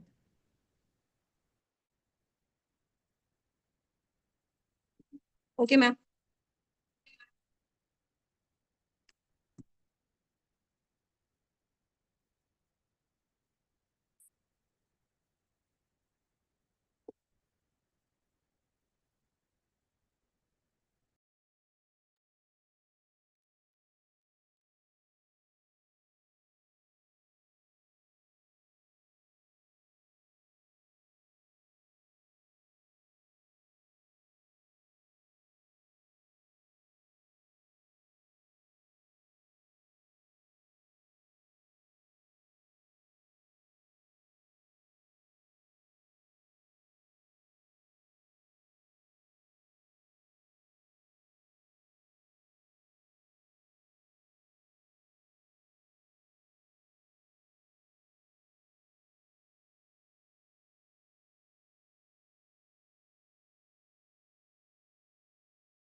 Ashwati, please unmute yourself.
Ashwati, please begin your session.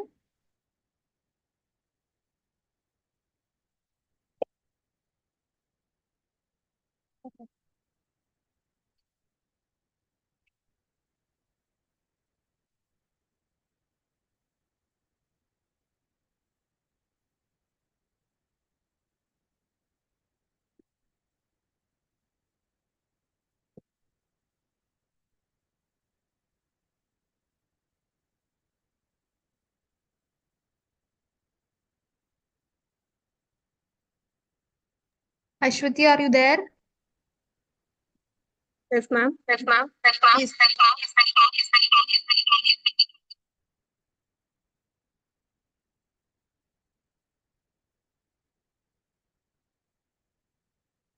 Good evening, everyone.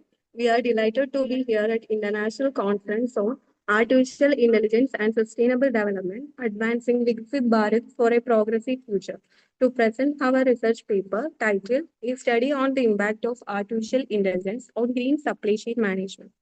I am Aishwarya PR, and my co-authors are Teresa Agnes NJ and Ashwati AG, Assistant Professors, all from the PG Department of Commerce at Cochin Arts and Science College, Manakekadavu.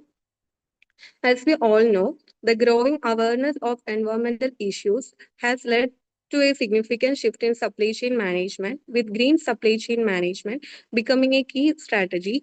Companies can minimize their ecological footprint while maintaining economic viability by integrating sustainability into their operations. However, modern supply chains complexity poses challenges to implementing sustainable practices. Artificial intelligence can revolutionize green supply chain management by optimizing operations, reducing waste, and improving efficiency. This study explores AI's impact on GS CM aiming to provide insights for organizations to adopt sustainable practices and reduce environmental impact. Statement of the problem. Many organizations struggle to implement sustainable supply chain practices due to complexity, lack of visibility, and inefficient logistics. Artificial intelligence could be a solution, but its impact on green supply chain management is not well understood. This study explores how AI can drive sustainability in supply chains and improve organizational performance. The objectives of the study are to investigate the applications of AI in green supply chain management and to examine the impact of AI on sustainability in supply chain and also to identify the benefits and challenges of AI adoption in green supply chain management and also to provide insights and recommendations for organizations adopting AI in green supply chain management. The main source of information present is based on secondary data like factors budget from report. Advantages of green supply chain management are to improve sustainability, increase efficiency, innovations, enhance decision making, real-time monitoring, predictive analytics, and optimize resource utilization, and better risk management, and also sub-management. Advantage of a green sub-management help organizations achieve goals, environmental operational efficiency. The impact of artificial intelligence on green management, it optimizes operations, it helps to improve sustainability, enhance visibility, predictive analytics, automated decision making, supply chain optimization, and also sustainability. The benefits of adopting AI into green machine management were environmental impact, improved sustainability, ingredients, and engine making. It's the potential to significantly machine management of supply operation, improving sustainability, performance, and strategies, integrate the blockchain, advanced predictive analytics, greater focus on ESG. ESG stands for environmental, social, and governance. It is a framework used to evaluate a company's performance and impact on the environment. Autonomous and supply chain management. The findings of a study where AI has the potential to significantly impact green supply chain management by optimizing supply chain operating environmental impact. AI applications in green supply chain management include predictive demand forecasting, intelligent routing, supply chain transparency, emissions reduction, sustainable procurement, inventory optimization, real-time monitoring, and waste reduction. AI provides numerous benefits, including improved sustainability, increased efficiency, enhanced decision making, real-time monitoring, predictive analytics, optimized resource utilization, and better risk management and improved supplier management. The integration of AI with the blockchain technology can enhance supply chain transparency and traceability. The suggestions of a study where organizations should adopt AI technologies to optimize supply chain operations and improve sustainability performance. Companies should invest in AI-powered predictive analytics to mitigate potential disruptions and risks. Businesses should prioritize ESG principles in supply chain management, leveraging AI to promote sustainability and social responsibility.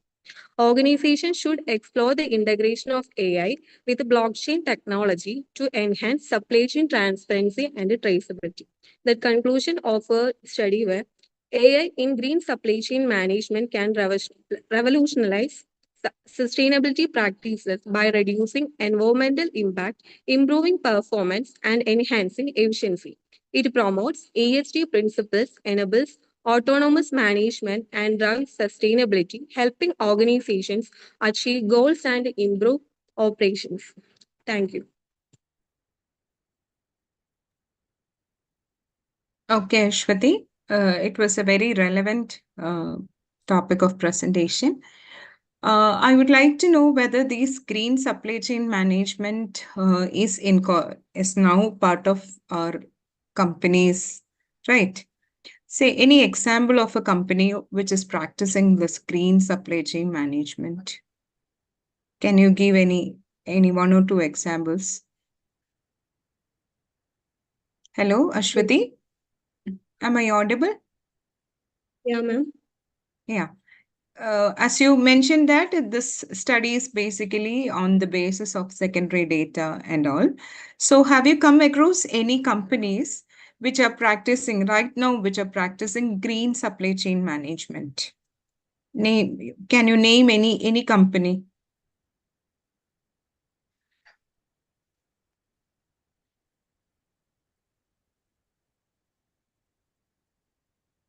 Okay, so what is the difference you find it with the traditional supply chain management and green supply chain management?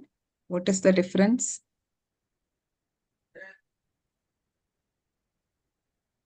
Hello?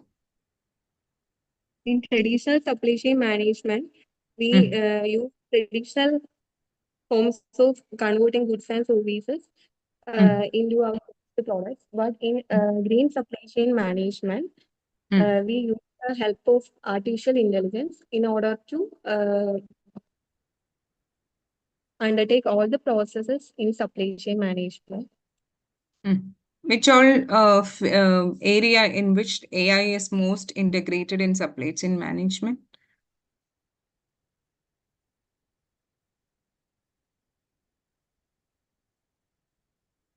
Can you mention any area, any specific area where AI is incorporated?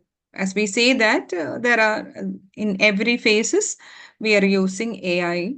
So can you mention any particular area? Demand forecasting, inventory management, supply chain optimization, demand prediction. We can use AI.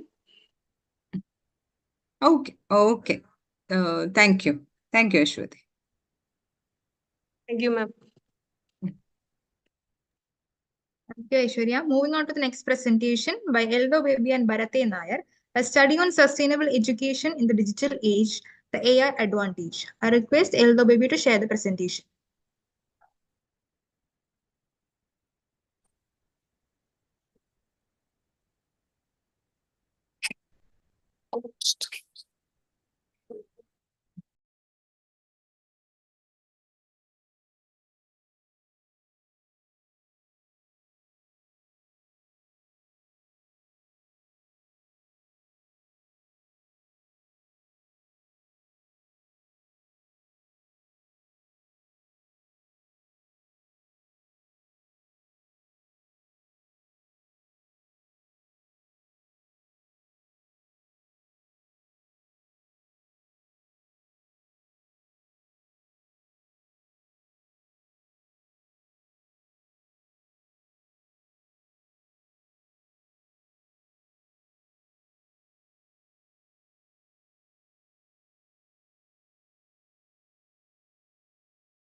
Eldo, are you there?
Eldo, are you there?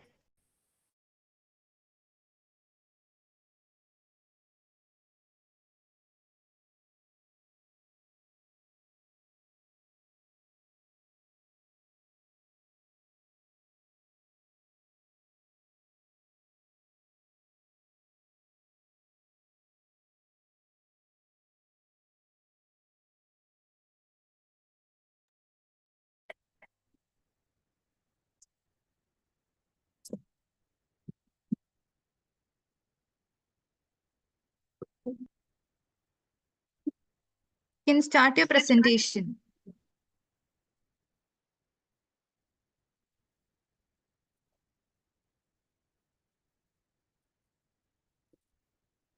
Yes, ma'am. Good evening, ma'am. Hello, am I audible, ma'am? Yes, you're audible, but your presentation is not visible. Okay, now it's visible. Is it You can visible? continue. Yes, yes. Okay. Good evening, ma'am. I'm Eldo Baby and my co-partner, Bharat and I, we are presenting a paper on the topic AI for sustainable education, that is artificial intelligence for sustainable education, and how AI helps in the field of teaching and the learning of the students.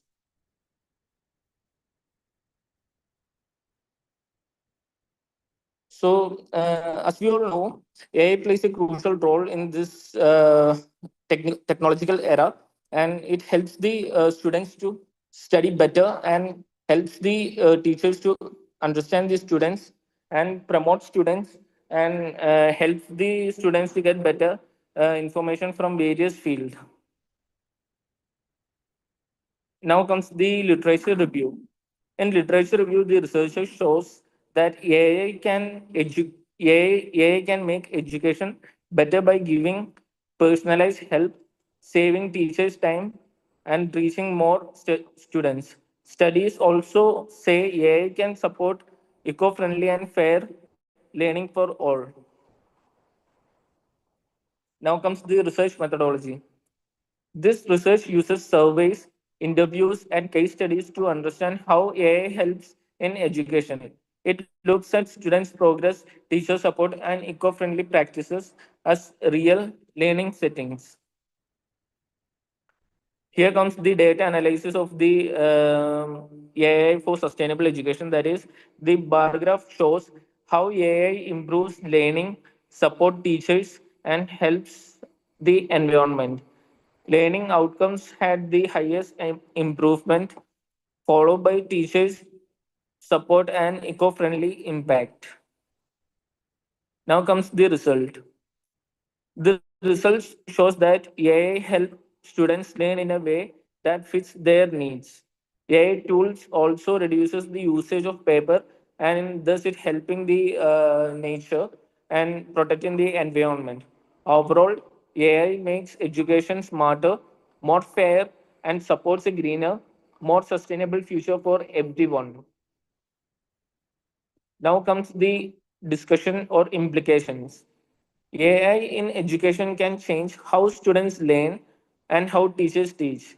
It makes learning more personal and fair. These changes can lead to better, smarter, and greener future for all learners. And ma'am, now comes the conclusion.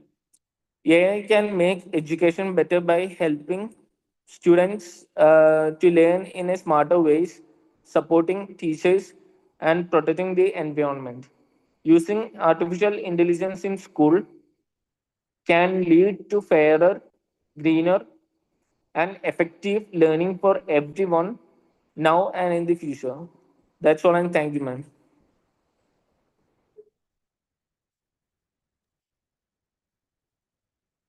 Okay. Is Eldo presenting?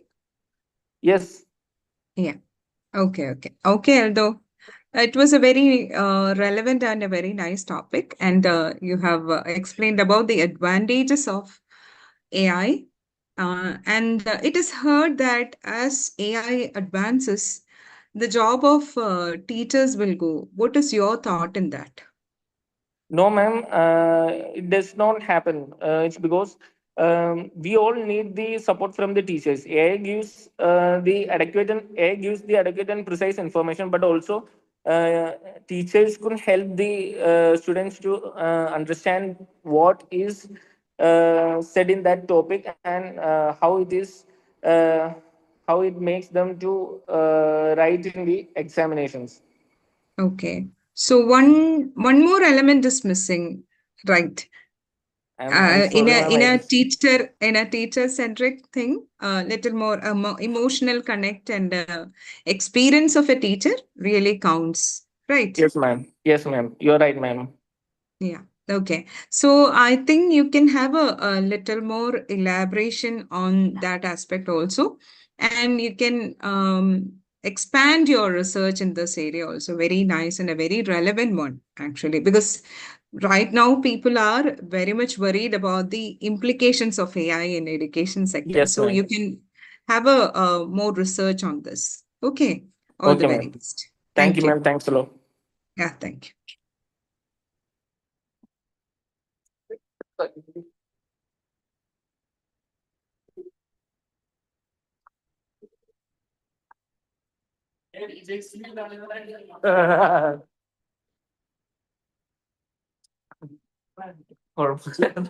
Movie.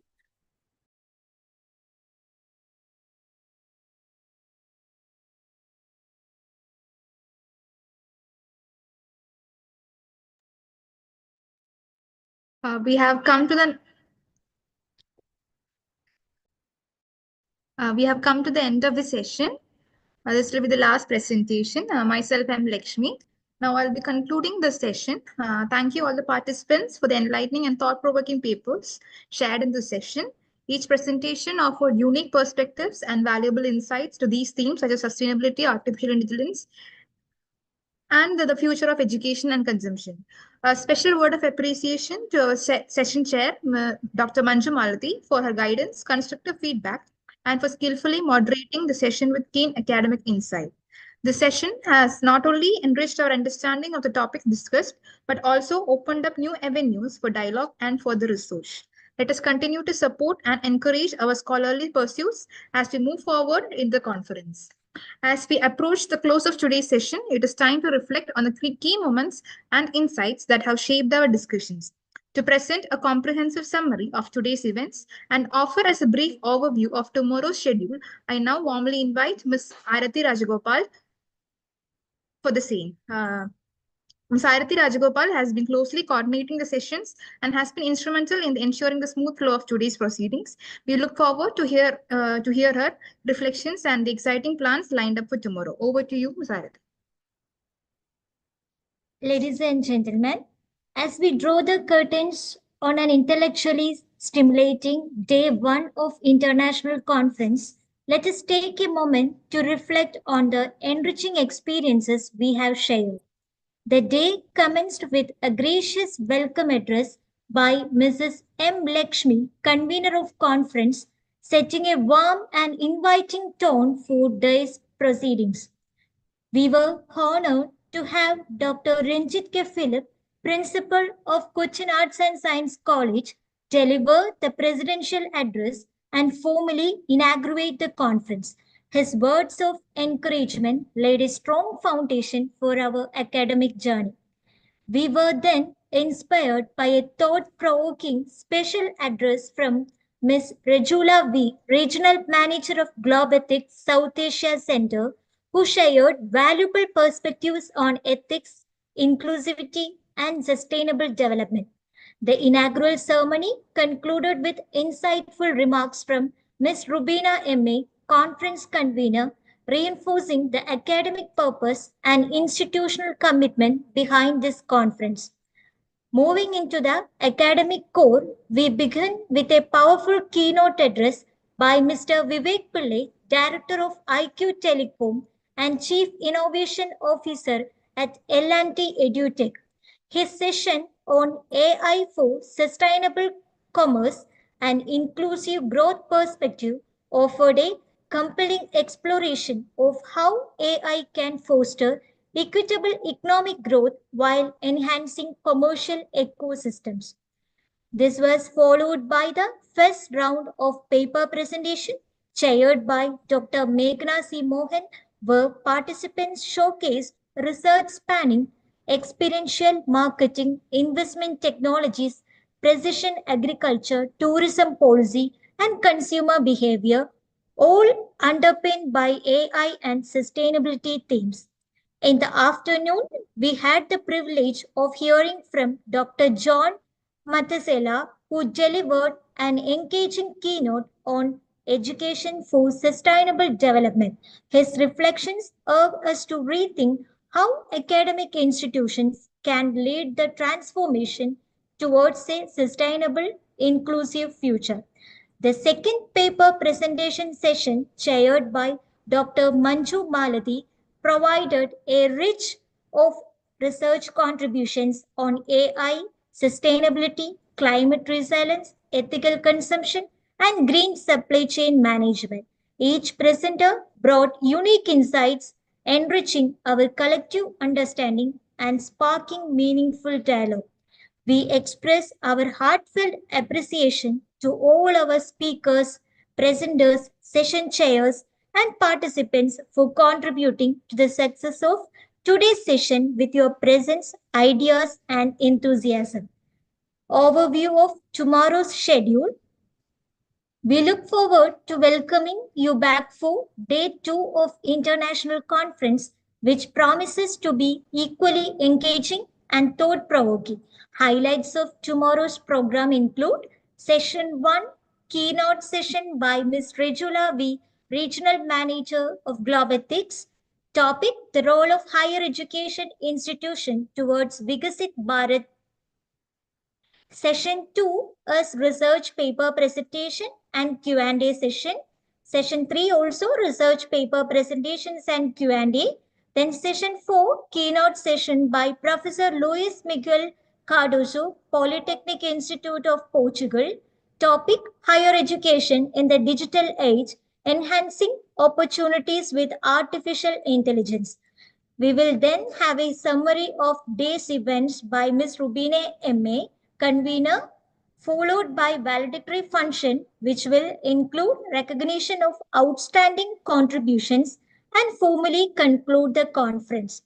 Thank you once again for being an integral part of International Conference. Let us continue to learn, share, and collaborate as we shape a future that is intelligent, inclusive, and sustainable. Thank you, Ms. Arati. And thank you for all the enthusiastic participation throughout today's sessions of the International Conference on Artificial Intelligence and Sustainable Development, Advancing Vikasit Bharat for a Progressive Future. We deeply appreciate the insights shared and questions raised and the active engagement of each of you. We will look forward to welcoming you all again tomorrow, 29th May 2025. And we request you all to please join the session by 9:45 a.m. sharply so that we can proceed with the session immediately. Until then, have a restful evening. Warm regards from Organizing Committee of International Conference. Thank you all. Thank you. Thank you, ma'am. Thank you. Thank you.